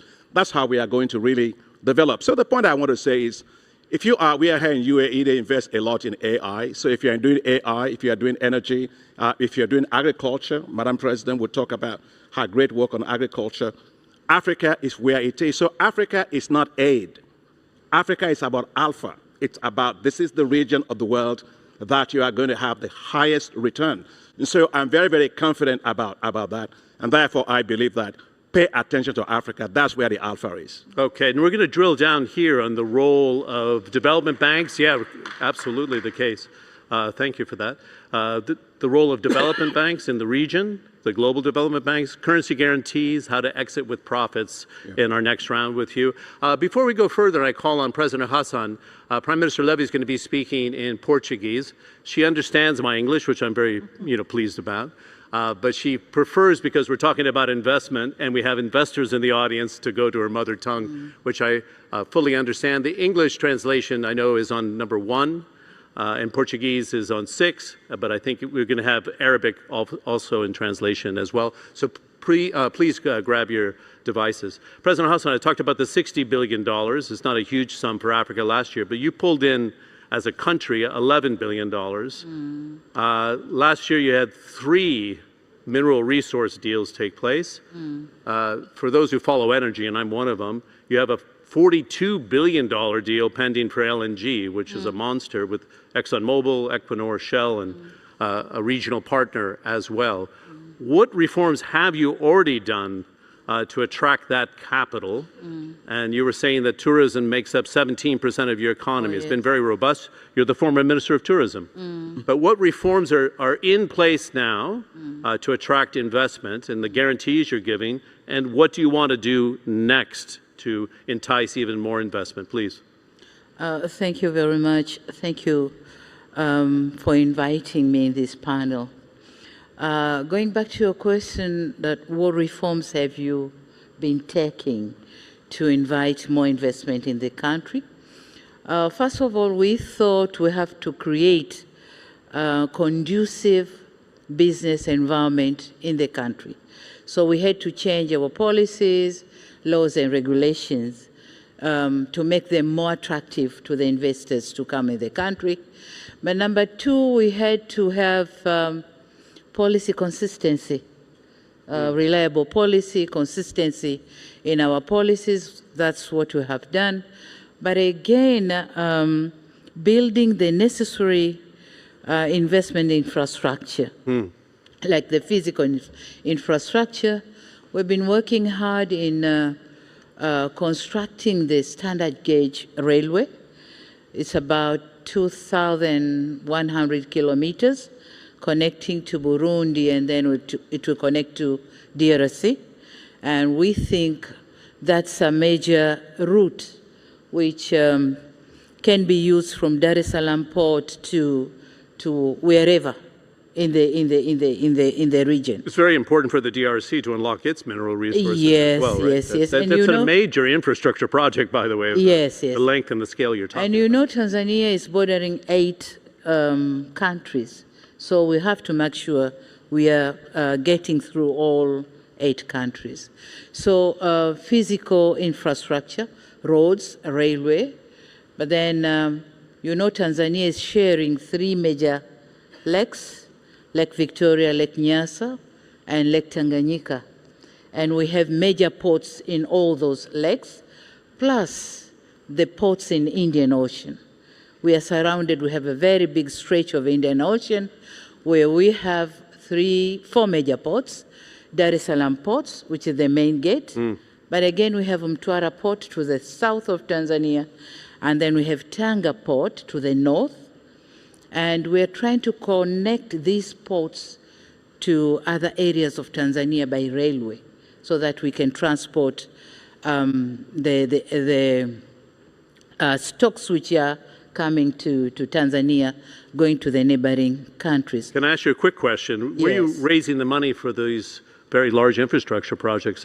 They're sizable. Yeah, of course, we have been working closely with the African Development Bank during when Adesina was a president of the bank, but even before. And we are working very well with the World Bank, plus other funds in the Gulf, the OPEC Fund, the Abu Dhabi Fund, the ADEX, Abu Dhabi Export Fund. So we are working, we are exploring from different funds. So another area, so let me say that in principle, the basic infrastructure for investment growth is already laid in Tanzania. Already laid, and now, and having done that, we have improved the number of projects registered in the country. By 2018, we had around 250 projects, FDIs, in the country. But till 2024, we have registered 970-something projects in the country. And that's from $3.8 billion, and now we have close to $12 billion. Interesting. So that's so you did lay out the result of the roll out the carpet for those investors to come in. So I'll park it there with you for just a moment because we're a little bit tight on time, and I'm going to bring in Prime Minister Levy. Again, on the natural resource front, you have a great deal of potential for strategic minerals and rare earths. You finally got that $20 billion LNG project off the ground after some fits and starts in the north, of course. But Total has been very dedicated to it. Eni of Italy's very much involved. How are you making it easier for investors to come in? And Prime Minister, if I may ask, de-risking the assets for investors to say, that's my comfort level, I'm in? Começaria por saudar a todos os presentes aqui nesta sala, e em particular aos membros deste painel, e dizer que vou mesmo falar em português, vou tentar falar de forma mais calma, para ver se a tradução funciona. Nós costumamos dizer que Moçambique é um país abençoado. Portanto, nós temos todos os recursos minerais possíveis, nós temos hidrocarbonetos, nós temos terras raras, temos terras aráveis, temos água, temos turismo e vários outros benefícios. Em termos de recursos, falava agora da questão do investimento na área de hidrocarbonetos. Realmente, nos últimos tempos, nós enfrentamos vários desafios associados ao terrorismo no norte de Moçambique e que, de alguma forma, condicionaram a exploração do gás de Rovuma. Mas, hoje, estes problemas estão minimizados e nós temos investimentos de empresas globais, como a ExxonMobil, a Total, a Eni, que estão a explorar os hidrocarbonetos em Moçambique, particularmente o gás, um daqueles gases que é de melhor qualidade no mundo. Portanto, há vários países que produzem gás, mas o gás de Moçambique é um gás limpo, um gás de muita qualidade e que torna atrativo para todos os mercados. Mas nós também temos minerais estratégicos. Muito recentemente, semana passada, foi inaugurada uma das maiores fábricas de grafite do mundo e é do conhecimento geral as utilidades que este mineral tem na indústria um pouco ao longo do mundo. Para nós garantirmos que os investidores venham a Moçambique, nós temos um quadro regulatório atrativo e temos estado a trabalhar no combate à corrupção, no branqueamento aos capitais e outras práticas que podem, de alguma maneira, afetar o investimento. Muito recentemente, Moçambique saiu da lista cinzenta do GAFI e sabem quais são as consequências de um país que está na lista cinzenta. Isso limita muito o investimento. Portanto, já estamos a desenvolver uma estratégia de sustentabilidade para que não voltemos a cair na lista cinzenta com todas as consequências daí decorrentes.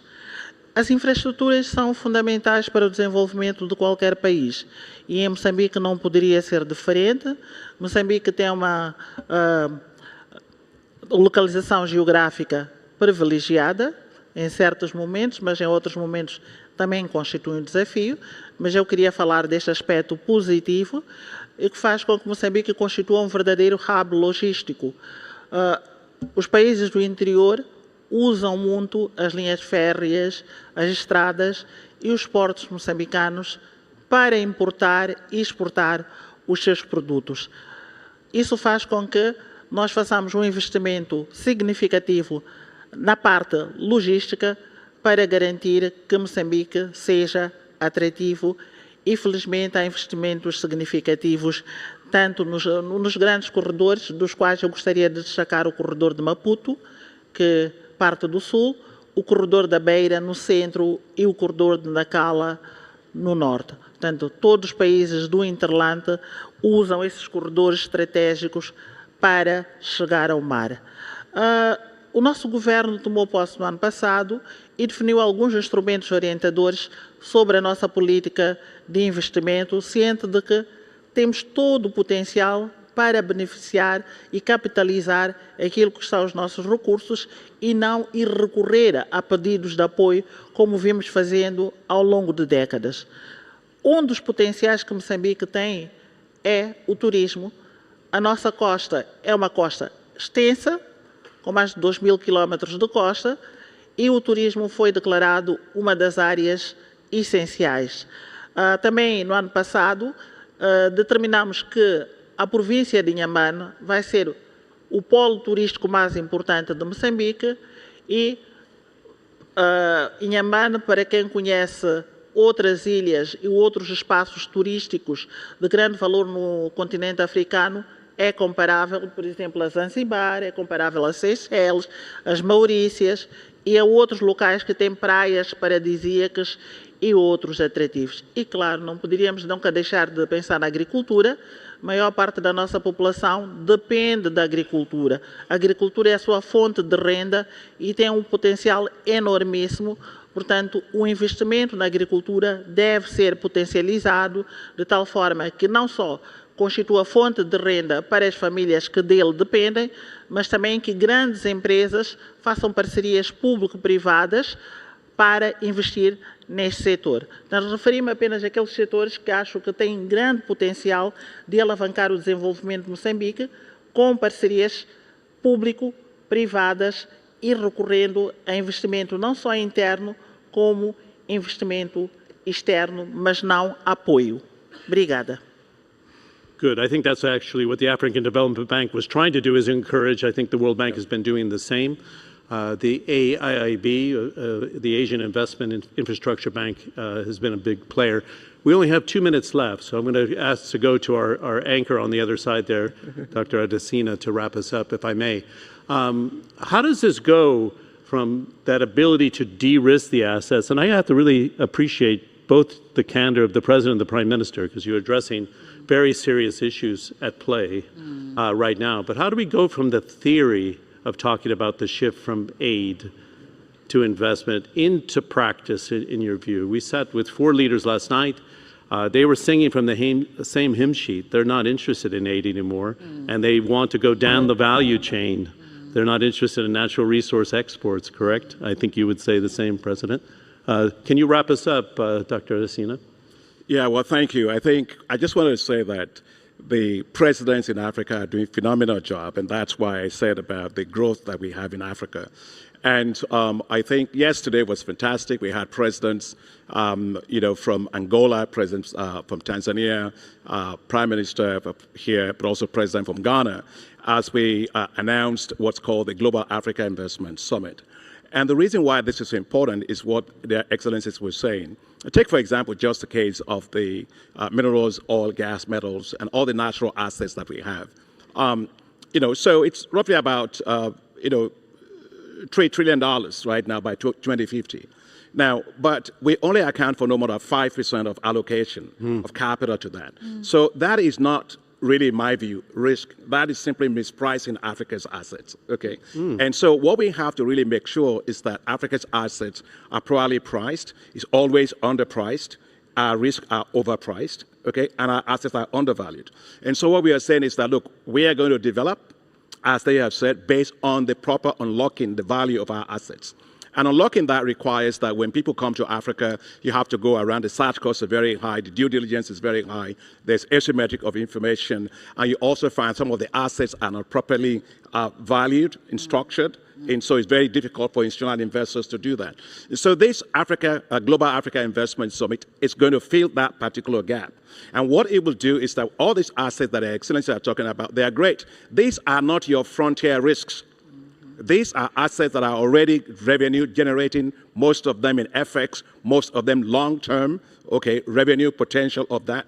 We're going to take that through the Global Africa Investment Summit and convert those assets into de-risk investment portfolios for which global investors can actually invest. Okay, that way you take a risk on Africa. It's not a frontier risk, but it's actually highly, very, very important. So, and as I you just said, want to there's say, sovereign assets, which is a guarantee behind it. Yes, and we will put a lot of guarantees there. You know, there will be multilateral development banks that we'll work with for partial credit guarantees, partial risk guarantees, but also the governments will play their role in terms of de-risking that, in terms of policy certainty and all of that.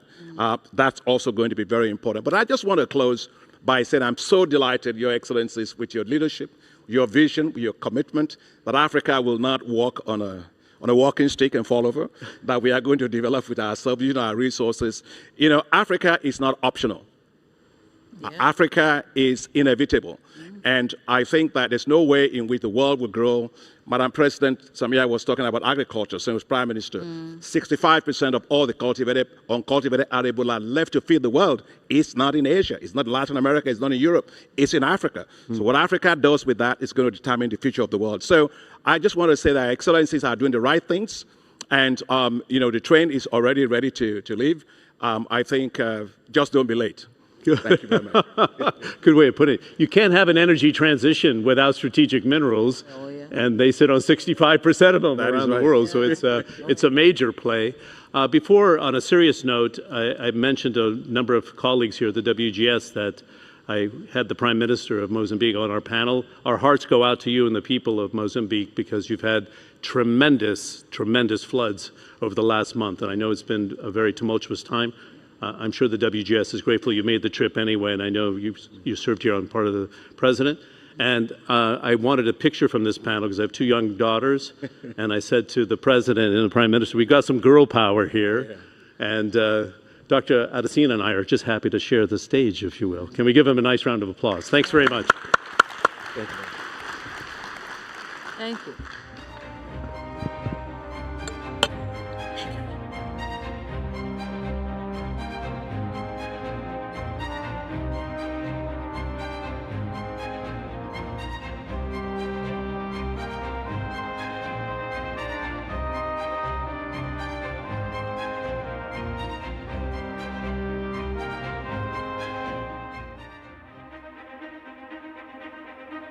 The experience done with the pandemic is an example on a different approach that we adopted, for example, in cooperation with the industry.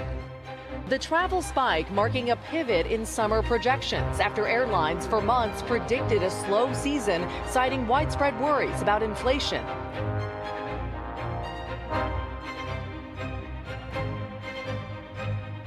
We have all these aeroplanes flying. They are going to be more unique going forward. We're now seeing a resurgence of demand across all our countries on our network and the segments within them.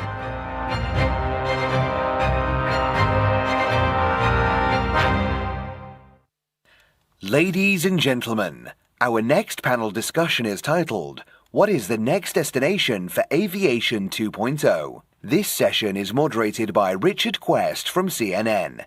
Please join me in welcoming our distinguished panel.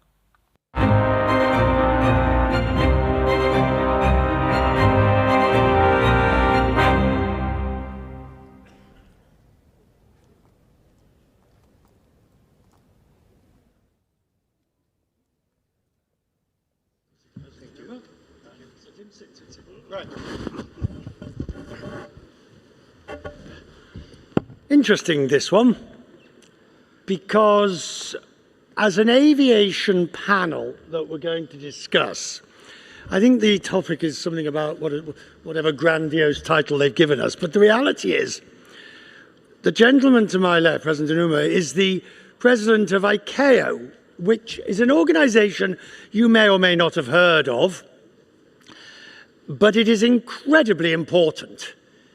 And yet again, it's an organization you may or may not have heard of, because it is, if you will, the main UN represented, if you will, regulator for aviation. Now, we always think of IATA as being crucial, but IATA is the organization of the airlines. ICAO, based in Canada, is the organization of governments on aviation. Please do stop me, Mr. President, if I'm getting this right. How would you describe ICAO? Thank you very much. ICAO is, as exactly explained, a body of the regulator, but the purpose of this organization is not just regulating, enhance aviation for the future, as the title mentioned. So we are the international organization to make standard which is necessary to secure safety and security of the aviation. Right, but when you say make standards or do standards, give me an idea of the range of standards that you're responsible for. Basically related to safety and security of the aviation. If you do not have a clear standard, what kind of aircraft you could use for the international flight, or what kind of security management you are necessary to endorse the international flight, you couldn't manage international flight. So the main field is this field. But in addition to that, recently, we need to also think about the sustainability, what kind of fuel we could use for the future. Right, but it's highly technical. A lot of the work is extremely technical. And but this, for example, sustainability question is not only technical, but it's fundamental. You have your Corsair, which is the main global aviation sustainability program, correct? Yes, exactly. Just maybe bring that a bit closer so you have straight. Yes. Yeah. Now, Tim, as you look at the relationship with ICAO, because again, at one level, the airline doesn't have a relationship per se, because it's through your regulator and through your country, but at the same time, you're very well aware of what ICAO is doing, or you have people in the airline that are aware. Yes, absolutely. The organisation, as you say, is a governmental function from the United Nations. Most of the countries are represented at ICAO one way or the other, and it is in that framework and the structures that were put in place decades ago with regard to how a civil aviation was going to operate, and as the President said, safety of operation, all the other bits and pieces that go with this. So they provide the framework in which all airlines, I say without exception, comply with. And as you mentioned, the regulators of those countries that are a part of ICAO make sure that the rules of the game are applied to the carriers in those particular countries. Is there a disconnect, in your view, between what the airlines want and need and what the regulators provide at the speed at which they provide it?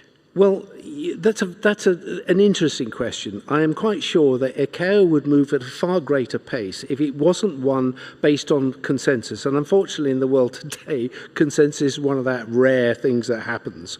So some governments who are represented at ICAO don't quite agree with what the ICAO management or structures would require.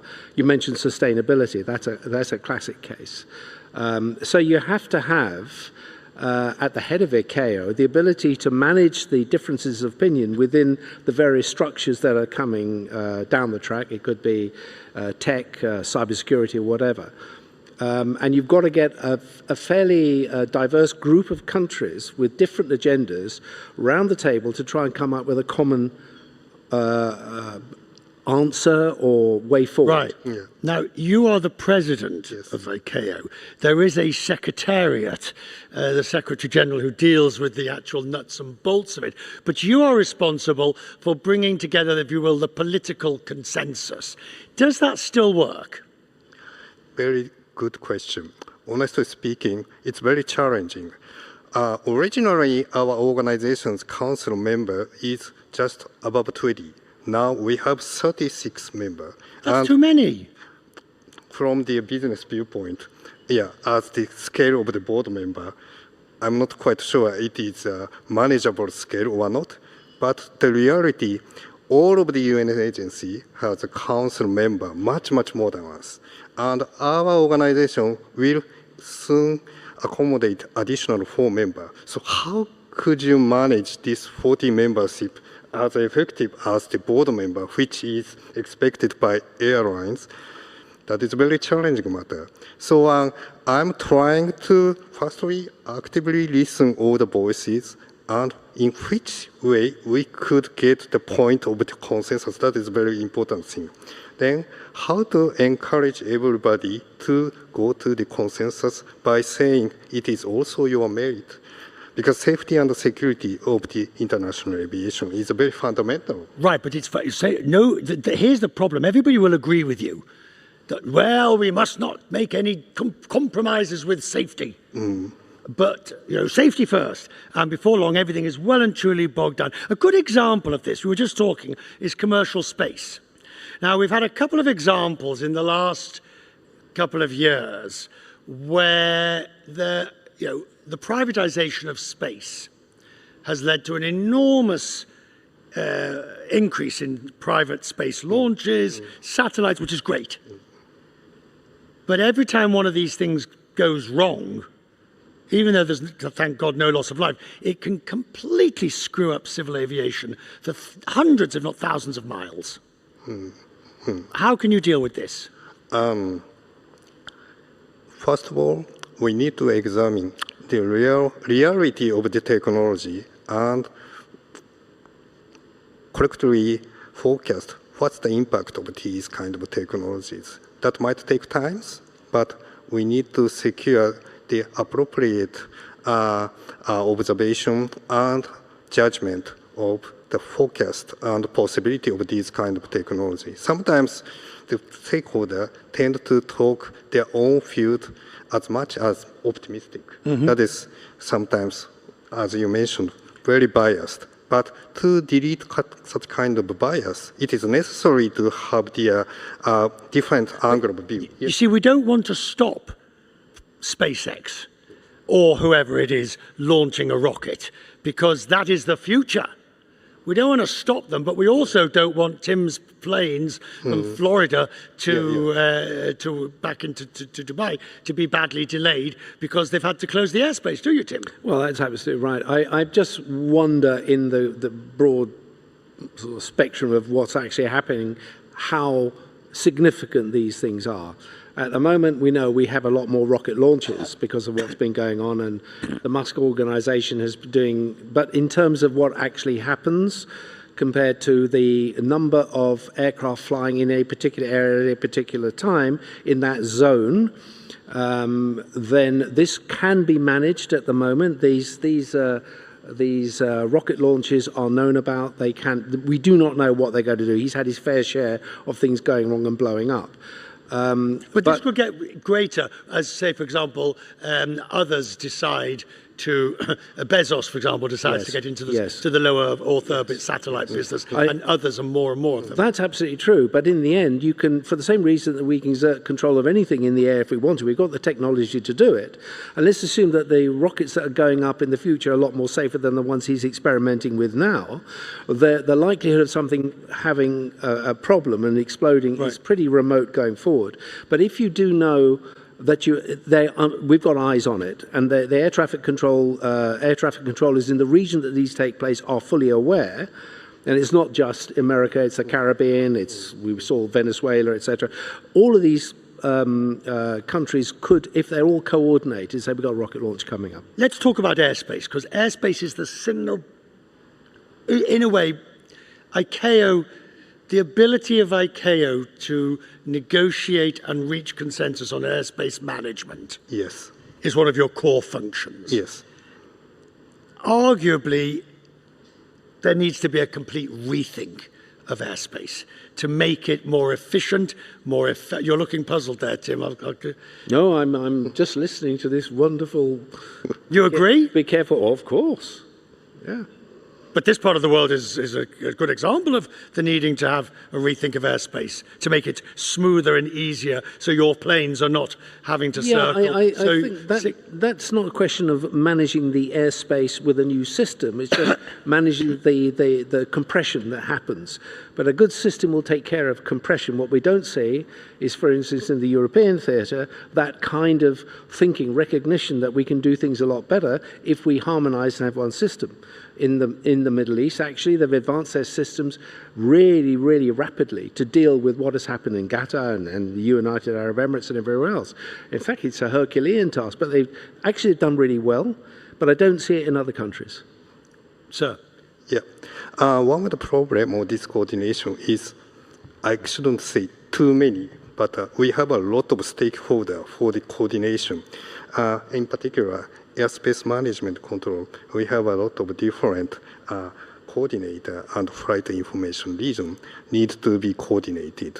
So how to make this coordination and process much easier is one of the issues among one of the consensus issues of the stakeholders. We have a lot.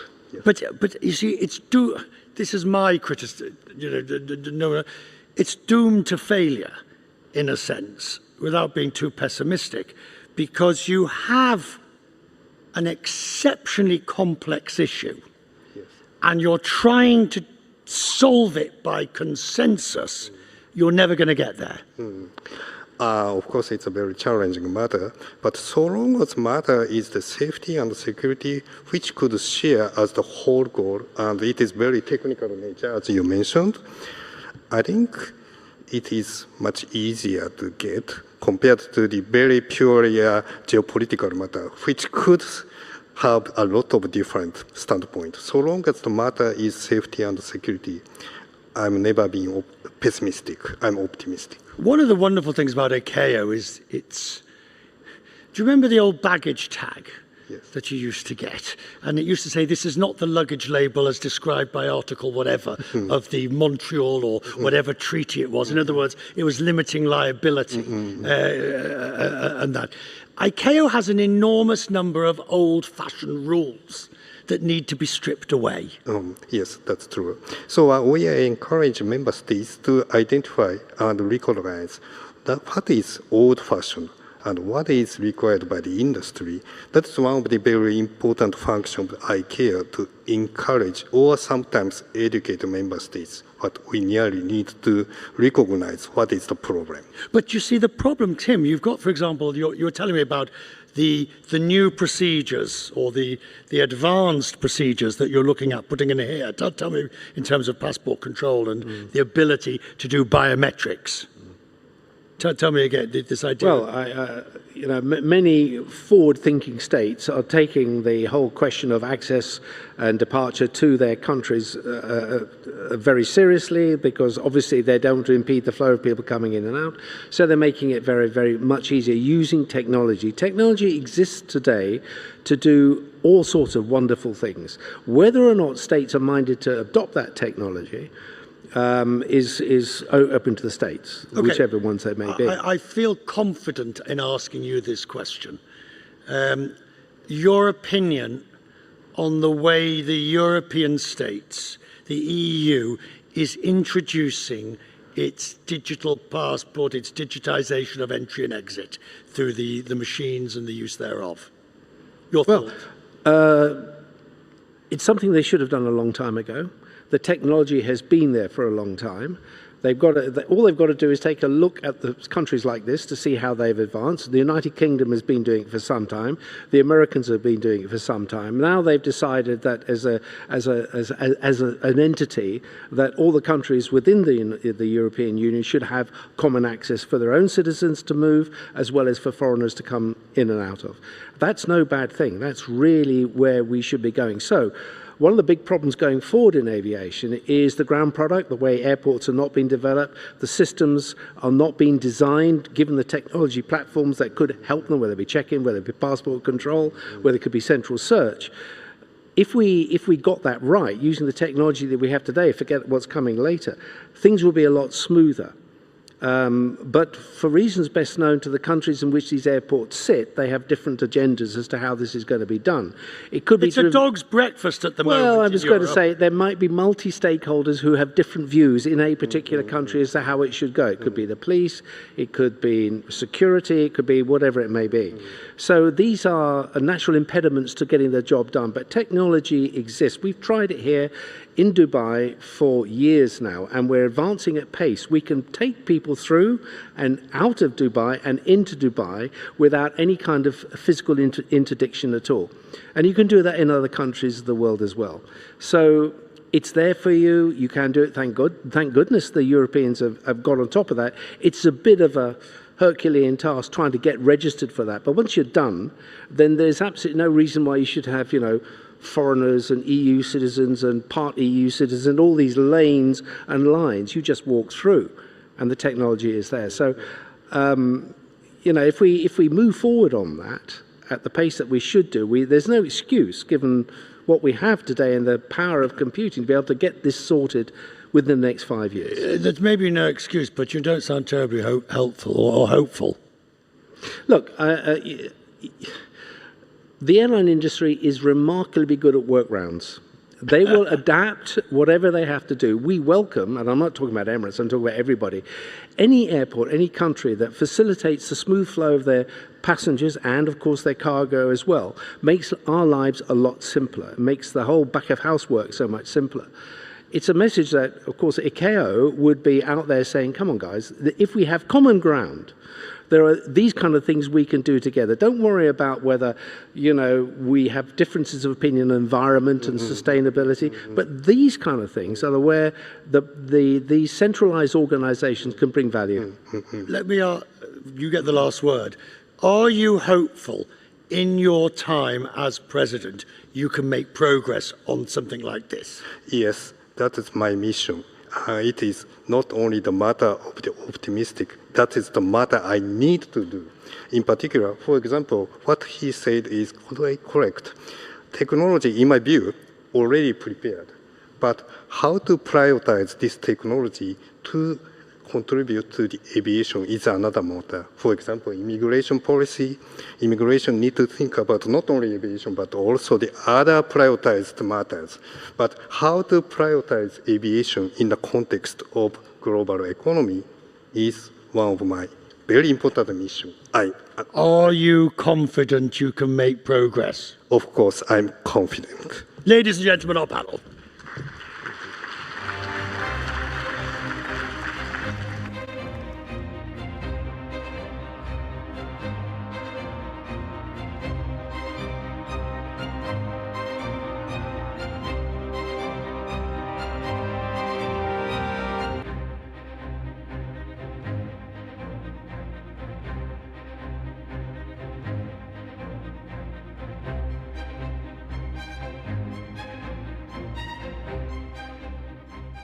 Ladies and gentlemen, our next panel discussion is titled, What Role Does Culture Play in Shaping the Future of Humanity?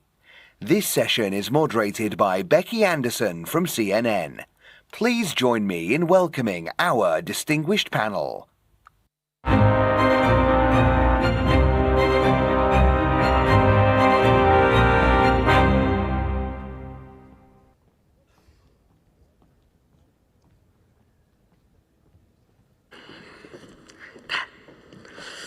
Hello, hello.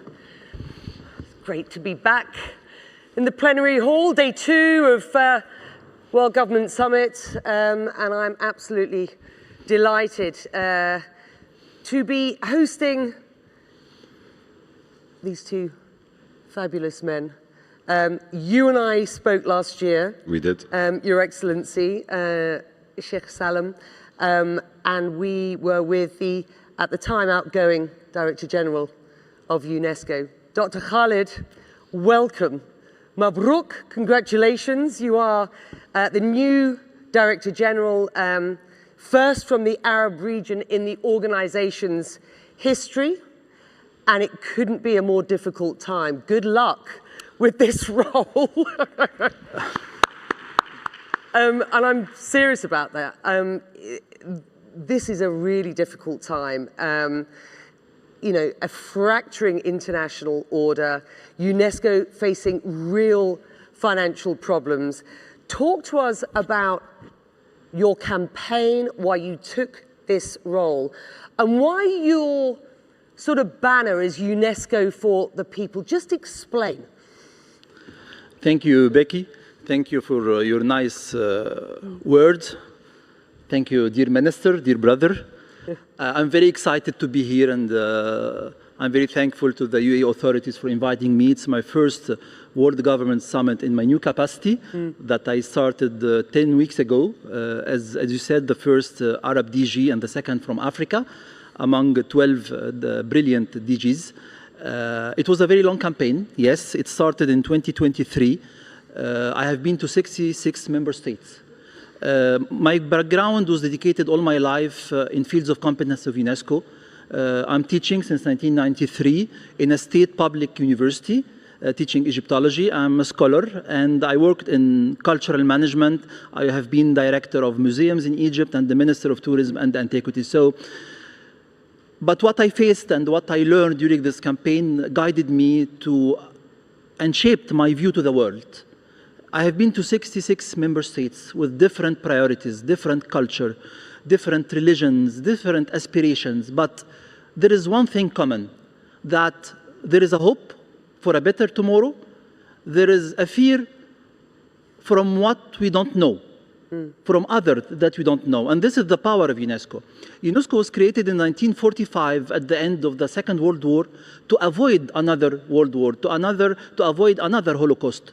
And this is UNESCO, to bring peace, to build peace in the minds of people through education, science, culture, communication, and information. And fast forward 70 years and things feel as fractured as they were back when the organization launched, sir.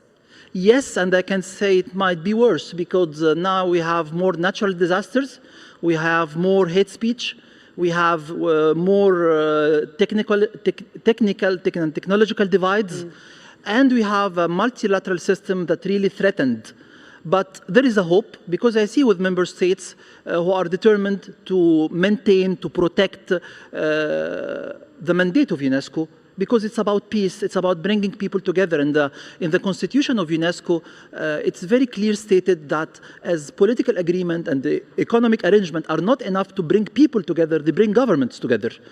But education, science and culture, it's really the thing that bring people together. And for my slogan, to answer your question, UNESCO for the people, people is the word that is most mentioned in the constitution of UNESCO, in the preamble, in the first pages, to bring people together. And in one of the campaign visits with an African intellectual artist, he told me that we don't need another organization giving us lessons, workshops, recommendations. We need an impact. We need a UNESCO for the people. I took my note, and it became UNESCO for the people. And during my term, all what I be doing in education, science, culture, it will be dedicated to people, to peace, and to sustainable development. One classic example of UNESCO success is the Revive the Spirit of Mosul project, which you and I talked about at this time last year. UAE was a lead funder on that UNESCO initiative.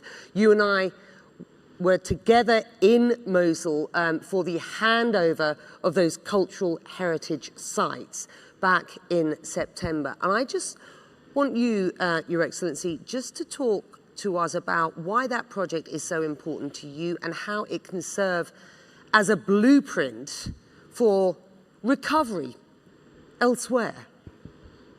Thank you, Becky. First, allow me to congratulate His Excellency Dr. Khalid Anani on this wonderful position and wonderful appointment. And we're all rooting for him, and we're expecting a lot from all the sectors of UNESCO and not only culture. So congratulations, Dr. Khalid. Becky, culture is universal and protecting it is a shared global responsibility. And that's why partnerships with the international community is vital, such as UNESCO, ELIF, other organizations.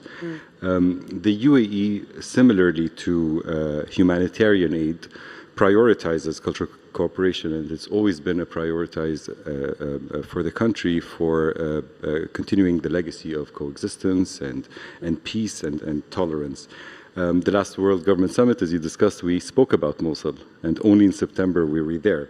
And I'd like to highlight that the UAE's partnership with UNESCO was an extremely successful one and has become a blueprint for future collaborations. And I'm pretty sure that the UNESCO will use this document as a blueprint. We're working on a video to explain as well, the historical context of Mosul, what the UAE did to contribute to it with the partner of UNESCO, to give a better idea of how this multilateralism and blueprint of heritage sites actually work. So again, we're optimistic about multilateralism. You need the right partners, the right people, and more importantly, and this is something that His Excellency and I have been in vast conversations on, is how do you have cross-sectorial collaboration? So, when you talk about culture, great, but culture without education is nothing. How do you bring in the sciences when you want to talk about the culture issue? How do you look at climate change, issues of mitigation, adaptation through culture? So the interrelation of the four sectors of UNESCO is key, and I think this is a big role. And those four sectors are really important that we remember them, because we oftentimes talk about the pillar of culture. UNESCO, sir, and this is a challenge to you, UNESCO is about culture, it is about science, it is about education, it is about information technology. So here is, a question to you. How do you go about prioritizing the significantly reduced budgets? By the way, the US withdrew from UNESCO. That means you've lost 22% of your regular budget by the end of this year. Even more countries are asking for help. So how do you ensure you are running the gamut across those four key pillars? And when conflict dominates, when we look at this fractured world, when we look at how few people are talking about the opportunities that multilateralism affords, there are a lot of people who say culture's a luxury. Investment in science and education, really? Tell us. Go on. Thank you for this complex question. What you said is very right, that UNESCO, we are the victims of our success in cultural heritage, big Nubian campaign and rescuing monuments around the world. I spent my life in cultural heritage. So, but when I started the campaign, I started to dig inside UNESCO. UNESCO is also, and mainly education, because UNESCO is the mind of the people and minds of the children. It's empowering children with skills, with knowledge, with values from the early childhood going through lifelong learning. It's a capacity building of teachers. It's a catalyst of international scientific cooperation. And I know that the day that I traveled to study my PhD abroad, it changed my life. So scientific diplomacy is something that is very valuable. Culture, it's not only about heritage sites, about intangible heritage sites, about creative industries that can help communities to thrive. And I'm very happy that finally, in 2024, the UN recognized in the Pact for the Future culture for the first time as the driver of sustainable development. And of course, the communication information, that we are in charge of freedom of expression, of reliable and free communication, and safety of journalists. It's also in the mandate of the organization. We will prioritize, we are obliged to have a focus on the mandate of the organization, and to do maybe less but better, because we have less financial resources. And when you have less financial resources, you're obliged to have less human resources as well. We are based in 53 countries around the world. We have 9 Category 1 institutes in different parts of the world. We are going to maintain all of this, and with member states, we'll reach together a compromise to be impactful, preserving the mandate of the organization. As for the financial resources, which is a very big challenge now, not only for UNESCO, but for the UN system, it goes beyond the withdrawal of the US. It's all the ODA's architecture is changing. And priorities of member states now, instead of giving specialized agencies, they go to pay to the military in their countries, and others, because of the proliferation of humanitarian crises around the world, they go to the humanitarian. So, as you said, culture, science, maybe it's not on the top of the agenda of donors, and this is the only way that we have now is to multiply and diversify the partnership with the civil society, with the private sector, with the philanthropy organization. But to do so, I think that we need to change the narrative and to deliver the full mandate of the organization that is beyond the cultural heritage. It's people. It's UNESCO for the people. It's for women empowerment. It's for the youth, the leaders of tomorrow. So if we were sitting here this time next year, what do you hope we will be talking about? What do you hope you will have achieved? Education and accompanying the young generation in natural disaster zones and in crisis zones in the world, in Ukraine, in the Middle East, to accompany these children from trauma to trust, to be able to deliver the equitable and the quality education they deserve. I don't want to lose this generation. I'm coming from Egypt. I'm African. I'm Arab. I'm Mediterranean. I'm crossroad of civilizations. I believe in the intercultural dialogue, and this is my daily fight that I want to have with all member states all the time, that we deliver the message of respecting others, dealing with others, understanding and knowing others. I mean, you sat on the board of UNESCO. I mean, you were a representative for the UAE in Paris for a long period of time, so I know you'll have a real perspective about what the organisation is up to and where you hope it will go, and with the UAE's support. Projects like Mosul are a classic example of where a country like this can really support. I know that you'll also, buy into the idea of public-private partnerships for an organisation like this as well. As the world enters an era of rapid tech advancement, how do we ensure that the younger generations value and protect cultural heritage in the first instance, but equally, the issues that you've just brought up, which are a mandate for UNESCO: education, science, information technology? Becky, in simple answers, is to involve them, to involve the youth. Again, Mosul is an example, and we keep bringing Mosul back again because I think for myself and for His Excellency, it is the most recent significant restoration project globally. And His Excellency's campaign about people, this is what the UAE is about. When we look at humanitarian aid, it's for the people. When we look at cultural development and restoration, it's for the people. So we have to be people focused. You were at Mosul, you saw Al Nouri Mosque, you saw the incredible Hadba Minaret, you saw both churches restored, the houses. However, at the end of the day, it's about the people. 7,700 Mosulis have been trained. 2,700 of them are trained under the UAE budget and have permanent jobs there. What I also saw was a city that needs an awful lot of help still. What this project is doing is inspiring that sort of, the opportunity to work on one project which will ripple Absolutely, absolutely. The center of the city has been restored. People are back into the city. ISIS is completely out. You have youth working and believing in this project, and that's how you bring communities back together. I want to lean into your experience to that point.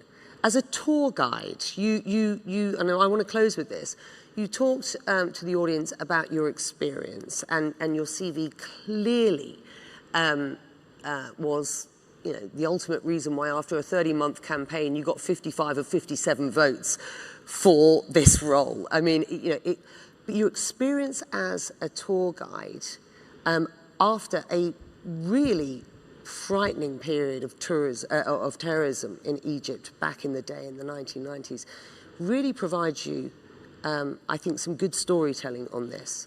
I think two stories to tell from my experience as a tour guide is how culture diplomacy is a very effective tool. I saw tourists when they arrived to Egypt after terrorist attack, scared in the beginning when they arrived, because they are coming to the Middle East, and some of them and when I saw them crying while leaving, because they loved Egypt, they loved the Egyptians. So I saw how the word of mouth, when they went back, until today, after 35 years, I kept a very strong friendship from my work as a tour guide. The second lesson I learned, that how culture is a sustainable development tool. And when we had this terrorist attack in 1997, that people who are working mainly in tourism in Luxor were unable to feed their horses.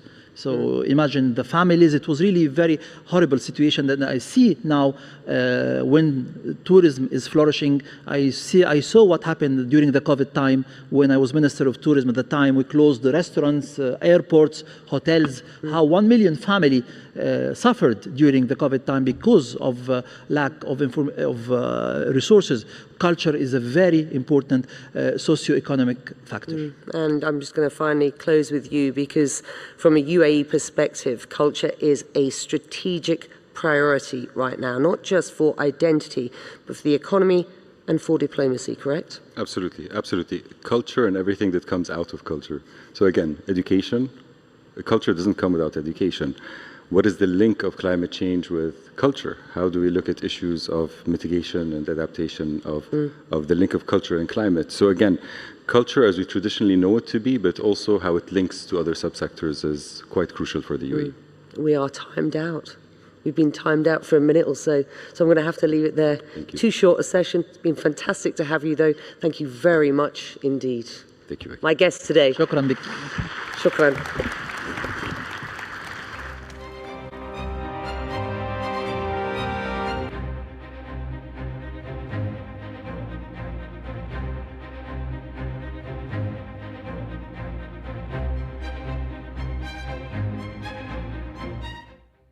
الحضور الكريم، كانت هذه آخر جلسة رئيسية لهذا اليوم. نشكركم على حضوركم القمة العالمية للحكومات 2026. سيتجدد لقاؤنا معكم غدا عند الساعة 9 صباحا. Distinguished guests, this was the last plenary session for today. We thank you for your attendance and look forward to welcoming you tomorrow at 9 a.m. for the third day of the World Government Summit 2026.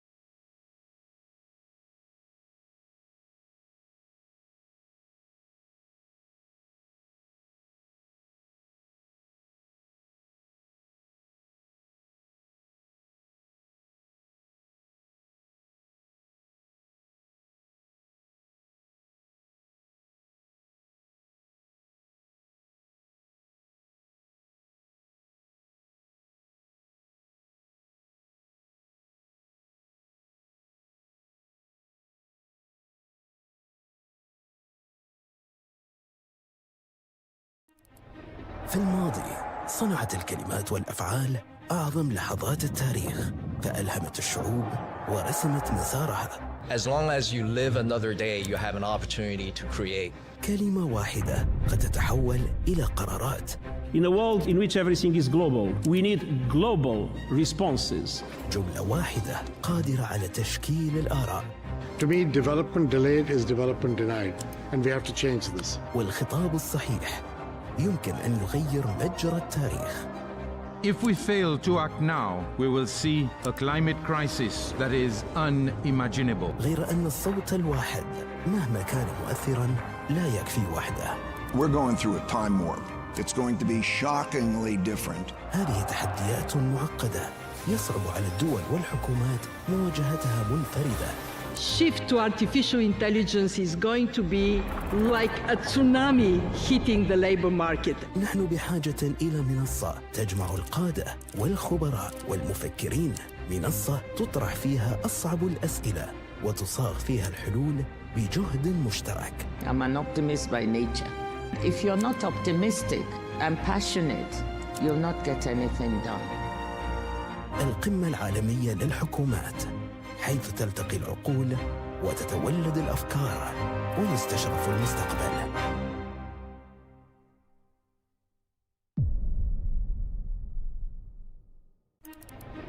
Throughout history, our greatest turning points began not with action, but with powerful words.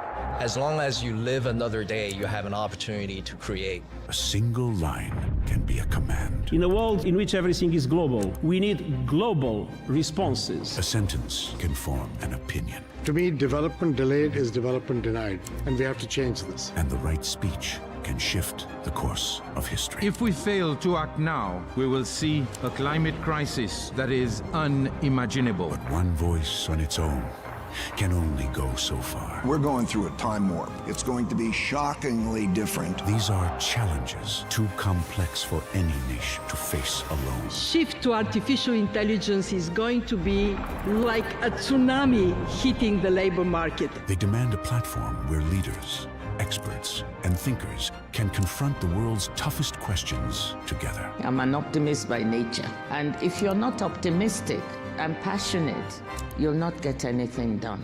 Welcome to the World Government Summit, where voices meet, where ideas are exchanged, and the future is reimagined.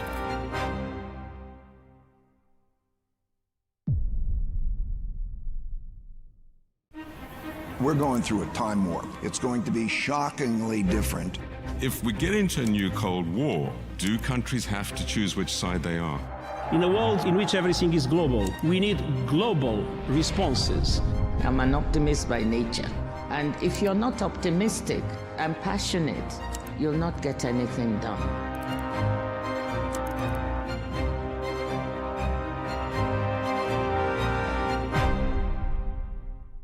Think of genes as life software. Genetic medicine is the ability to rewrite that code. If you are diagnosed early with lung cancer, your probability of being alive at 5 years is going to be 95%. What COVID did is it really stretched our systems to their core. History teaches us the pandemic agreement is mission critical for humanity.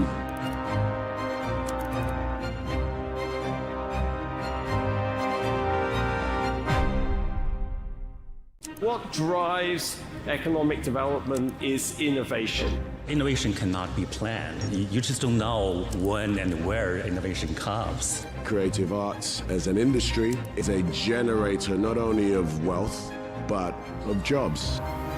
You can find the capital, you can find the resources. It's the ideas that matter.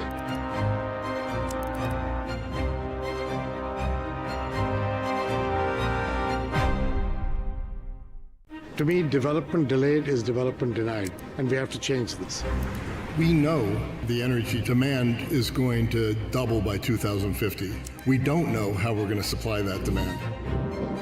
Those countries that will continue to innovate will have a competitive advantage. They want the data input and the models that they can manage and they can trust.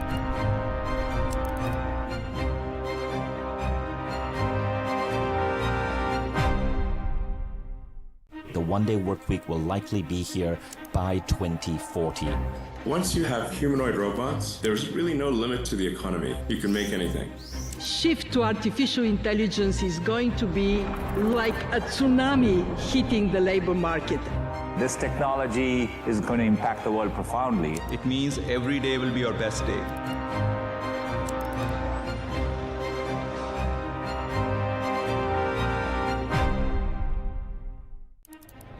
في الماضي صنعت الكلمات والأفعال أعظم لحظات التاريخ، فألهمت الشعوب ورسمت مسارها. As long as you live another day, you have an opportunity to create. كلمة واحدة قد تتحول إلى قرارات. In a world in which everything is global, we need global responses. جملة واحدة قادرة على تشكيل الآراء. To me, development delayed is development denied, and we have to change this. والخطاب الصحيح يمكن أن يغير مجرى التاريخ.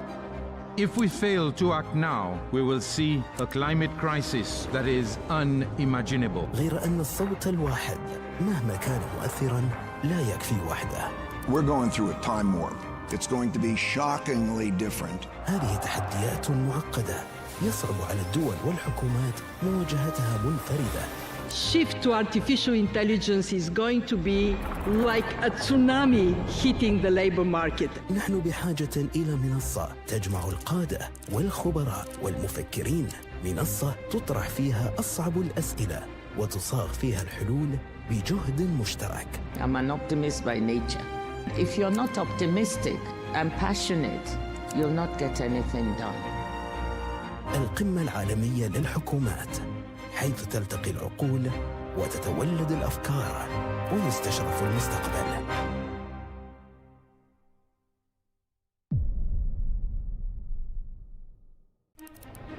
Throughout history, our greatest turning points began not with action, but with powerful words. As long as you live another day, you have an opportunity to create. A single line can be a command. In a world in which everything is global, we need global responses. A sentence can form an opinion. To me, development delayed is development denied, and we have to change this. And the right speech can shift the course of history. If we fail to act now, we will see a climate crisis that is unimaginable. But one voice on its own can only go so far. We're going through a time warp. It's going to be shockingly different. These are challenges too complex for any nation to face alone. Shift to artificial intelligence is going to be like a tsunami hitting the labor market. They demand a platform where leaders, experts, and thinkers can confront the world's toughest questions together. I'm an optimist by nature. And if you're not optimistic and passionate, you'll not get anything done. Welcome to the World Government Summit, where voices meet, where ideas are exchanged, and the future is reimagined.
Population growth and decline, aging societies, migration, urbanization and changing family structures are very much redefining economic growth. So across the track, we're going to explore a critical question. Are systems, policies and institutions evolving fast enough to keep pace with how humanity itself is changing? And how do we manage all of this?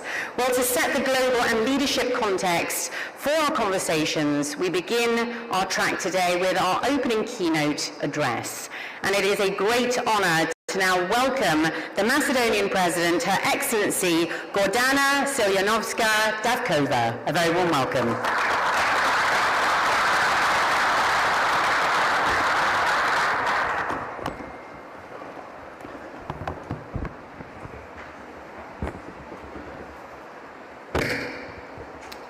Excellencies, ladies and gentlemen, thank you for inviting me to address this World Government Summit here in Dubai. I am glad to be here for at least two reasons. First, this year we mark 30 years since the establishment of the diplomatic relations with the United Arab Emirates, and secondly, because I believe that this summit and today's topic concern us all. On July 1987, the 5 billionth person was born in former Yugoslavia. On that occasion, the UN Secretary General flew to the capital city of Belgrade with a special gift for the Macedonian diplomat Lazar Mojsov, who at that time was the president of the Federation. The gift was a population clock that counted the populations of the world and that of Yugoslavia. Fast forward 39 years, to the best of my knowledge, the population clock is still ticking, and according to the UN projections from the 1980s, by now, the world population should have reached around 10 billion people. The now non-existent Yugoslavia should have counted around 30 million, while my own country around 2.5 million. However, the recently conducted Macedonian census showed that we are actually down to 1.8 million residents. Even if we combine the populations of all former Yugoslav countries, we will be at least 10 million short from the UN projections. All that while the world population is 83 billion. Critical junctures, such as the end of the Cold War, the violent breakup of Yugoslavia, the prolonged democratic transition and consolidation, and the postponed EU integration, have drained not only my country, but the entire region of its population. In addition to that, globalization of individualism and consumerism resulted in a change of lifestyles and preferences. As a result, my country and the entire region of Southeastern Europe face the triple pressure of low birth rates, high immigration, and rapid aging of the populations. According to the latest projections, the Macedonian population might be reduced from the current 1.8 to 1.2 million by 2070. That's a loss of 33% of the current population. This is not the exception, but the rule.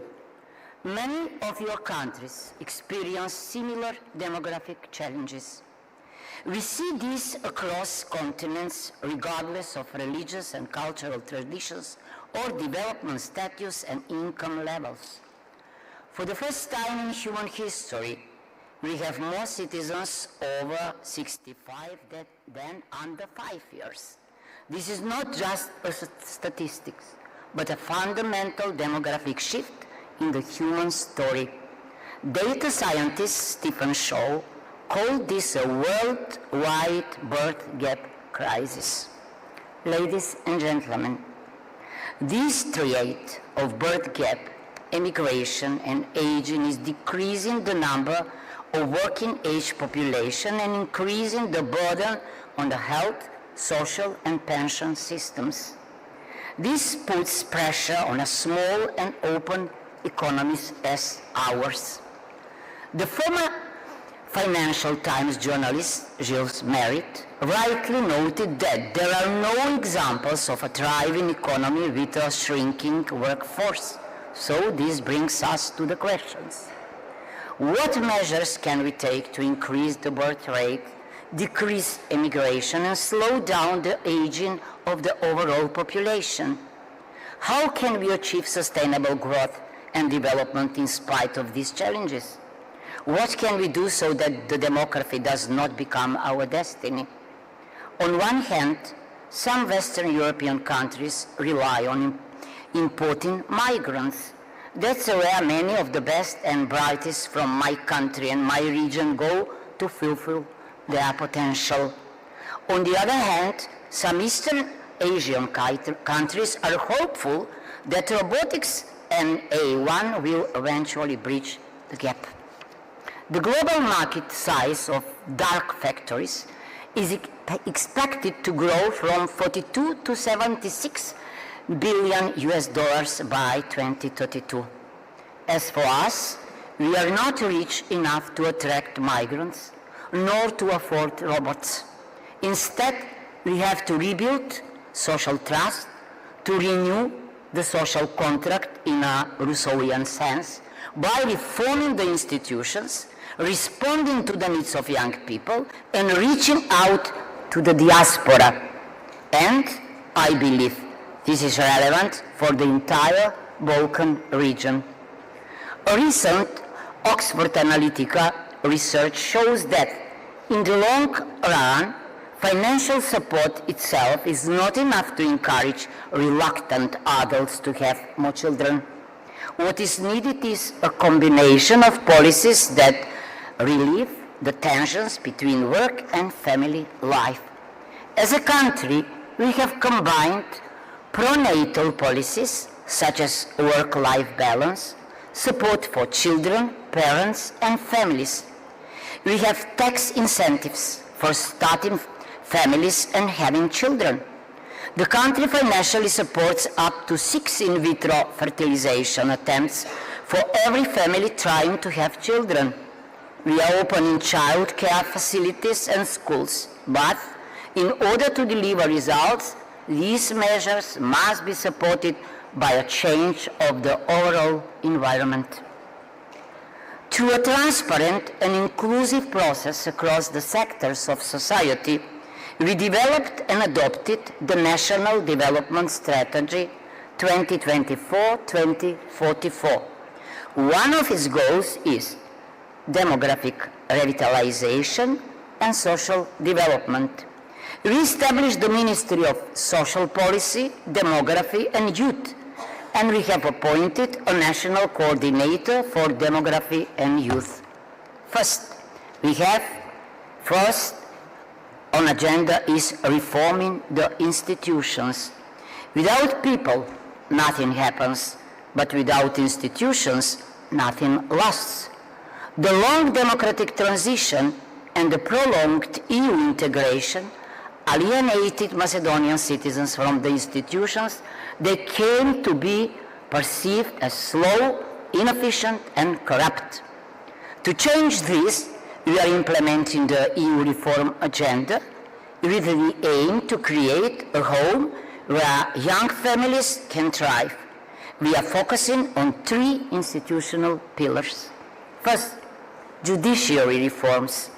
Justice is the foundation of trust and predictability.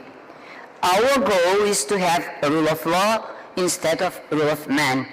That is why we are creating a professional, independent, and efficient judiciary and rooting out corruption and other distortions of justice. Second, we are reforming our public administration. By adopting a modern human resources management system, our government aims at transforming the civil service from a barrier that drives people away into a credible and accountable partner that serves the citizens. Finally, we are accelerating the digitalization of public services, making them transparent and accessible to every Macedonian citizen. Through these and many others reforms, we are renewing the trust in the institutions so that our youth can confidently choose to stay, form families, and raise the next generation. This brings me to the second aspect of that social contract, and that is responding to young people. Polls show that over 40% of young people consider leaving the country. Emigration has become a trend. The entire Balkans is facing a mass exodus that is causing a serious demographic and democratic crisis. In order to keep young people in the country and in the region, we must stop viewing them merely as a demographic statistic and start treating them for what they really are, drivers of change. There is no progress without the favorite word of young people. Why? Why? There is no authentic democracy without their rebellious voice, creativity, and cry for social justice. If we want young people to stay, we need to give them a challenge and put them in charge of the digital and economic transformation. This effort begins with realignment of education with the real needs of the labor market. STEM, high-tech skills, and lifelong learning must take the place of old-fashioned curricula. But not only that, we need to include them in policy making. The purpose of the law on youth participation and youth policies and the Youth Council I established is to place young voices at the very center of policy making, ensuring they actively shape the country's future. By doing this, we are renewing the intergenerational trust and rebuilding another part of the social contract of Rousseau. Finally, reaching out to the diaspora. We are no longer treating the Macedonian diaspora as a mere source of remittances, but as an engine of intellect, innovation, and investment. As our greatest strategic resource, the diaspora can be a key driver of the Macedonian economy, a guardian of Macedonian identity, a promoter of Macedonian culture, and the best ambassador in the world. Physical return is not always possible, but by adopting the new national diaspora strategy, we encourage brain circulation through digital infrastructure by allowing professionals to contribute to Macedonian society and economy while working globally. The Macedonian diaspora is the second wing of my nation, and we need both wings in order to fly. Speaking of wings, let me conclude this speech with a story. Recently, National Geographic came out with an award-winning documentary inspired by a Macedonian folk tale called Siljan the Stork. This is where my first name, surname, Siljanovska, comes from as well. The storks don't bring babies, but their symbolism is that they return to their nest to bring up a new generation. Demography does not have to be destiny. In order to stop the exodus, reward immigration, and to increase birth rates, we need to build a demographically resilient society. This means creating a society in which people will remain to live and form families. And we hope that with all the measures, with a changed perspective, we will have a revival. Thank you.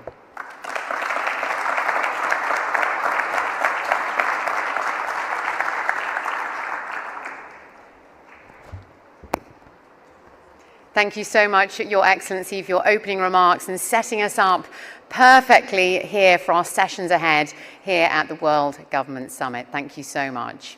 Well, demographics may change slowly, but they have a profound impact on how societies function.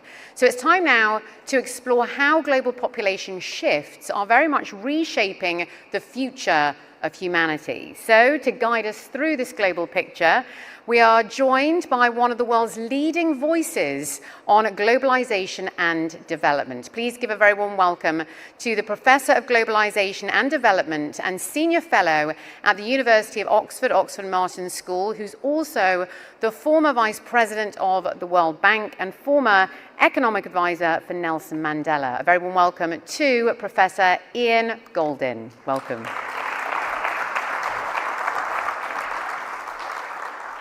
Good afternoon. It's a huge pleasure to be here in Dubai at the World Governance Summit and to think about how demography, economics, technology, and geopolitics are intersecting. We're at a time where we have to rethink everything. When I first thought about demography, I was hearing about the demographic bomb. The scare then was too many people. The planet seemed to be full. And now the concern is the opposite. Too few people, at least too few young people. And the concerns are plummeting birth rates, well over half the countries in the world, way below replacement level. And the trend is, in everywhere except Africa, that we're going to see declining populations well before the end of this century. In fact, the current predictions are that we're likely to peak at about 9.5 billion people and be around where we are today, 8 billion people in the year 2100. Of course, what one thinks about this depends very much on where one is, what one's lifestyle is, and we should welcome population aging. It's a wonderful thing. We're living longer, healthier lives. And we should particularly welcome if we can have healthy life expectancy. Because at the moment, while life expectancy is increasing by about 2 years every decade, that's about 20%, so while I'm with you for 15 minutes, your average life expectancies should improve by about 3-4 minutes. This is the good news. We're learning. Smoking kills you. Eat healthy food. What causes cancer? And so on. This learning process is worldwide, and it's very rapid. But unfortunately, with current technologies, there's very little progress on neurodegenerative diseases, Alzheimer's, Parkinson's, dementia. And so we're heading, for the next 20 years or so, to population average life expectancies being near 90 and very rapidly growing numbers of people who are mentally not quite there. Very dependent, financially draining, and also emotionally draining for families and friends and care systems. After that, we get into a much better world where we have healthy and mental life expectancy. AI will revolutionize many things, and it's certainly going to revolutionize and is revolutionizing medicine. So I'm glad that my children don't have to worry about what I worry about. They don't have to worry about neurodegeneration. They don't have to worry about the cancers that afflict elderly people, because by the time they get there, these things will no longer be a great challenge. So we should welcome it, but we should understand the implications of rapidly declining workforces. Nothing will change this. No amount of government policy is going to increase fertility rates. This is not about a one-child policy. This is not about governments encouraging people. And some countries are spending 5% of their GDP, like Poland, on trying to increase their populations unsuccessfully. This is about women's rights to choose and people's choices. And we should welcome people having a choice and the availability of contraception. The choice is that people want to have smaller families. It's partly that they want to work themselves, they want to exercise different preferences, they want to go on holidays, they want to do different things, and it's also because the cost of children. And next, ladies and gentlemen, please join me in welcome the panel discussion of Connecting Economies Through Innovation. Please welcome.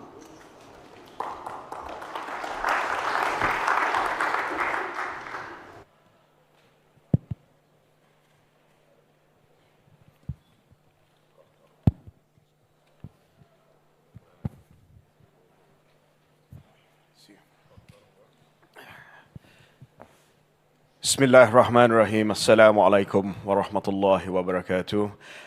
Your Excellency, Deputy Prime Minister, ladies and gentlemen, thank you for joining us this panel, Connecting Economies Through Investment.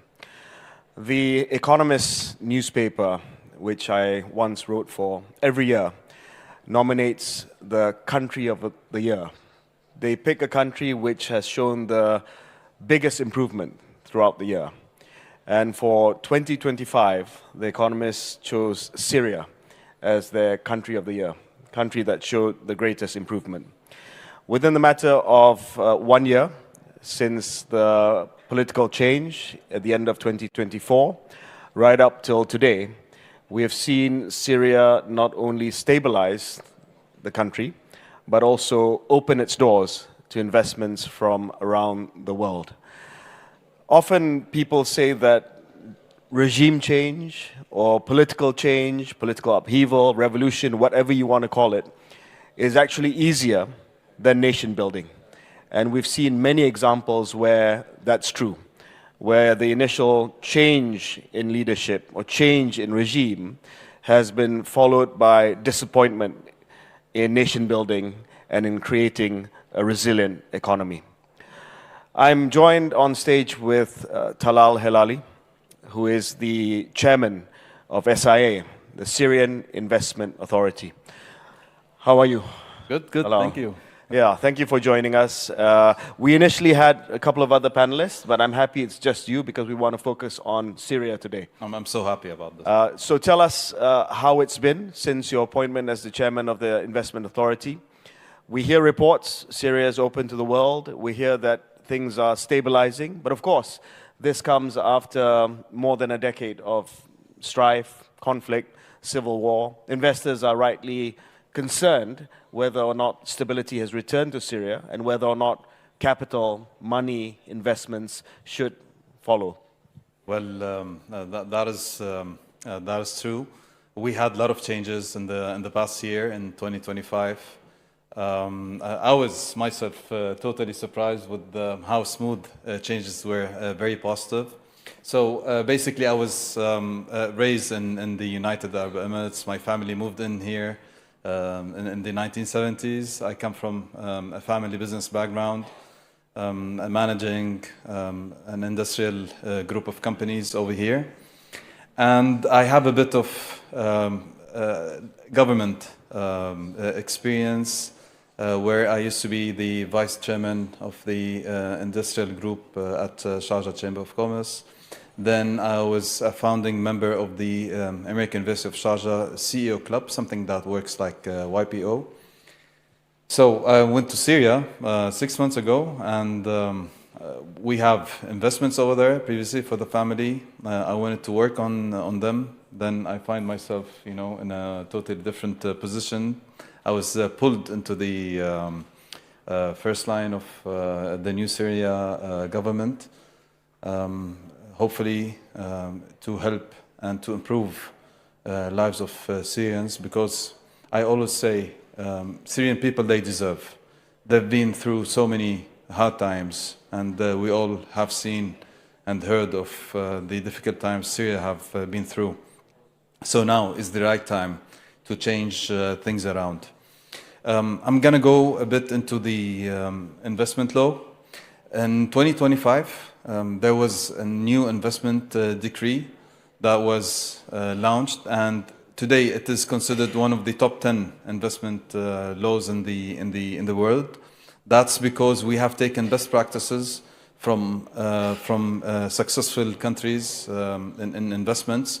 We pulled out the best law clauses and we put them in one context that fits Syria environment today.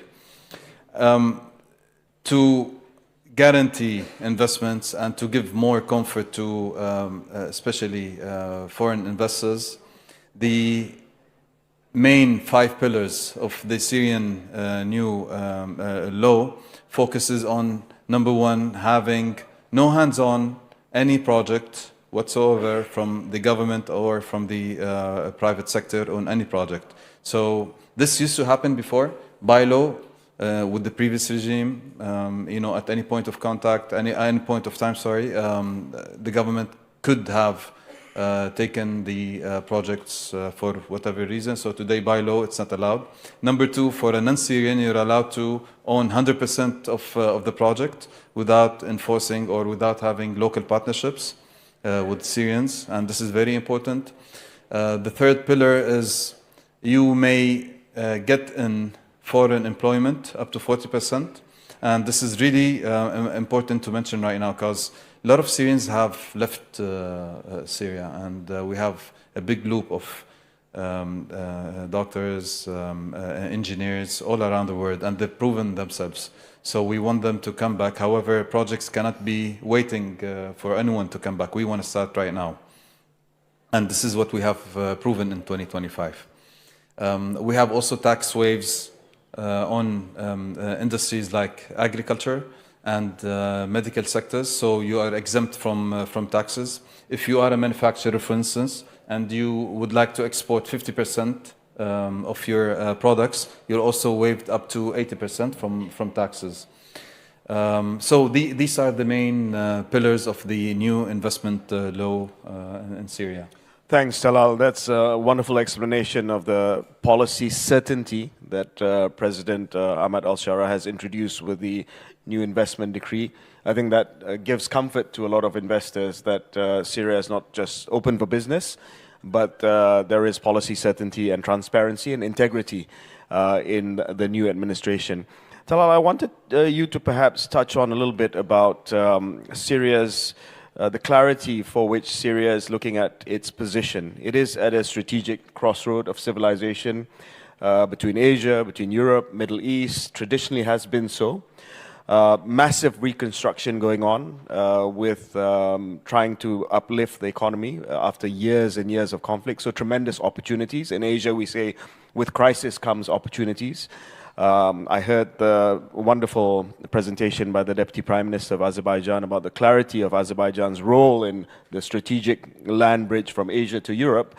Tell us about Syria's vision, your vision, about what sectors, what verticals make sense, what verticals you're looking for in terms of new investments, and where the capital and the attention of the leadership is likely to be in the next few years.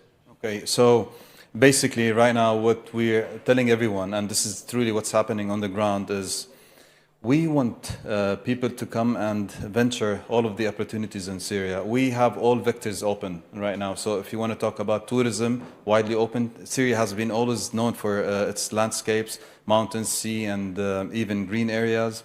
If you want to talk about agriculture, we're very well known in cotton, we're very well known in wheat. A big portion of our wheat was always, and I believe Syria was the second in the world to export wheat to Italy for making pasta and all of the other products. We are also very well known in fruits and vegetables. So we have a huge potential in agriculture. Manufacturing, Aleppo, everyone knows Aleppo, one of the top destinations always for manufacturing, and now we see a lot of different nationalities approaching Aleppo because of the low operating cost, which makes sense at this point because we have the wages are really at the lowest level, so people would like to take advantage of this. Construction, for instance, there was no single real estate development taking place in the past 15 years. So we have a lot of projects planned for 2026. And very soon we're going to announce two of the most biggest projects in real estate now.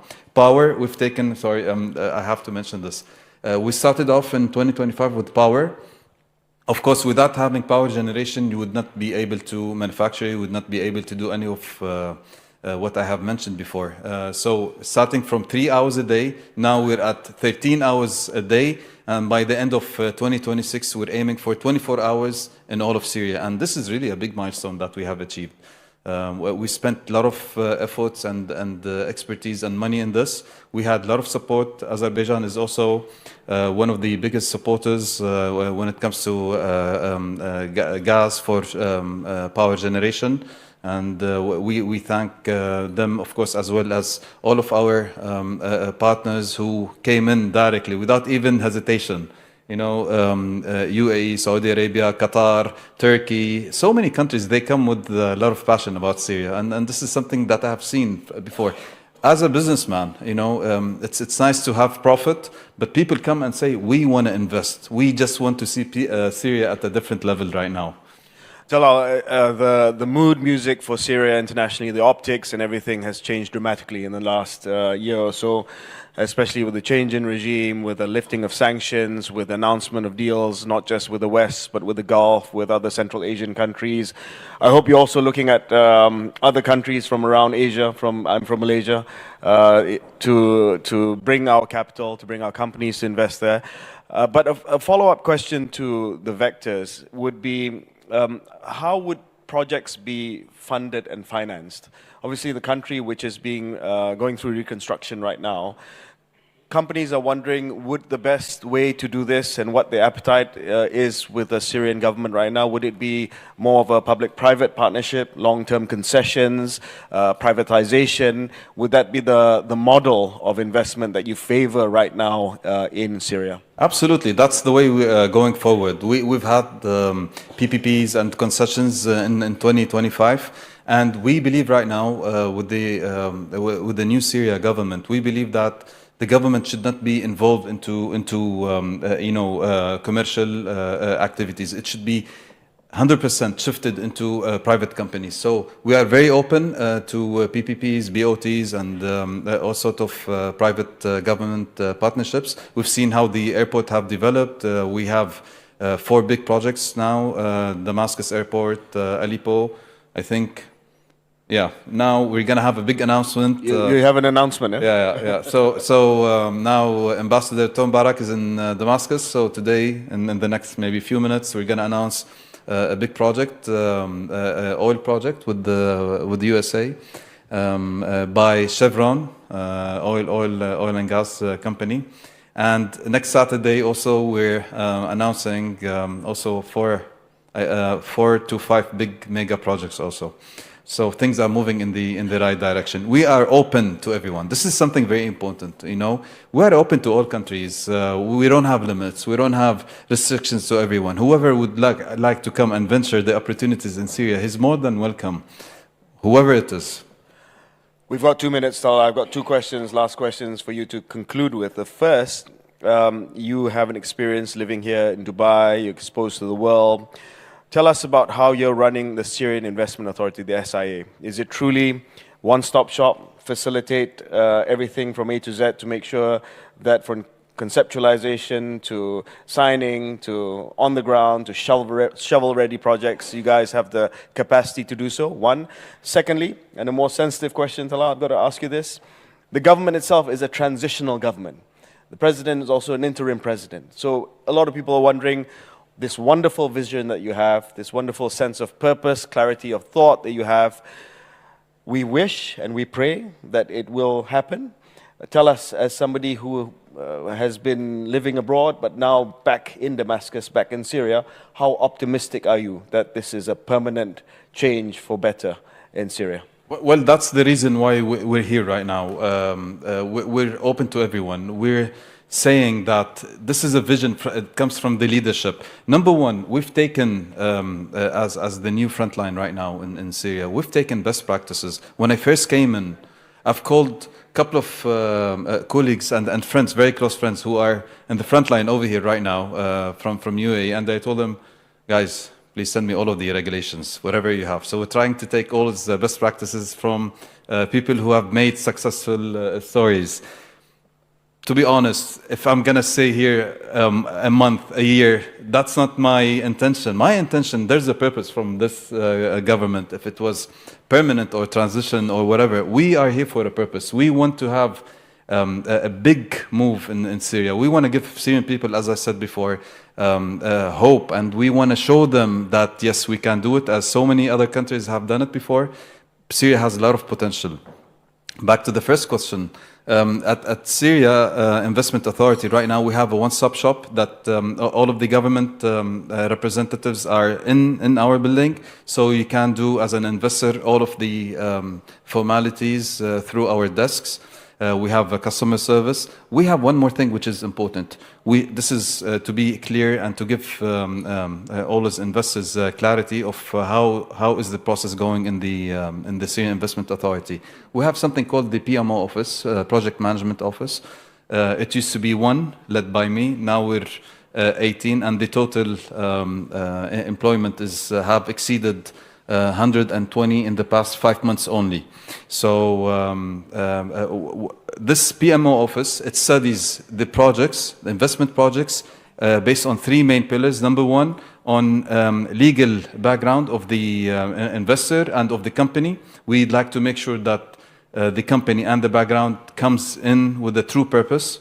Number 2, financial capacity of continuing the project. And number 3, technical expertise. We want companies to come and true companies to come and invest within their experience. So that's what we're doing right now. Thank you very much. Ladies and gentlemen, Mr. Talal Hilali, thank you so much for that. Thank you. Pleasure.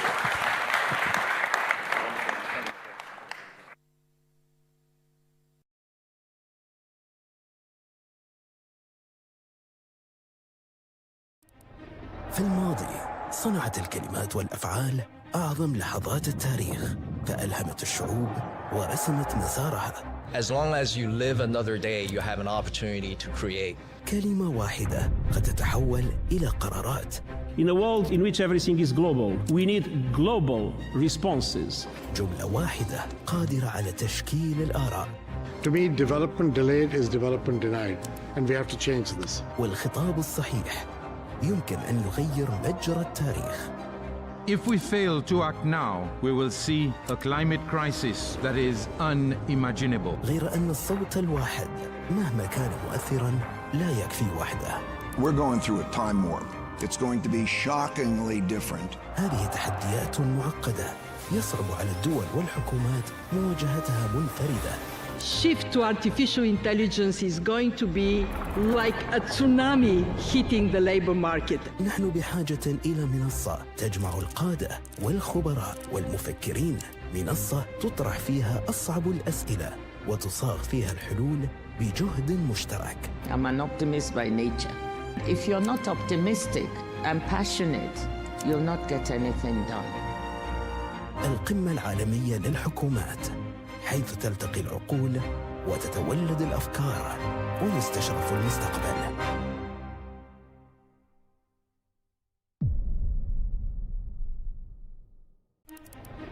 Throughout history, our greatest turning points began not with action, but with powerful words. As long as you live another day, you have an opportunity to create. A single line can be a command. In a world in which everything is global, we need global responses. A sentence can form an opinion. To me, development delayed is development denied, and we have to change this. And the right speech can shift the course of history. If we fail to act now, we will see a climate crisis that is unimaginable. But one voice on its own can only go so far. We're going through a time warp. It's going to be shockingly different. These are challenges too complex for any nation to face alone. Shift to artificial intelligence is going to be like a tsunami hitting the labor market. They demand a platform where leaders, experts, and thinkers can confront the world's toughest questions together. I'm an optimist by nature. And if you're not optimistic and passionate, you'll not get anything done. Welcome to the World Government Summit, where voices meet, where ideas are exchanged, and the future is reimagined.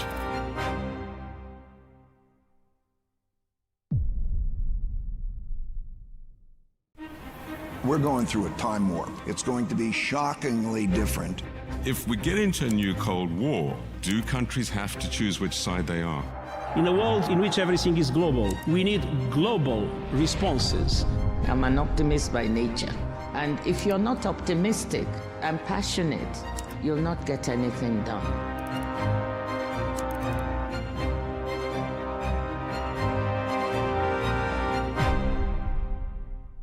Think of genes as life software. Genetic medicine is the ability to rewrite that code.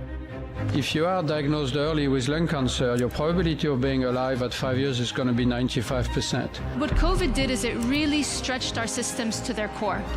History teaches us the pandemic agreement is mission critical for humanity.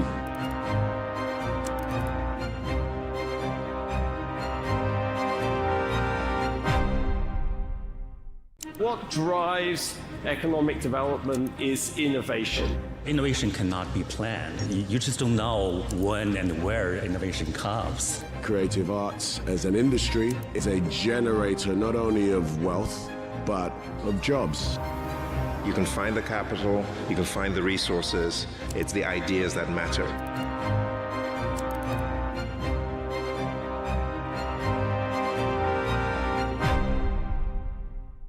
To me, development delayed is development denied, and we have to change this.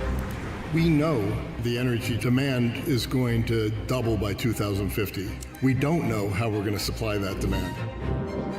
Those countries that will continue to innovate will have a competitive advantage. They want the data input and the models that they can manage and they can trust.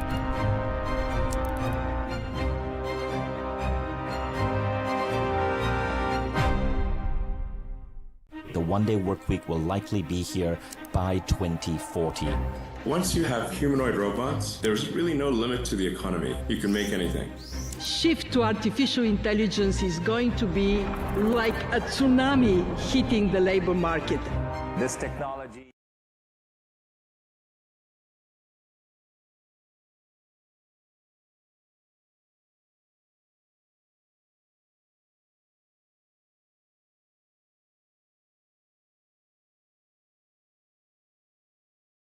I'm being joined by Mohit Joshi. He's the CEO and Managing Director of Tech Mahindra, leading digital transformation and global delivery for enterprises worldwide. And Khan Xiaolu, who is the CEO of Vion Group, bringing in a unique perspective from operating in multiple regulatory, political, and social environments. Thank you so much, gentlemen, for joining me here. Let's begin, Mohit, with you talking about the centrality of business success in today's global economy. Is trust that central determinant? No, absolutely. Look, I feel that anytime you're running a global business, anytime you're running a multi-product business, customers and societies and employees and governments need to trust that you will be predictable, but equally that you will display a high degree of integrity, right? And the reality is that people want to do business with organizations that they trust. We have seen this in many, many studies across the world, that in societies which are high-trust societies, the eventual outcomes for every organization are great, right? And trust obviously has many attributes. Predictability is one, like I said, integrity is the other. Systems, governance, guardrails, checks and balances sort of round out all the things that you need. And it is something which is earned over a long period of time, but unfortunately can be lost rather quickly. Okay. Khan, we were discussing a little earlier on what governments and private sectors can do. Talk us through what are the tangibles on how governments are working with companies. Geeta, thank you very much for having me here. I think you have a very provocative title, What Governments Should Do. I have seen in my career governments really focused on policy setting, and some other governments getting excited about procurement of technologies and systems. I prefer the first one. I think policies, especially, of course, there could be wrong ones, right ones, but the right policies are the ones which enables private sector and the economy to develop. I'll give you a very tangible example. About 2 months ago, I was in Chengdu, and I noticed that the next 5-year development plan of China, from 26 to 30 practically, had addressed the issue of utilities available for households. And it defines 3 utilities: water, electricity, and AI. Now, how to execute this? Government can set the policy, but if you look to the execution of this, and I had the chance to visit a municipal-level data inference center, a 15-megawatt AI processing center in one of the municipalities of Chengdu, serving about 1 million people. And what I have seen, with the right partnership of the private sector, in that case, you know, my colleagues in China Mobile did a good job. They have developed this capacity there, and hospitals, schools, and households were connected to this data inference center. The MRIs, X-rays, ultrasounds done in the hospitals were diagnosed by AI-based doctors at a fraction of a cost, 30% more accuracy. And think about this, a policy, a clarity on what needs to be done, and execution by the private sector, and getting it done at a scale where the execution model can be scalable from municipality to municipality. Local governments, a big telco company, a technology company that can deliver that basically seamlessly.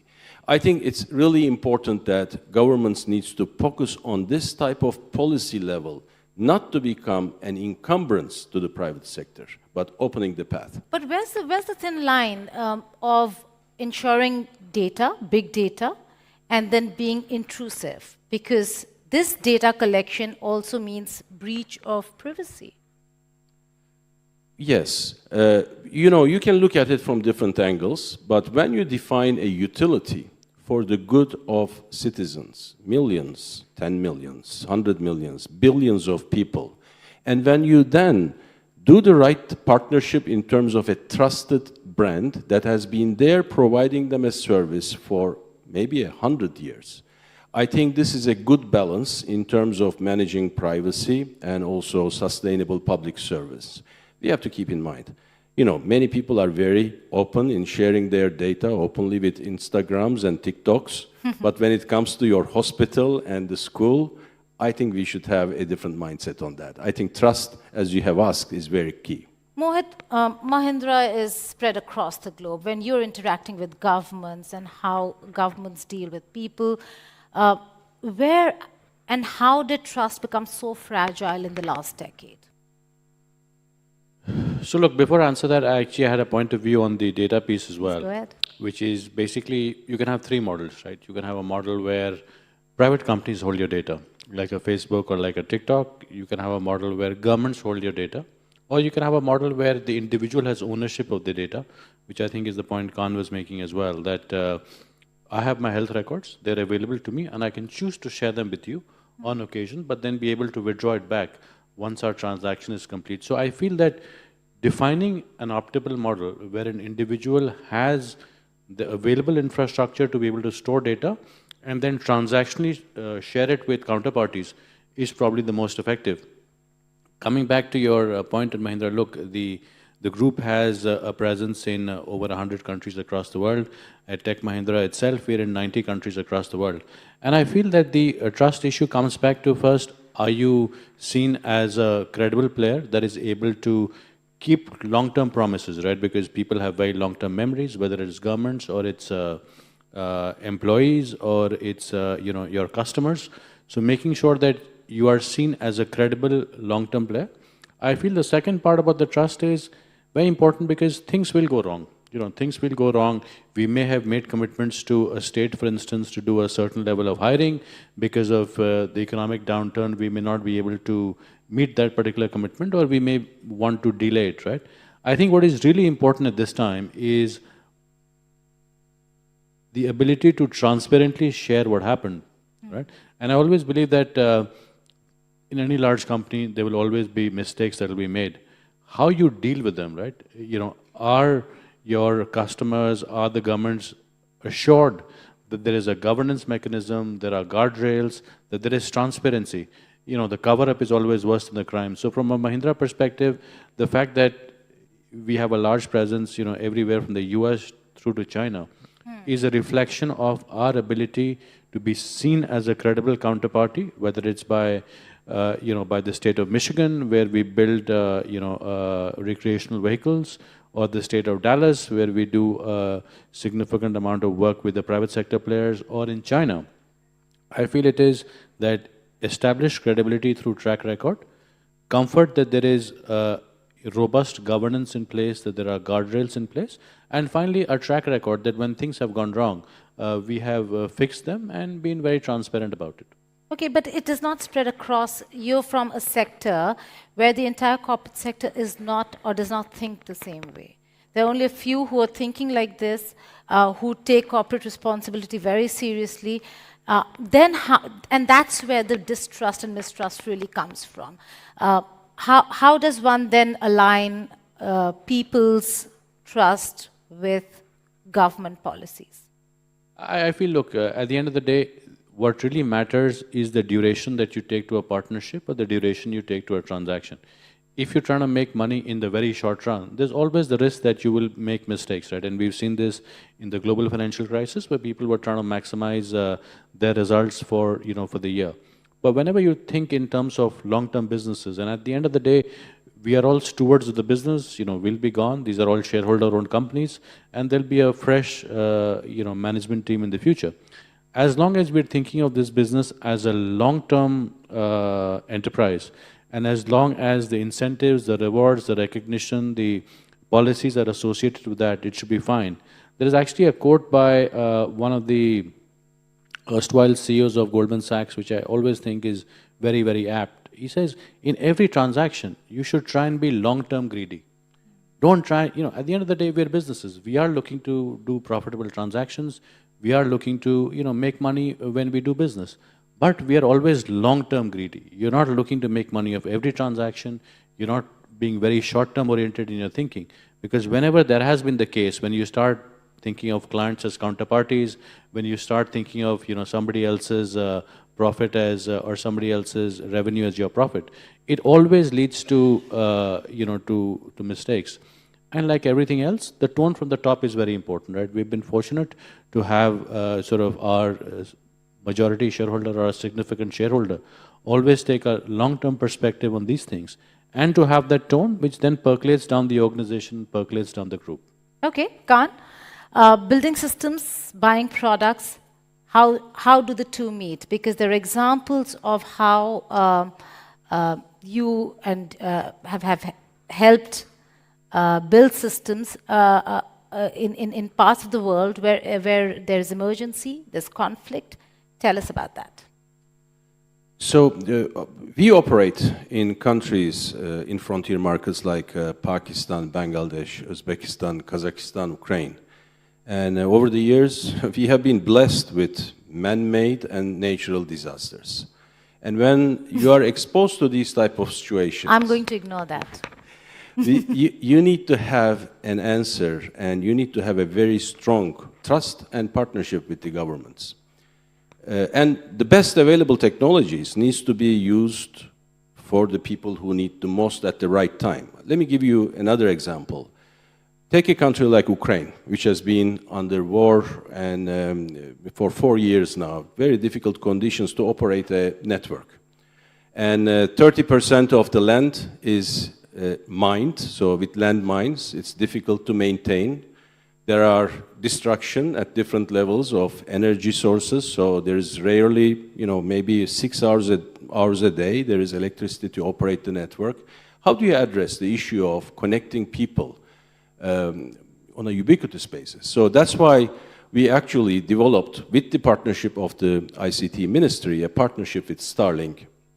Got the approvals from multi-governments, from FCC to, of course, local regulations.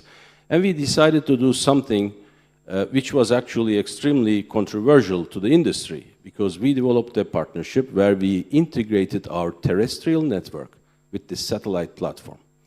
Irregardless of there is electricity or not, irregardless of the terrestrial networks are properly maintained or not, today in Ukraine, every single person with a 4G-enabled phone can directly connect to a satellite without any equipment needed, and can get a signal and can communicate.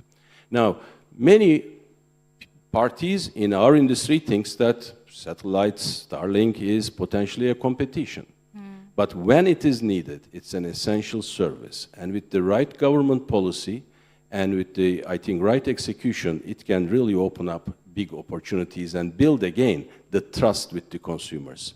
Ukraine is not the only example. Kazakhstan is doing the same thing. If you look to Kazakhstan, the mass of Kazakhstan is bigger than entire Europe. Only 20 million people live in that area. How do you provide a ubiquitous connectivity? The only way is through satellite integration with the terrestrial. And I think This type of thinking and policy level, ambitions of the governments are really key for bringing essential services to the people with a little bit of effort and execution capacity. Well, Mohit, would you agree that digital transformation, data platforms, and global delivery systems can influence trust?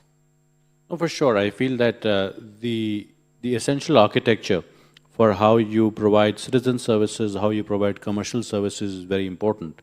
And this is where I feel that having the individual be the, I agree with Khan that government should not get into the business of maybe directly providing services, except where there is an absence of an alternative, where there are some services where the private sector is not incented to act, like maybe in very low density population areas. Government should provide a clear sense of frameworks, and it should allow for the maximum individual agency, right? Like we were saying, for health records, I should be able to freely share my health record with, with a provider, with an insurance company. But equally, at the end of the transaction, have the faith and the digital architecture that it would actually be removed from the systems and then come back to me, right? So I think that initial provisioning of digital services, the thought process around that is extremely important. And now we have technology that allows for individual transactions to be seamlessly done across millions and billions of people at scale, right? So that architecture is very possible now. I do feel that that will really grow trust in the system, right? At the end of the day, if you have the ability to seamlessly transact, and you are quite comfortable that your data is not being used, or governments and companies do not have access to the data, I feel that will be what will allow for maybe more payments, more medical records being shared, more property transactions being executed, more financial transactions being executed, because that combination of privacy as well as ubiquity is very important. Okay, the theme this year at the World Government Summit has been a lot to do with AI and digital transformation. So this question is to both of you. Is AI, digital transformation, automation, all this reshaping transparency and accountability? Khan, to you first. Is it reshaping transparency, or is it going to mold how people think?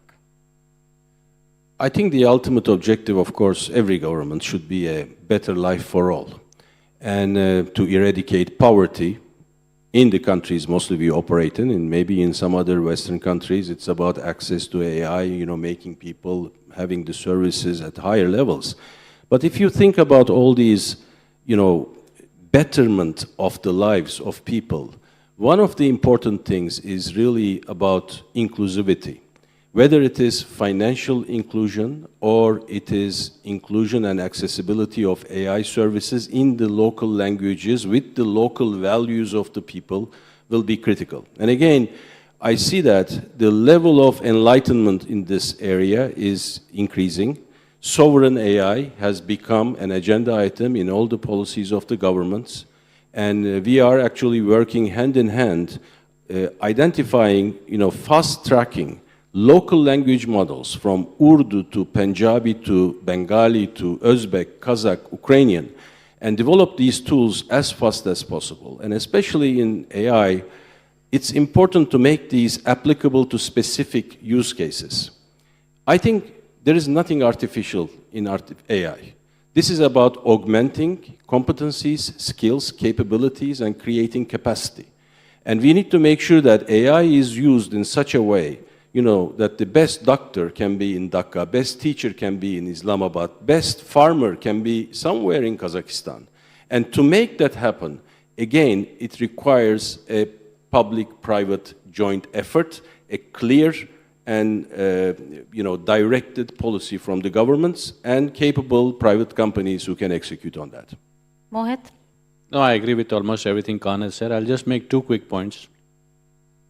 The first is really around the provision of citizen services in local language, right? I think that is an extremely important and largely ignored area, because most of the LLMs are really only in English, or maybe they're in Arabic, and maybe they're in Chinese. But the world has, thousands of dialects, thousands of individual languages.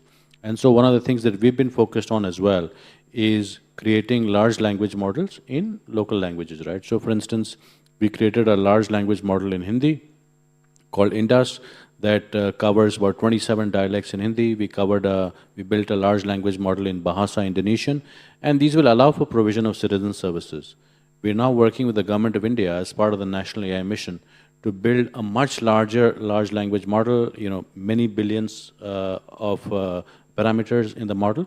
And the first use case that we're building is really to allow for students between grade 6 and grade 12 to answer and to be educated in physics in their own language, right? It's, potentially could be transformational as you look at a new generation of science whiz kids growing up. I think that's a very powerful capability that we are creating.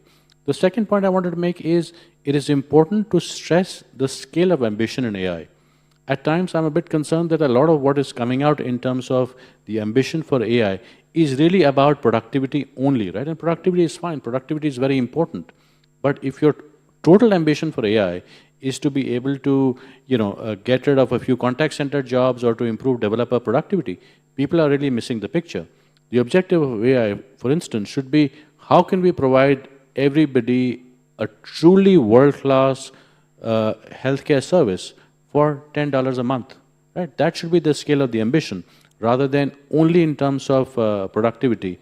And I feel that if that aspiration is not spelled out in those terms, we will have the 90% of people whose lives are at risk or whose livelihoods are at risk out to destroy this movement, right? We have to be thinking about how this will transform societies for the better, and with real use cases of transformational possibilities of AI, rather than purely job reduction. I know we're completely running out of time, but Mohit, because you come from India and you work in the Global South, it's very important because not everyone in the Global South has access to AI. Will they miss the bus? Well, that is a very real risk, right? That is a real risk that we saw with, digital technologies earlier and with mobile phones. But I'm happy to say that the the cycle of adoption is speeding up very dramatically, right? So while it took maybe, 30 years for mass media in the form of television to come to India after it was in the West, it only took about 10 years for mobile phones to come to India. It took only about, 3 or 4 years for instantaneous mass payment systems to come into India or to digital identity come to India. And with these new models coming in and with the infrastructure the government is creating, I feel that cycles are getting shorter and shorter. So I feel that is still a risk, but science look a lot better than they did earlier. Very briefly, Khan. Gita, if you have read *Sapiens*, Harari's book, he talks about how Homo sapiens differentiated themselves with Neanderthals. And the ability of Homo sapiens to tell a story, to gossip, to lie, made them unique in their capabilities to develop a society and community.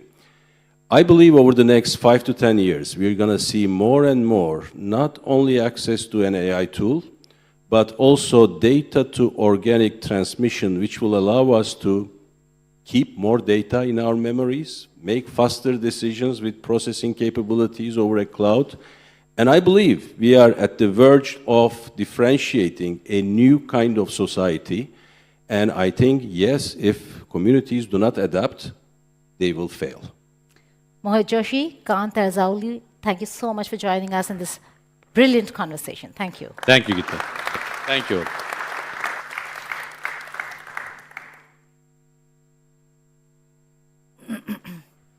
Thank you. Thank you so much, Mohit.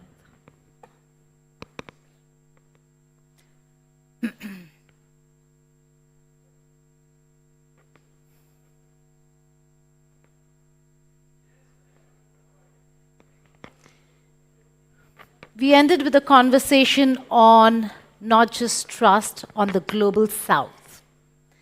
What forces are reshaping government investment decisions? It has not just to do with the fact that the West thinks differently from the Global South. I'm being represented over here, or I'm being joined, sorry, over here by two prominent leaders from the Caribbean. Joining me today are Honorable Natalia Wheatley, Premier of the British Virgin Islands, and Honorable Dickon Mitchell, Prime Minister of Grenada. Thank you so much for joining me here.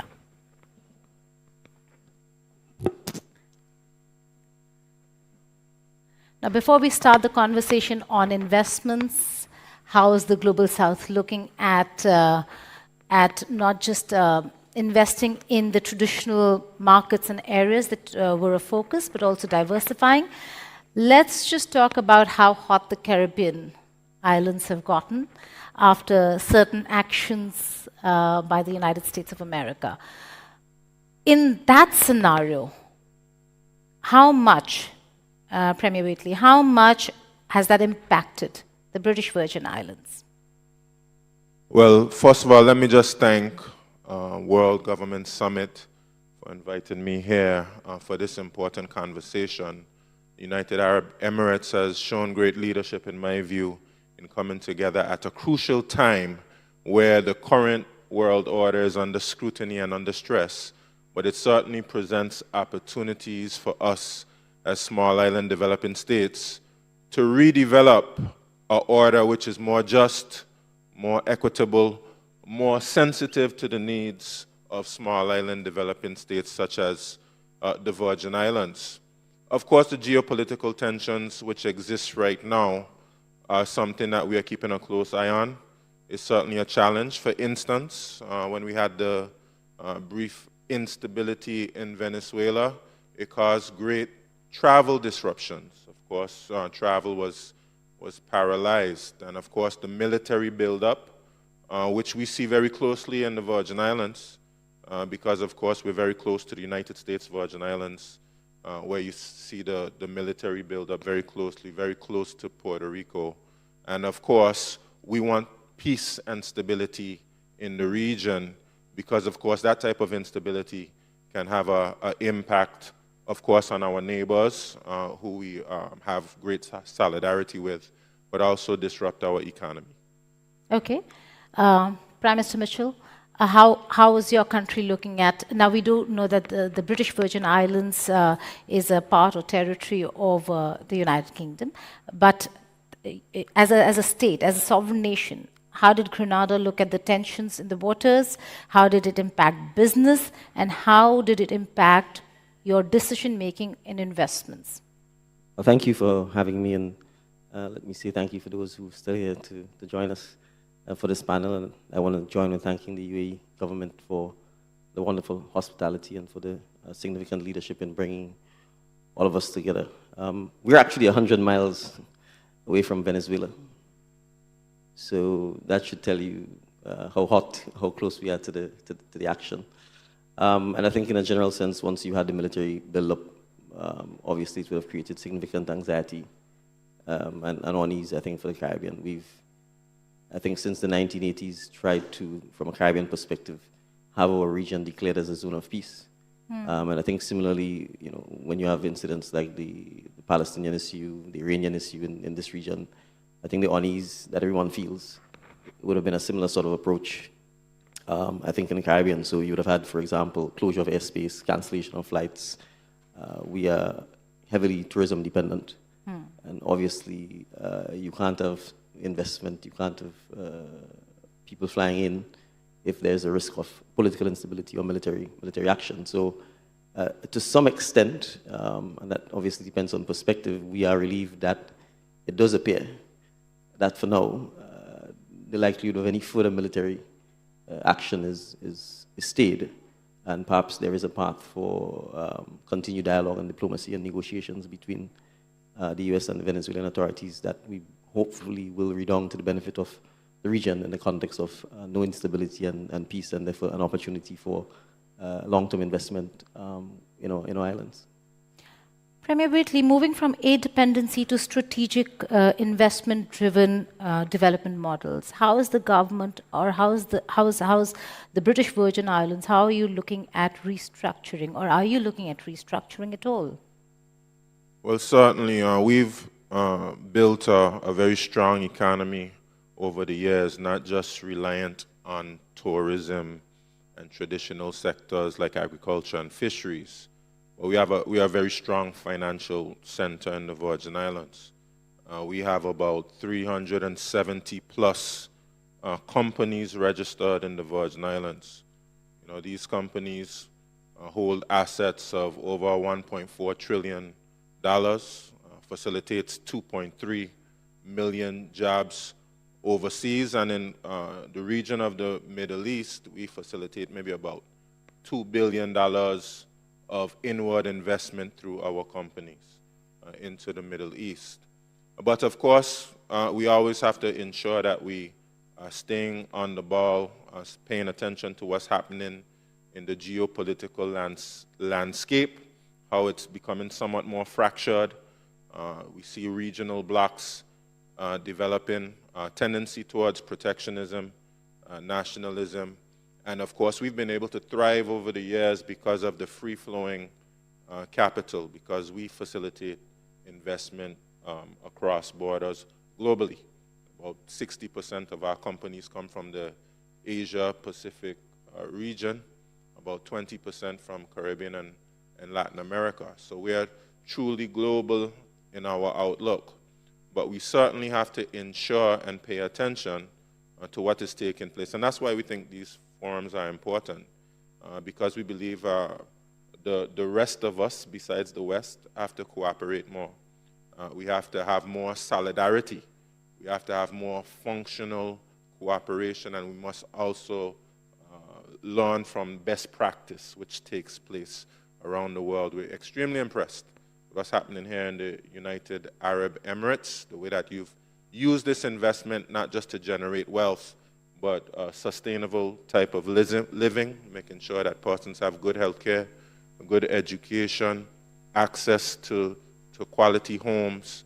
And this is something that we would like to replicate in the Virgin Islands and in the wider region. But of course, we want to diversify our markets. We want more business coming from the Middle East, from India, etc. We are going on a big trade mission later this year to India, to ASEAN, and of course, tourism continues to be very strong, but we also want to diversify our markets in tourism. Of course, we rely heavily on the United States of America. Soon we'll be extending our airport runway, and we hope to facilitate long-haul flights that would facilitate persons coming from places like the Middle East and from Asia, etc. All right, Prime Minister Mitchell, how is Grenada looking at diversifying beyond just the traditional sectors? Are we looking at more financial sectors as well within the country? And again, in a day and age where the Caribbean is seeing a lot of disruption, how are you prioritizing the sectors here? Sure, thank you. Well, I should point out, I think most of the Caribbean have long gone beyond the aid model of development. To a large extent, we are all middle-income countries. I'll give an example. USAID was canceled, and in my country, there wasn't a single program that was impacted because there's just no USAID to us. So we've sort of long gone beyond that and have taken, in a sense, non-traditional ways of attracting foreign direct investment. So, for example, in Grenada, our financial services are not as strong or robust as the BVI, but we have an investment migration program that has, in the last 10 years, contributed significantly to both direct government revenues as well as foreign direct investment that has allowed us to actually weather some pretty significant shocks, both in terms of economic shocks as well as climate shocks. For example, last year and COVID. So for example, last year we would have had a pretty devastating Category 4 hurricane very early in the hurricane season. That allowed us to withstand that shock, engage in significant rebuilding without having in any way to suspend our debt payments or engage in any sort of calamitous financial restructuring. We were able to weather the COVID-19 shutdown of the economy for almost 2 years and still pay people in the tourism sector who are out of jobs. So, our approach is, I heard a Prime Minister of Montenegro talking about the need for, a Prime Minister essentially to be the chief salesperson of the countries, and to a large extent, that's how we see our roles as well. So it's not just from a policy-making perspective, but how do you champion an environment that encourages foreign direct investment? So we think there are a couple of areas, and the Premier talked about it. Healthcare, for example. We don't see healthcare as a sector where you're just simply trying to provide primary or reactive care to your citizens, but we see it as a specific growth sector. We have a huge offshore medical and veterinary school on our island that has, in a sense, grown enormously over the last decade, that attracts students from all over the world. It's valued at over $1 billion, has significant hedge fund investments. And so we are producing doctors from all over the world, including from Africa, Asia, the Middle East. The students come. It's accredited to the US, so they have an opportunity, both from a nursing, veterinary, and a medical perspective, to be educated in Grenada, live in Pap's paradise, and at the same time get an opportunity to then become global citizens. And we are looking to build a state-of-the-art teaching research hospital that will piggyback on this, that will allow for us to enter the medical tourism market at a high-end level that matches with our tourism. So we take a very, this is just one extra. So traditionally, you'd see education as something a government spends to educate its citizens. We've managed to actually create an education industry that is effectively about 20% of the country's GDP by having that school. And so we think the next stage is obviously actual healthcare. And there's some clear advantages. A lot of the research that is done in Western countries. So you find the ethnic makeup is not necessarily appropriate for Africa or Asia or even the Middle East. The Caribbean is ethnically diverse. So we think it's an opportunity as well for a lot more research to be done and for us to drive innovation in areas like this. So those are some of the non-traditional approaches that we are taking to diversifying our sectors. And I'd add one area, because obviously we've been talking a lot about AI, but I think fintech is still an area that's largely on tap. Blockchain, crypto. My colleague in Bermuda, Bermuda has sort of led the way in creating a regulatory framework for cryptocurrency. We just talked about how do we piggyback on the fact that they already have the expertise in regulation to allow Bermuda to be able to become the regulator in Grenada, rather than reinventing the wheel of attempting to do it ourselves, so that we can leapfrog into the space rather than trying to start from scratch.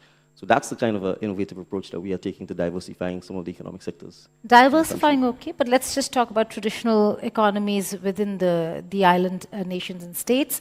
You just spoke about climate change. How are you building investable pipelines in the blue and green economy, which are traditional, important, and here to stay? Well, I think it's critical for us to recognize that investment in resilience is critical to our survival and our ability to thrive in a long-term perspective. So whether it's from reef restoration to mangrove restoration to ensuring that we have marine protected areas, those are all carbon sequestering, those are all areas, watershed and water management, waste management, even issues such as having a cyclical economy where we begin to address our waste separation and how we can actually encourage greater composting so that there's less and less waste and in a sense, less and less resources dedicating to dealing with waste. Those are all some of the sort of long-term pipeline projects we are looking at, in a sense, as one investable bank. We've actually created a specific ministry to address the blue economy and to make sure that we see growth in that area. But I think for small islands, our marine space is oftentimes 10 times larger than our land space. So I think repivoting our view of ourselves is critical, and in that sense, traditionally our education system has largely ignored the fact that we are essentially a marine-based state. I call ourselves big ocean states. And so one of the things we are addressing from an investment point of view is making sure that our education system actually recognizes that it's more important for young people to be educated on the fact that you are in fact a marine state rather than a land-based state. And to that extent, we intend to create a marine school, create a center of excellence that will actually allow us to be able to drive more investment in the long run and greater jobs for young people in the marine sector. So whether it's from just traditional mariners, as an example, to a large extent we are importing labor to support those industries, and we recognize that therefore we are missing the opportunity to give our own citizens the option of working in those sectors, and therefore making sure that we create the investment space by having that marine school, which we believe also has the same sort of opportunities for commercial scale as the medical and veterinary schools, as some of the areas we're pursuing. Premier Waitley. Yeah, we're similar to Grenada in many respects. The blue economy is extremely important to us. We have a large charter boat sector similar to Grenada, and of course that has been able to sustain us very well. But as Prime Minister Mitchell stated, disaster resilience is very important to us. The Virgin Islands was struck by 2 devastating Category 5 hurricanes in 2017.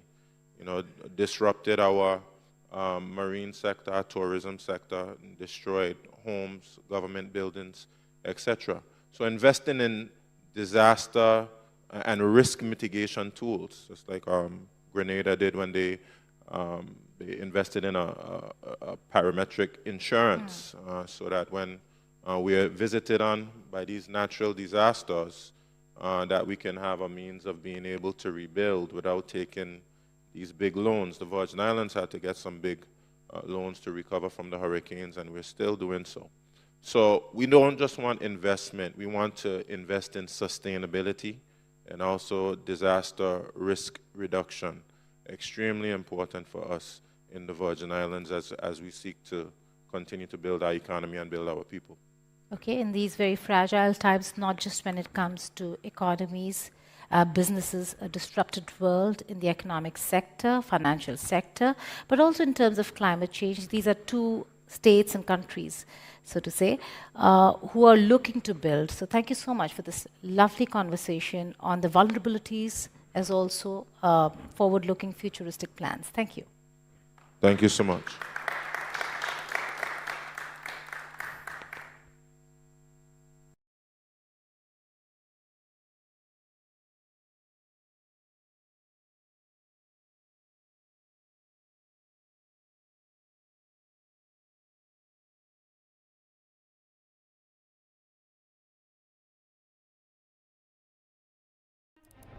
في الماضي صنعت الكلمات والأفعال أعظم لحظات التاريخ، فألهمت الشعوب ورسمت مسارها. As long as you live another day, you have an opportunity to create. كلمة واحدة قد تتحول إلى قرارات. In a world in which everything is global, we need global responses. جملة واحدة قادرة على تشكيل الآراء. To me, development delayed is development denied, and we have to change this. والخطاب الصحيح يمكن أن يغير مجرى التاريخ. If we fail to act now, we will see a climate crisis that is unimaginable. غير أن الصوت الواحد مهما كان مؤثراً لا يكفي وحده. We're going through a time warp. It's going to be shockingly different. هذه تحديات معقدة يصعب على الدول والحكومات مواجهتها منفردة. Shift to artificial intelligence is going to be like a tsunami hitting the labor market. نحن بحاجة إلى منصة تجمع القادة والخبراء والمفكرين، منصة تطرح فيها أصعب الأسئلة وتصاغ فيها الحلول بجهد مشترك. I'm an optimist by nature. If you're not optimistic and passionate, you'll not get anything done. القمة العالمية للحكومات، حيث تلتقي العقول وتتولد الأفكار ويستشرف المستقبل.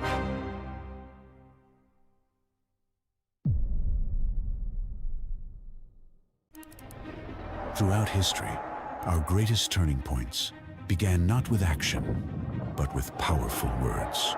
As long as you live another day, you have an opportunity to create. A single line can be a command. In a world in which everything is global, we need global responses. A sentence can form an opinion. To me, development delayed is development denied, and we have to change this. And the right speech can shift the course of history. If we fail to act now, we will see a climate crisis that is unimaginable. But one voice on its own can only go so far. We're going through a time warp. It's going to be shockingly different. These are challenges too complex for any nation to face alone. Shift to artificial intelligence is going to be like a tsunami hitting the labor market. They demand a platform where leaders, experts, and thinkers can confront the world's toughest questions together. I'm an optimist by nature. And if you're not optimistic and passionate, you'll not get anything done.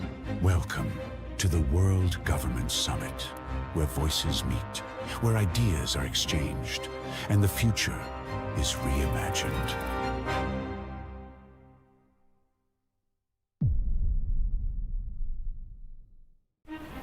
We're going through a time warp. It's going to be shockingly different. If we get into a new Cold War, do countries have to choose which side they are? In a world in which everything is global, we need global responses. I'm an optimist by nature. And if you're not optimistic and passionate, you'll not get anything done.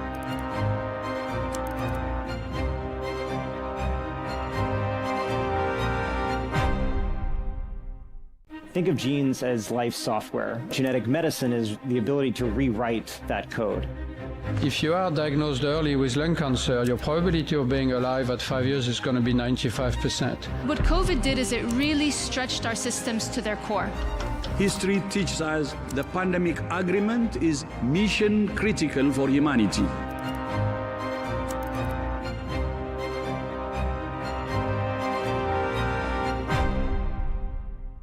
What drives economic development is innovation. Innovation cannot be planned. You just don't know when and where innovation comes. Creative arts as an industry is a generator not only of wealth, but of jobs. You can find the capital, you can find the resources. It's the ideas that matter.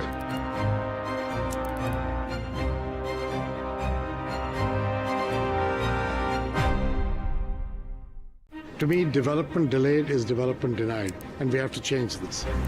We know the energy demand is going to double by 2050. We don't.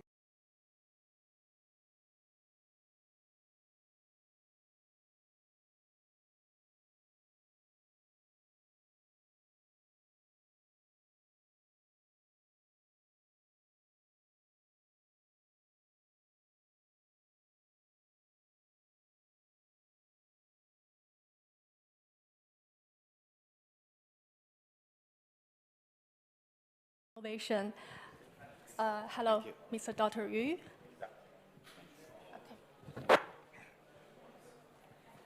Okay, the topic of this session is about global expansion. So when we talk about global expansion, we're no longer just talking about the trade routes or market access. We're talking about how innovation travels across different borders and improve lives. So in the field of life sciences in particularly, innovation has the power to move from scientific breakthrough to real access solutions for millions of people. To explore how this works in practice, I'm joined by Dr. Yu Xuefeng. Okay, and Dr. Yu, you've described innovation as a powerful engine for global expansion. So from your perspective, how does innovation in life science differ from other sectors when it comes into global, especially in terms of responsibility and impact? Yeah. Well, that's a very good question. We have heard a lot of innovation, EV cars, green energies, the big data, everything. What life science is different? Life science really, innovation rely on science and technology advance.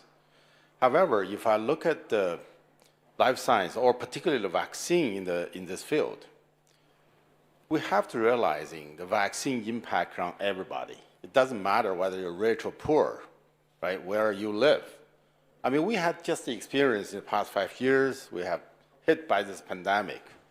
No matter where you are, you cannot get away with the potential threat of the virus infection.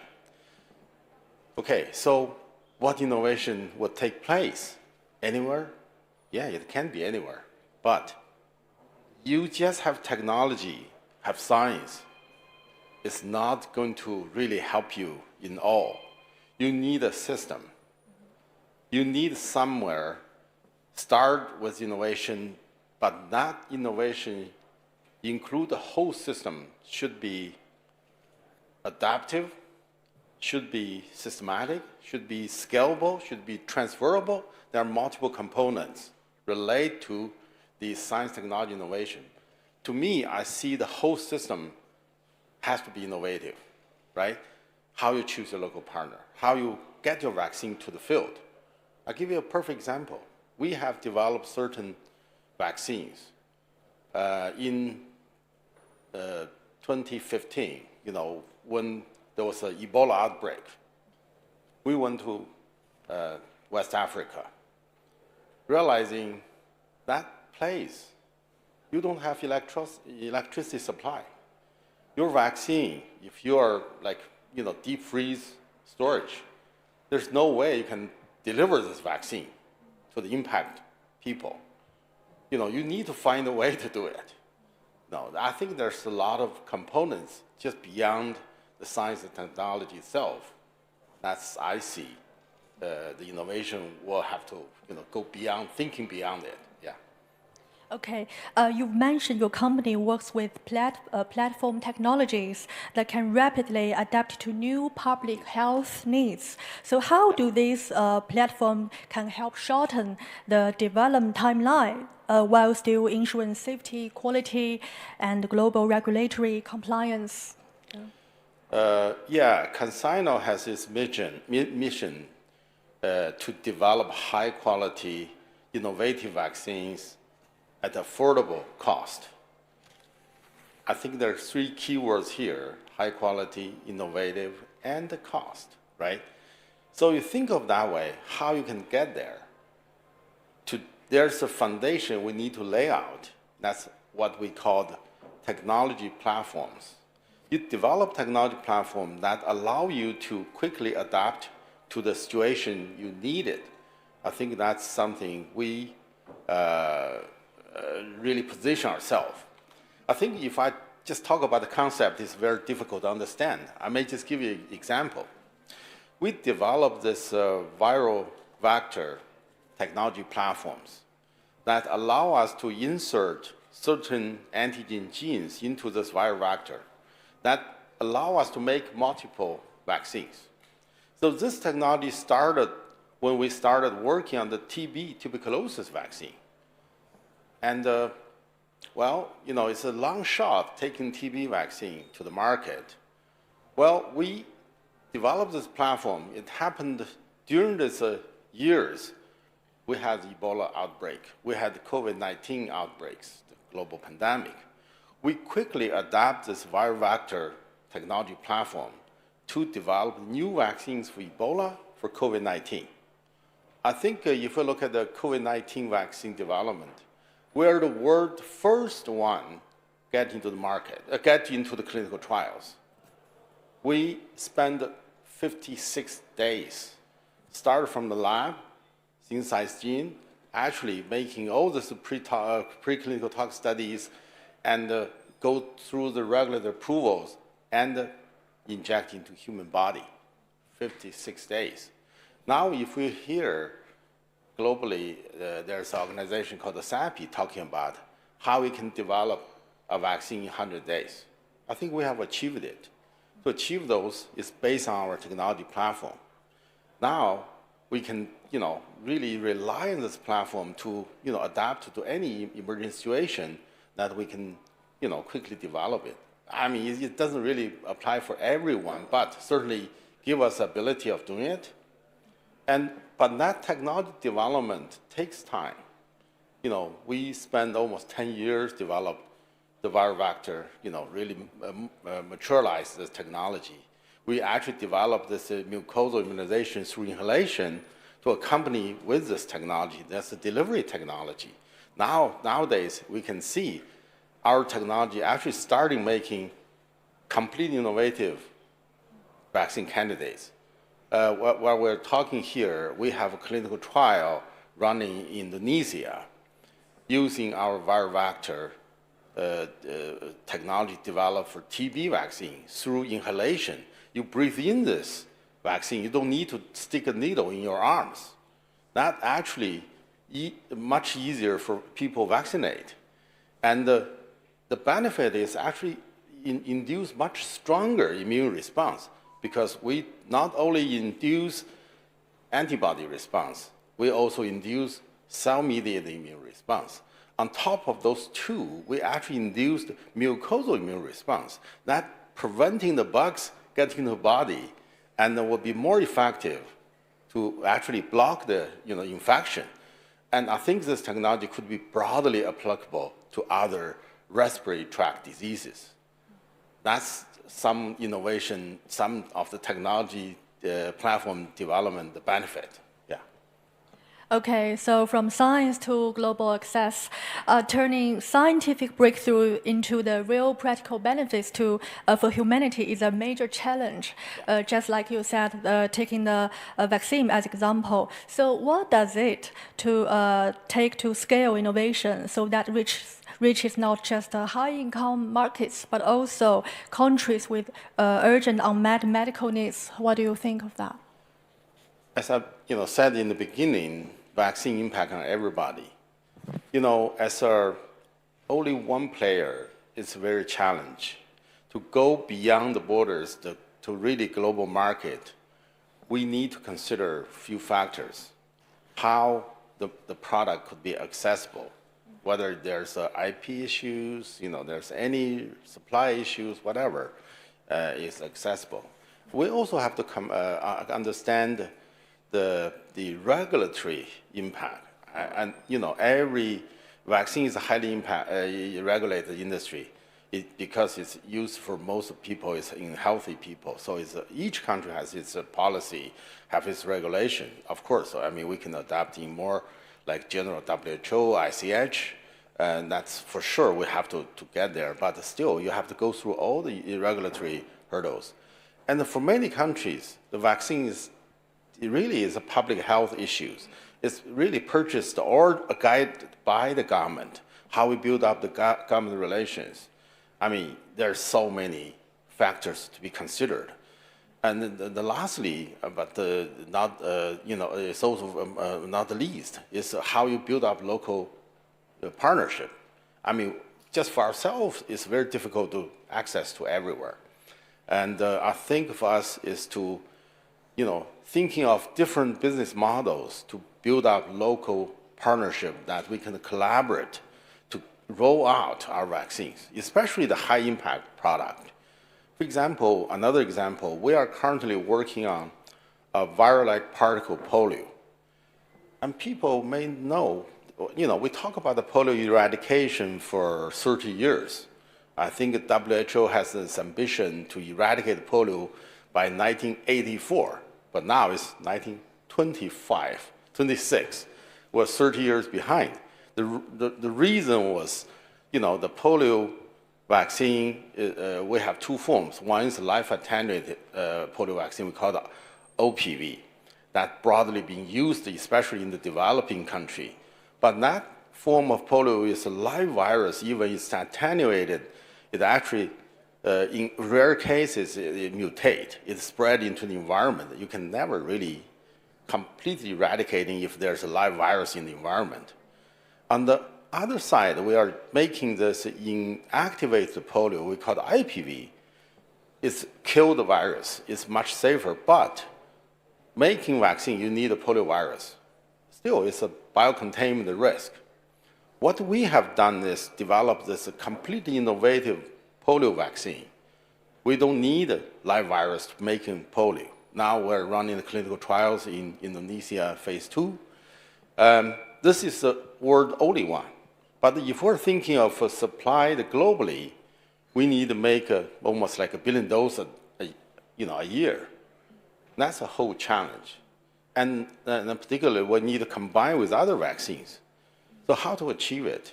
So we work with global partners, multiple of them, to develop combo vaccines that include the VLP polio, that include the support also coming from WHO, from Gates Foundation, from multiple organizations, not just government, not just private industry. It's actually go much beyond. I think adding that complicity, really the innovation go beyond borders. We would like to transfer technology to somewhere.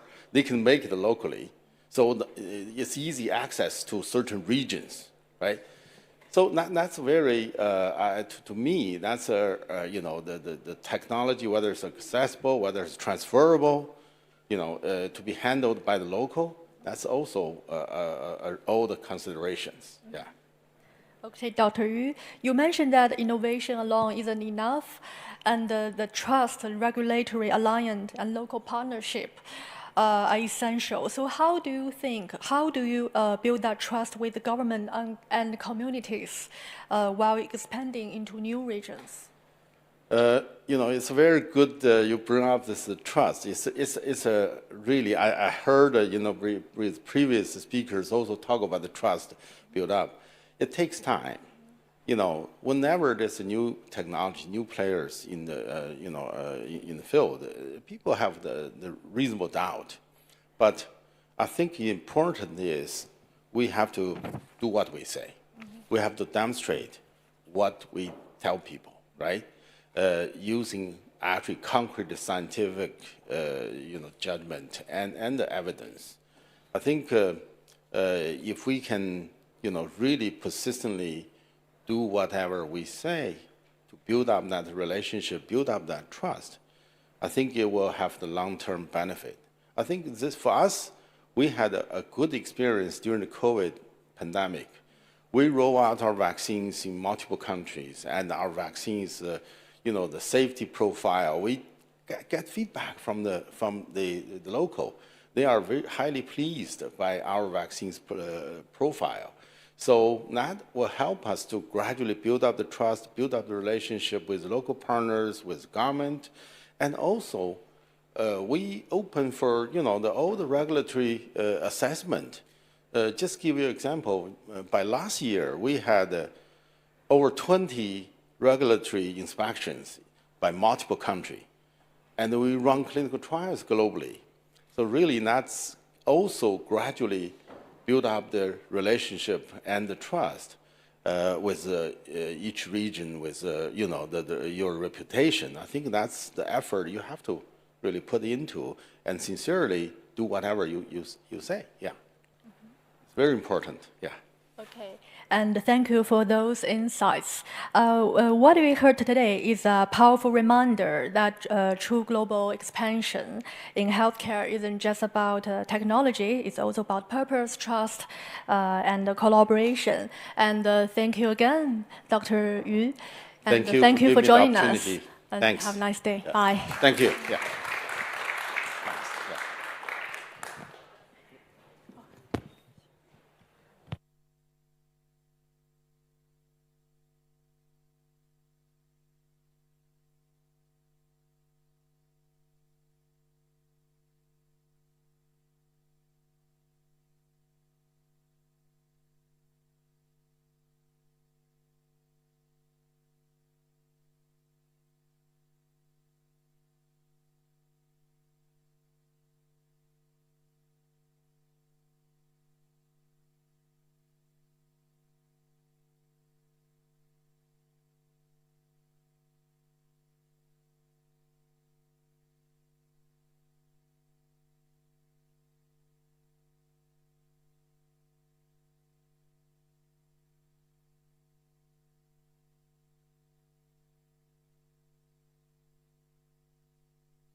في الماضي صنعت الكلمات والأفعال أعظم لحظات التاريخ، فألهمت الشعوب ورسمت مسارها.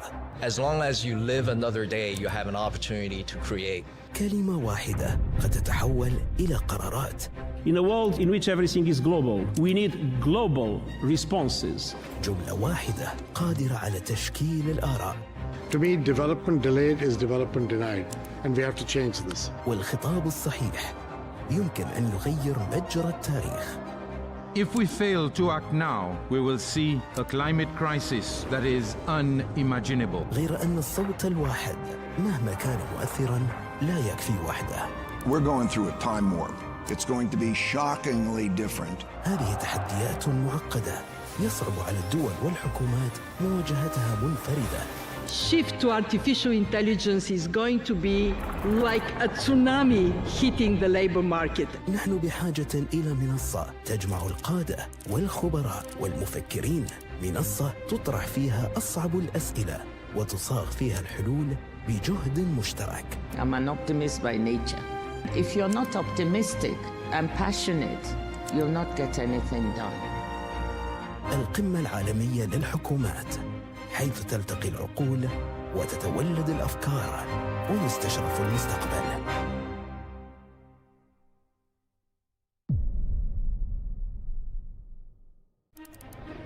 Throughout history, our greatest turning points began not with action, but with powerful words. As long as you live another day, you have an opportunity to create. A single line can be a command. In a world in which everything is global, we need global responses. A sentence can form an opinion. To me, development delayed is development denied, and we have to change this. And the right speech can shift the course of history. If we fail to act now, we will see a climate crisis that is unimaginable.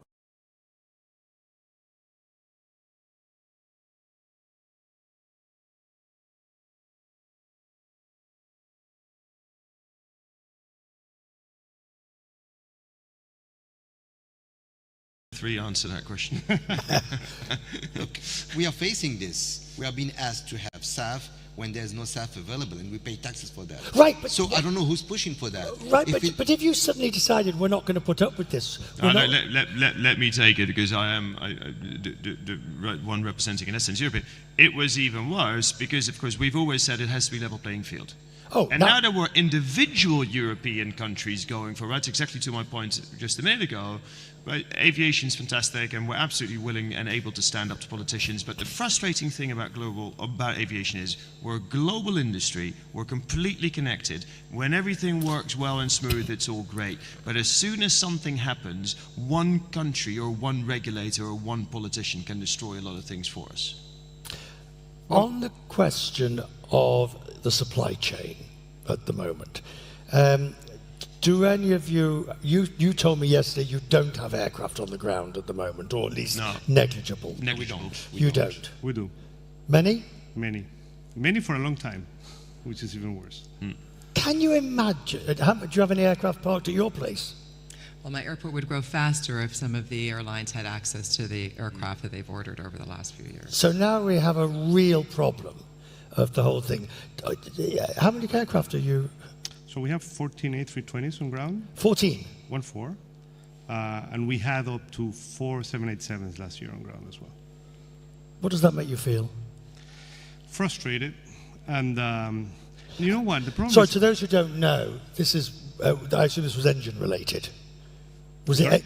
I assume this, for the people who may not be familiar, this was engine related, was it? Yeah, basically the engines don't last as long as they were promised to last. So you have to take them out faster, and there's no capacity to maintain them at the speed they need to be maintained because they're getting out of the aircraft faster. So you have gliders basically instead of jet engines. For some of them to realize here, I mean, the engine turnaround time can be now up to a year, literally 330 days or something. No, actually we don't have those problems. But we know that for the future deliveries and future planes, maybe we would face those kind of problems. We have 5 minutes, and I want to be positive because I think that I'm feeling your vibe, Roberto. The airports, will we ever love airports? The vision statement is to put the joy back into travel by making Pearson the chosen place to fly and work. So it happens today, actually. There are people that love to fly, and they love to come through Pearson. We're the #1 ranked large airport in North America. But there's a lot of friction to take out of the system, and I think over the course of the last few days we've talked about the art of the possible that is really tangible through technology, and how integration and data sharing between airlines, between airports, between government agencies can take the facilities we have today and make those far more reliable and efficient, #1. Get the cost value out of the investments that have been made over the last half century. #2, create seamless models for the future. I mean, I expect in the future baggage to be far less cumbersome, where baggage drop-off can be remotely, check-in experience can also be very frictionless. We don't have to spend money on huge check-in halls in the future. And personalization. You have 8 different personalities when you travel. You might have 3 of them right here, but you have 8 when you travel, right? Depending on the type of travel. If you're with your mother, if you're with a young person, if you're in a hurry or you want more contact, airports and the airlines will be able to respond more to each of them. That is true, actually.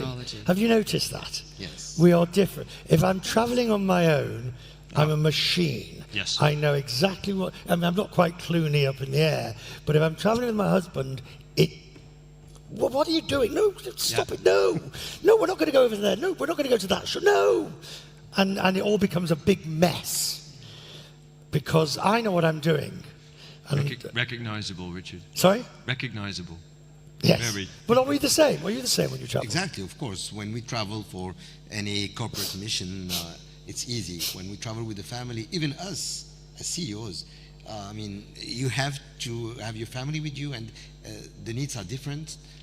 Everything is different. So yes, I fully agree with you.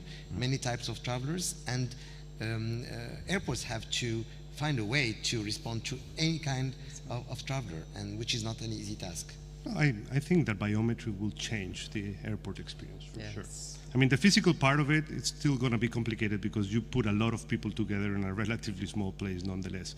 But you know, there are airports today that are great, and there are airports today that are awful. I mean, name them. Copenhagen. What? Awful? No, great. No, seriously, very, and really not only because it's our home. I have to say, it's just digitalization great. It's just easy. We still offer connections that are up to 45 minutes, right? So make it work. I mean, that was something that the bigger airports in Europe already lost. No, I really mean it. Oslo, Stockholm, it's just different league. I mean, integration of digitalization helps tremendously. It's really a pleasure. I do find the mid-sized airports anyway to be very comfortable. Scale airports are very difficult. We have 50 million passengers plus connections. Yes. Challenging, that's where technology will ease that.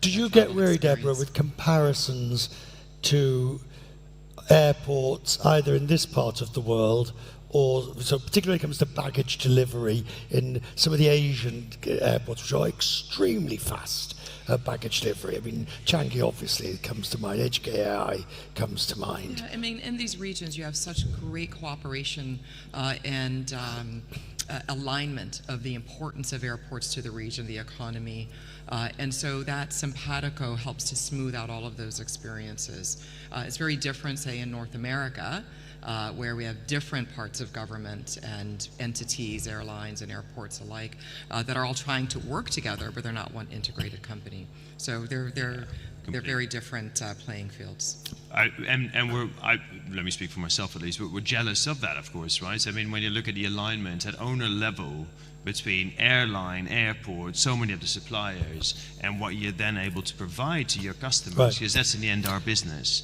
that's so much better. Final thought, not on crisis. I'm going to let you have this. What is the one thing that still amazes you about this industry? Bearing in mind you've all been in it for a good long time, you've been through the crises. Start with you. What's the one thing that still amazes you about it? To be honest, the capacity of the teams to go through transformation in such an easy way. I mean, we have airlines with thousands of people working, and we are as agile as startups. It's amazing, and this is really surprising me every day. Anko. Yeah, I think that's a great answer. There's a couple, but I have to pick one. So the resilience and the creativity of our teams, of everyone who works in this industry. You can throw whatever at us, and here we are, right? I think it's brilliant. I really enjoy still every single day working in this industry. I'll remind you of that in the middle of winter when the snowplows aren't working. We were the third most punctual airline in the world last year. Deborah. We connect to 70% of the world's economies. 50,000 people work at the airport. The magic of the millions of things that the people do every single day to make this beautiful machine work and for the beauty and gift of flight. Roberto. I was thinking that maybe I don't talk about crisis anymore because of the resilience to withstand crisis. Such a good thing. But you know, this is such an international industry. I mean, in how many places can you really meet people and serve people of 100 or 150 different nationalities? I love the way that the industry expands. My answer, that the thing actually works. That you have all these people, all these parts, all these aircraft, and the thing, and the magic, the bloody thing actually flies. Ladies and gentlemen, our panel.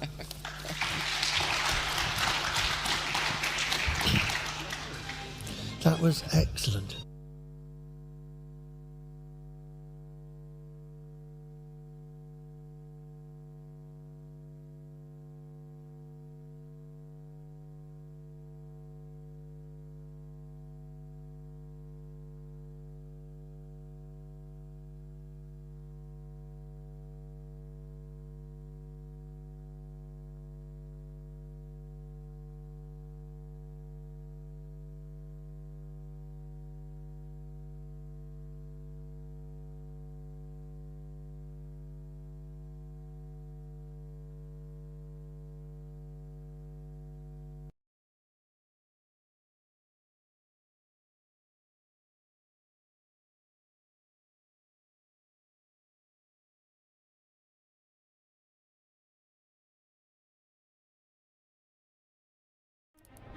في الماضي صنعت الكلمات والأفعال أعظم لحظات التاريخ، فألهمت الشعوب ورسمت مسارها.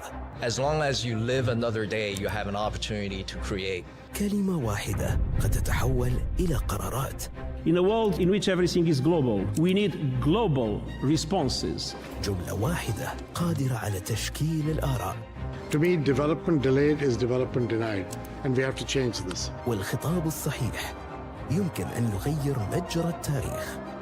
If we fail to act now, we will see a climate crisis that is unimaginable. غير أن الصوت الواحد مهما كان مؤثراً لا يكفي وحده. We're going through a time warp. It's going to be shockingly different. هذه تحديات معقدة يصعب على الدول والحكومات مواجهتها منفردة.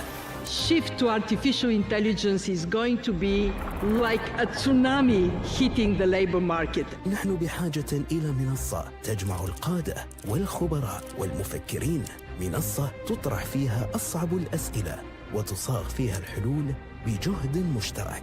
I'm an optimist by nature. If you're not optimistic and passionate, you'll not get anything done.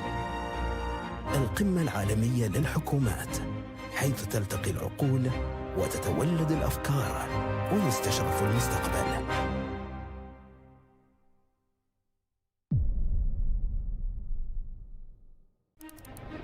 Throughout history, our greatest turning points began not with action, but with powerful words.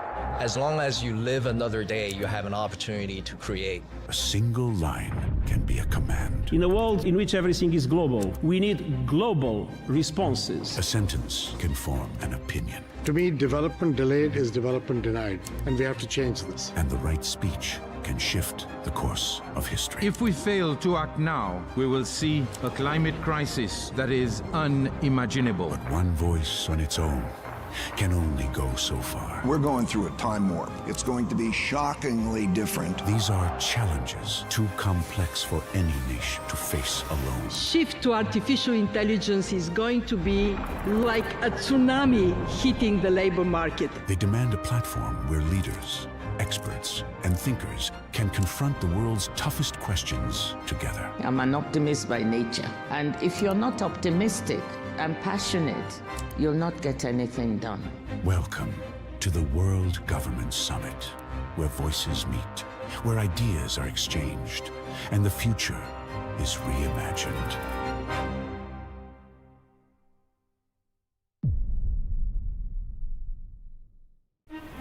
We're going through a time warp. It's going to be shockingly different. If we get into a new Cold War, do countries have to choose which side they are? In a world in which everything is global, we need global responses. I'm an optimist by nature. And if you're not optimistic and passionate, you'll not get anything done.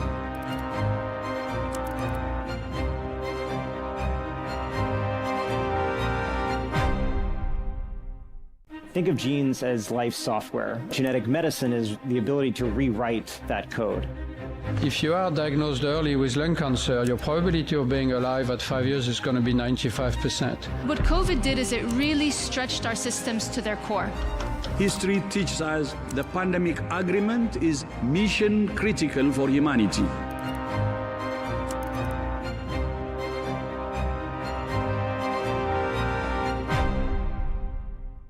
What drives economic development is innovation. Innovation cannot be planned. You just don't know when and where innovation comes. Creative arts as an industry is a generator not only of wealth, but of jobs. You can find the capital, you can find the resources. It's the ideas that matter.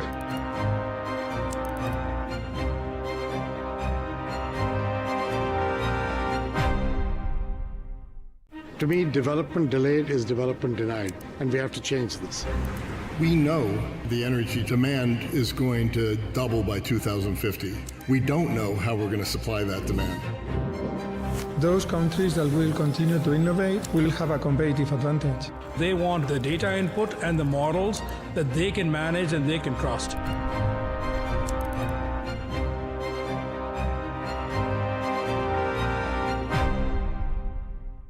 The one-day work week will likely be here by 2040.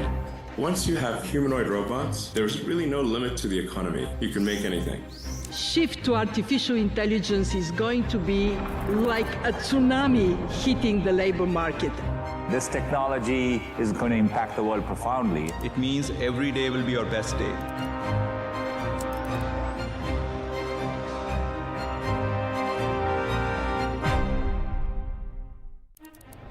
في الماضي صنعت الكلمات والأفعال أعظم لحظات التاريخ، فألهمت الشعوب ورسمت مسارها. As long as you live another day, you have an opportunity to create. كلمة واحدة قد تتحول إلى قرارات. In a world in which everything is global, we need global responses. جملة واحدة قادرة على تشكيل الآراء. To me, development delayed is development denied, and we have to change this. والخطاب الصحيح يمكن أن يغير مجرى التاريخ. If we fail to act now, we will see a climate crisis that is unimaginable. غير أن الصوت الواحد مهما كان مؤثراً لا يكفي وحده. We're going through a time warp. It's going to be shockingly different. هذه تحديات معقدة يصعب على الدول والحكومات مواجهتها منفردة. Shift to artificial intelligence is going to be like a tsunami hitting the labor market. نحن بحاجة إلى منصة تجمع القادة والخبراء والمفكرين، منصة تطرح فيها أصعب الأسئلة وتصاغ فيها الحلول بجهد مشترك. I'm an optimist by nature. If you're not optimistic and passionate, you'll not get anything done.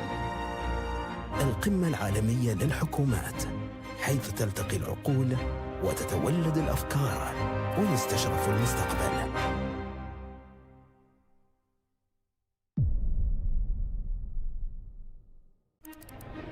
Throughout history, our greatest turning points began not with action, but with powerful words. As long as you live, you have an opportunity to create. A single line can be a command. In a world in which everything is global, we need global responses. A sentence can form an opinion. To me, development delayed is development denied, and we have to change this. And the right speech can shift the course of history. If we fail to act now, we will see a climate crisis that is unimaginable. But one voice on its own can only go so far. We're going through a time warp. It's going to be shockingly different. These are challenges too complex for any nation to face alone. Shift to artificial intelligence is going to be like a tsunami hitting the labor market. They demand a platform where leaders, experts, and thinkers can confront the world's toughest questions together. I'm an optimist by nature. And if you're not optimistic and passionate, you'll not get anything done. Welcome to the World Government Summit, where voices meet, where ideas are exchanged, and the future is reimagined.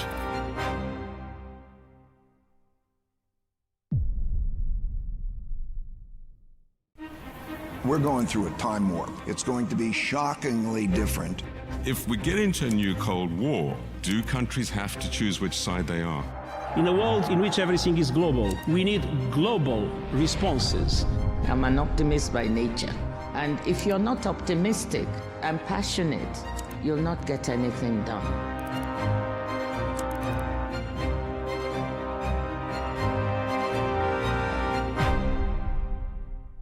Think of genes as life software. Genetic medicine is the ability to rewrite that code. If you are diagnosed early with lung cancer, your probability of being alive at 5 years is going to be 95%. What COVID did is it really stretched our systems to their core. History teaches us the pandemic agreement is mission critical for humanity.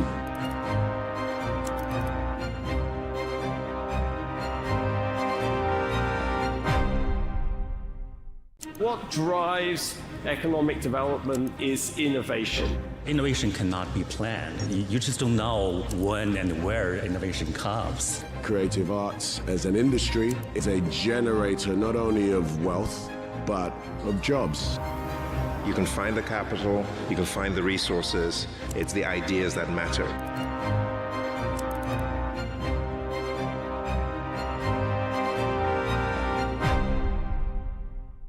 To me, development delayed is development denied, and we have to change this.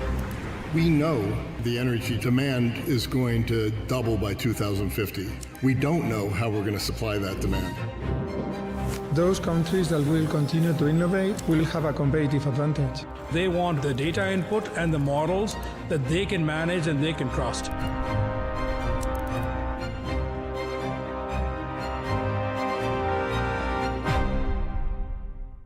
The one-day work week will likely be here by 2040. Once you have humanoid robots, there's really no limit to the economy. You can make anything. Shift to artificial intelligence is going to be like a tsunami hitting the labor market. This technology is going to impact the world profoundly. It means every day will be our best day.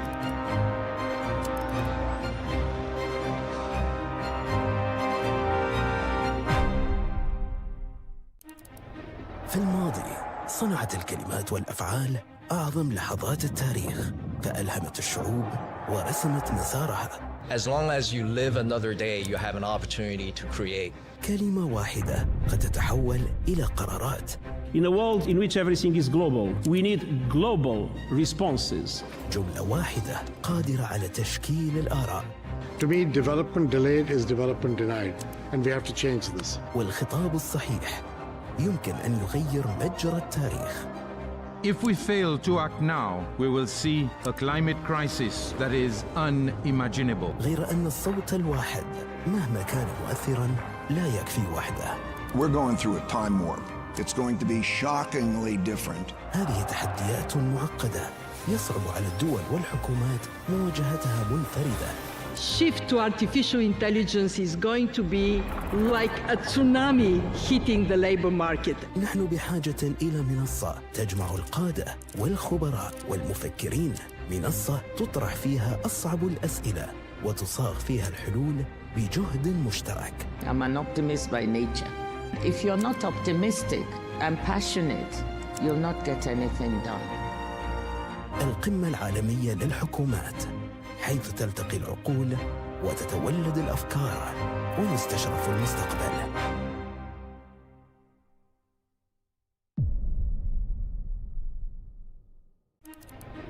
Throughout history, our greatest turning points began not with action, but with powerful words.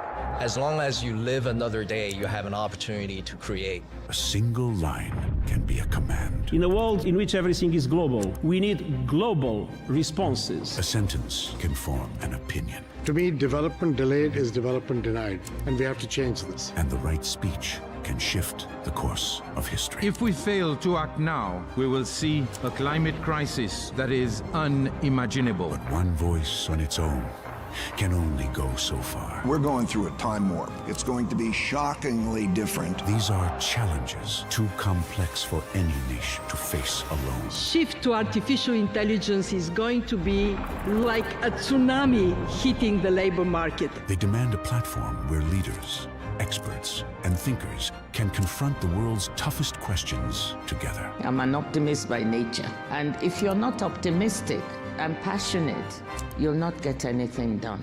Welcome to the World Government Summit, where voices meet, where ideas are exchanged, and the future is reimagined.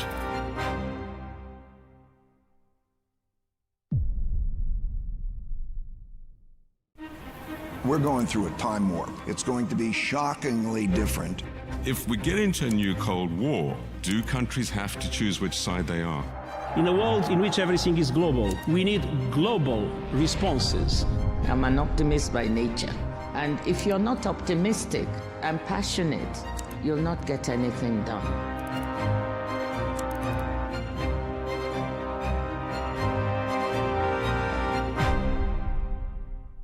Think of genes as life software. Genetic medicine is the ability to rewrite that code. If you are diagnosed early with lung cancer, your probability of being alive at 5 years is going to be 95%. What COVID did is it really stretched our systems to their core. History teaches us the pandemic agreement is mission critical for humanity.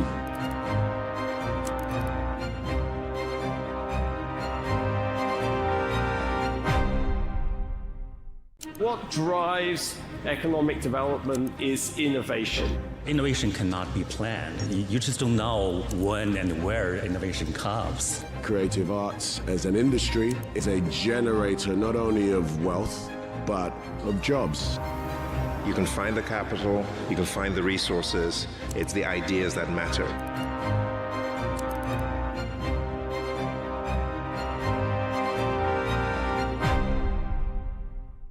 To me, development delayed is development denied, and we have to change this. We know the energy demand is going to double by 2050. We don't know how we're going to supply that demand.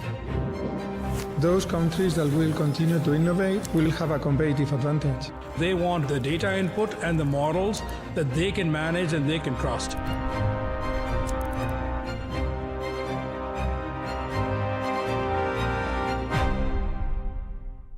The one-day work week will likely be here by 2040. Once you have humanoid robots, there's really no limit to the economy. You can make anything. Shift to artificial intelligence is going to be like a tsunami hitting the labor market. This technology is going to impact the world profoundly. It means every day will be your best day.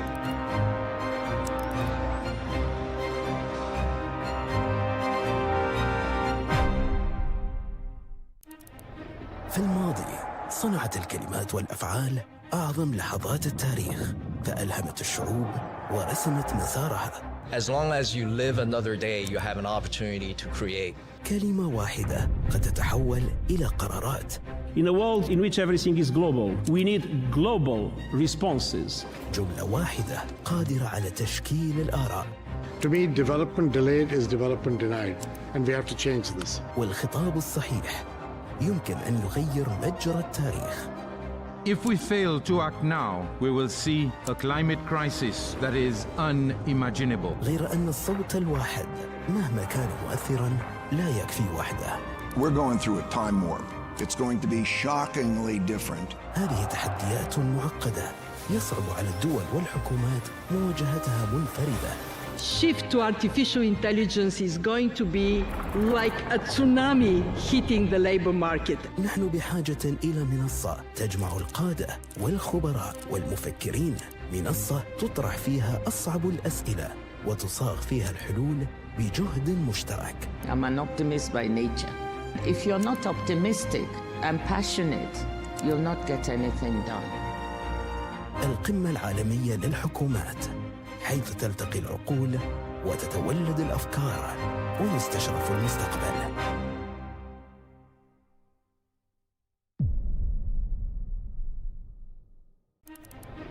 Throughout history, our greatest turning points began not with action, but with powerful words. As long as you live another day, you have an opportunity to create. A single line can be a command. In a world in which everything is global, we need global responses. A sentence can form an opinion. To me, development delayed is development denied, and we have to change this. And the right speech can shift the course of history. If we fail to act now, we will see a climate crisis that is unimaginable. But one voice on its own can only go so far. We're going through a time warp. It's going to be shockingly different. These are challenges too complex for any nation to face alone. Shift to artificial intelligence is going to be like a tsunami hitting the labor market. They demand a platform where leaders, experts, and thinkers can confront the world's toughest questions together. I'm an optimist by nature. And if you're not optimistic and passionate, you'll not get anything done. Welcome to the World Government Summit, where voices meet, where ideas are exchanged, and the future is reimagined.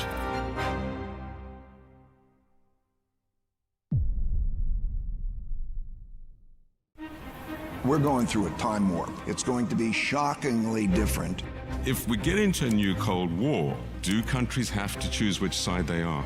In a world in which everything is global, we need global responses. I'm an optimist by nature. And if you're not optimistic and passionate, you'll not get anything done.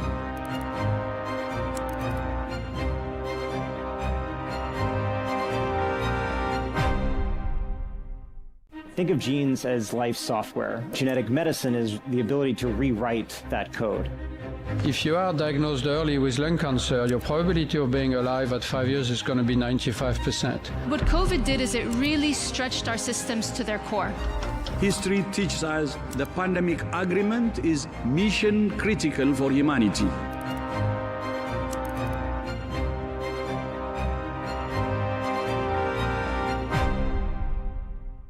What drives economic development is innovation. Innovation cannot be planned. You just don't know when and where innovation comes. Creative arts as an industry is a generator not only of wealth, but of jobs. You can find the capital, you can find the resources. It's the ideas that matter.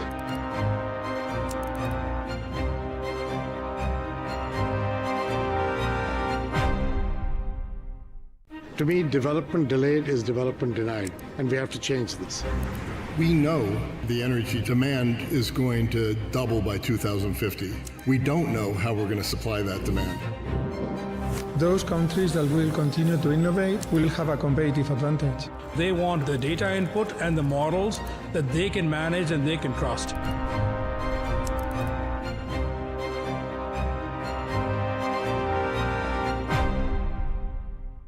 The one-day work week will likely be here by 2040.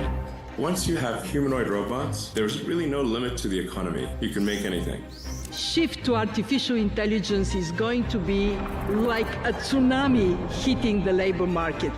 This technology is going to impact the world profoundly. It means every day will be your best day.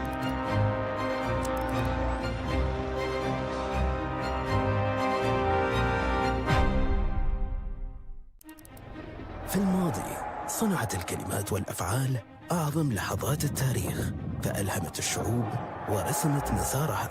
As long as you live another day, you have an opportunity to create. كلمة واحدة قد تتحول إلى قرارات.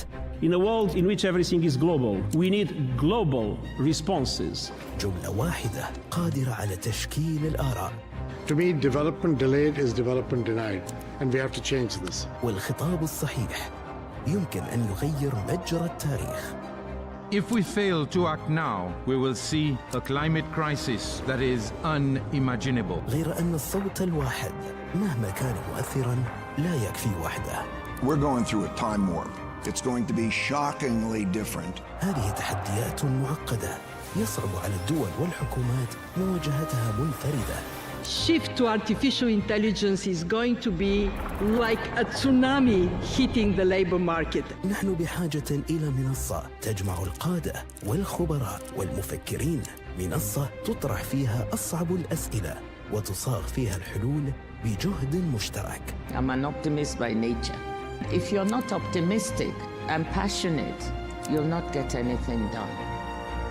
القمة العالمية للحكومات، حيث تلتقي العقول وتتولد الأفكار ويستشرف المستقبل.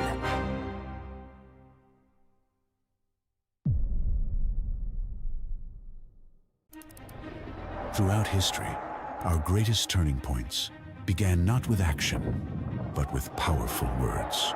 As long as you live another day, you have an opportunity to create. A single line can be a command. In a world in which everything is global, we need global responses. A sentence can form an opinion. To me, development delayed is development denied, and we have to change this. And the right speech can shift the course of history. If we fail to act now, we will see a climate crisis that is unimaginable. But one voice on its own can only go so far. We're going through a time warp. It's going to be shockingly different. These are challenges too complex for any nation to face alone. Shift to artificial intelligence is going to be like a tsunami hitting the labor market. They demand a platform where leaders, experts, and thinkers can confront the world's toughest questions together. I'm an optimist by nature. And if you're not optimistic and passionate, you'll not get anything done. Welcome to the World Government Summit, where voices meet, where ideas are exchanged, and the future is reimagined.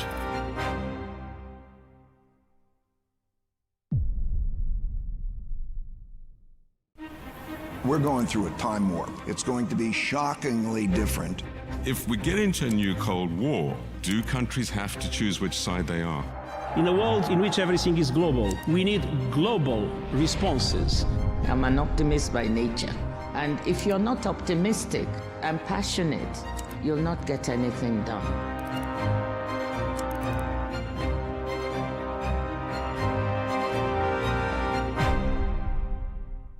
Think of genes as life software. Genetic medicine is the ability to rewrite that code. If you are diagnosed early with lung cancer, your probability of being alive at 5 years is going to be... Is innovation. Innovation cannot be planned. You just don't know when and where innovation comes. Creative arts as an industry is a generator not only of wealth, but of jobs. You can find the capital, you can find the resources. It's the ideas that matter.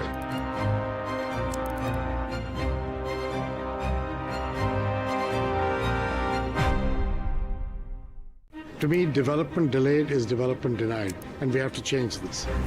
We know the energy demand is going to double by 2050. We don't know how we're going to supply that demand. Those countries that will continue to innovate will have a competitive advantage. They want the data input and the models that they can manage and they can trust.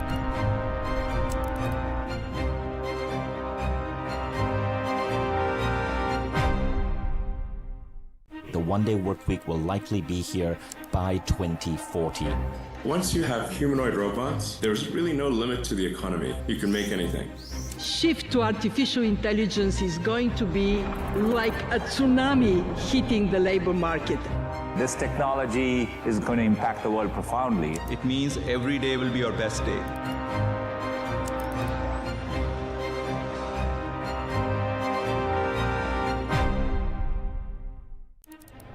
في الماضي صنعت الكلمات والأفعال أعظم لحظات التاريخ، فألهمت الشعوب ورسمت مسارها.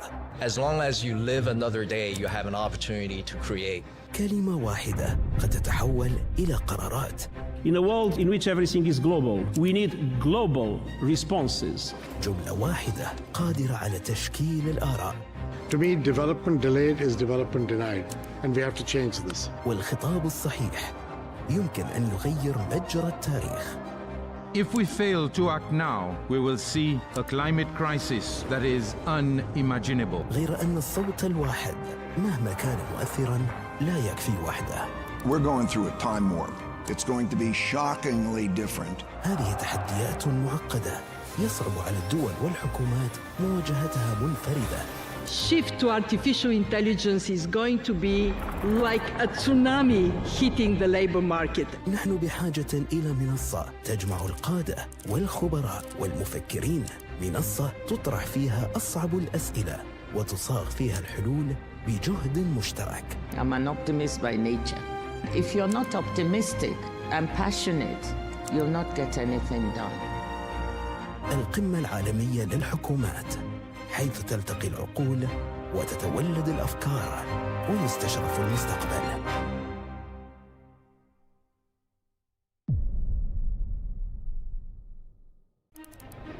Throughout history, our greatest turning points began not with action, but with powerful words. As long as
Ladies and gentlemen, please take your seats. We have one more address, one more speech. Really important for you to stay with us. So please take your seats. Thank you so very much.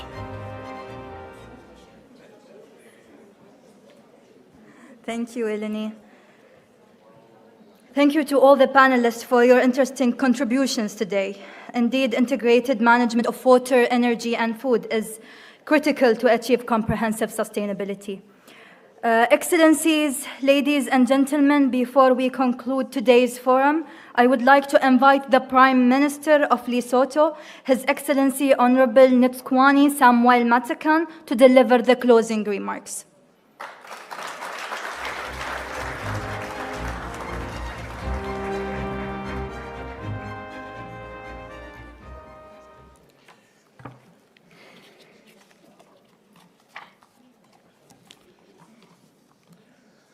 Excellencies, ministers, ladies and gentlemen, it is both a profound honor and a privilege to address you as we conclude this important session.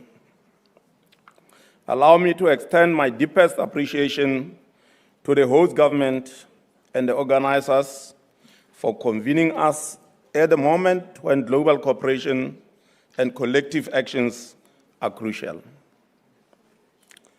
At the outset, let me convey to you all warm greetings from His Majesty King Letsie III, the government and the people of the Kingdom of Lesotho, a nation modest in size, yet resolute in its commitment to the ideals of multilateralism, sustainable development, peace, and inclusive prosperity. Much has already been covered by speakers before me. Let me rather make this observation. For many years, sustainability has been framed as a constraint on growth. However, in our case, we view sustainability as a competitive strategy. Emerging economies are no longer spherical actors, they are increasingly central to driving innovation towards the low-carbon economies. Digital transformation and diversified trade patterns require a paradigm shift from passive policy adoption to proactive leadership, shaping sustainable futures. Excellencies, in a world of constant shocks, energy, climate, or geopolitics, resilience is the new growth model. Countries that secure affordable and clean power, reliable water, and climate-smart food system will grow faster, protect their citizens, and remain competitive. Moreover, in a presumed multipolar world, inclusive development must be anchored in innovation, shared knowledge, and equitable access to finance and technology. Multilateral platforms must amplify the voices of smaller and vulnerable economies like Lesotho in ensuring that global governance remains fair, responsive, and inclusive.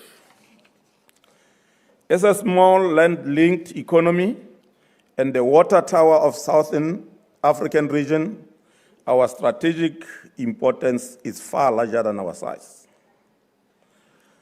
It has been said by almost everybody, the concern that the world is facing when it comes to water. But Lesotho maybe is the only country that has got water in abundance.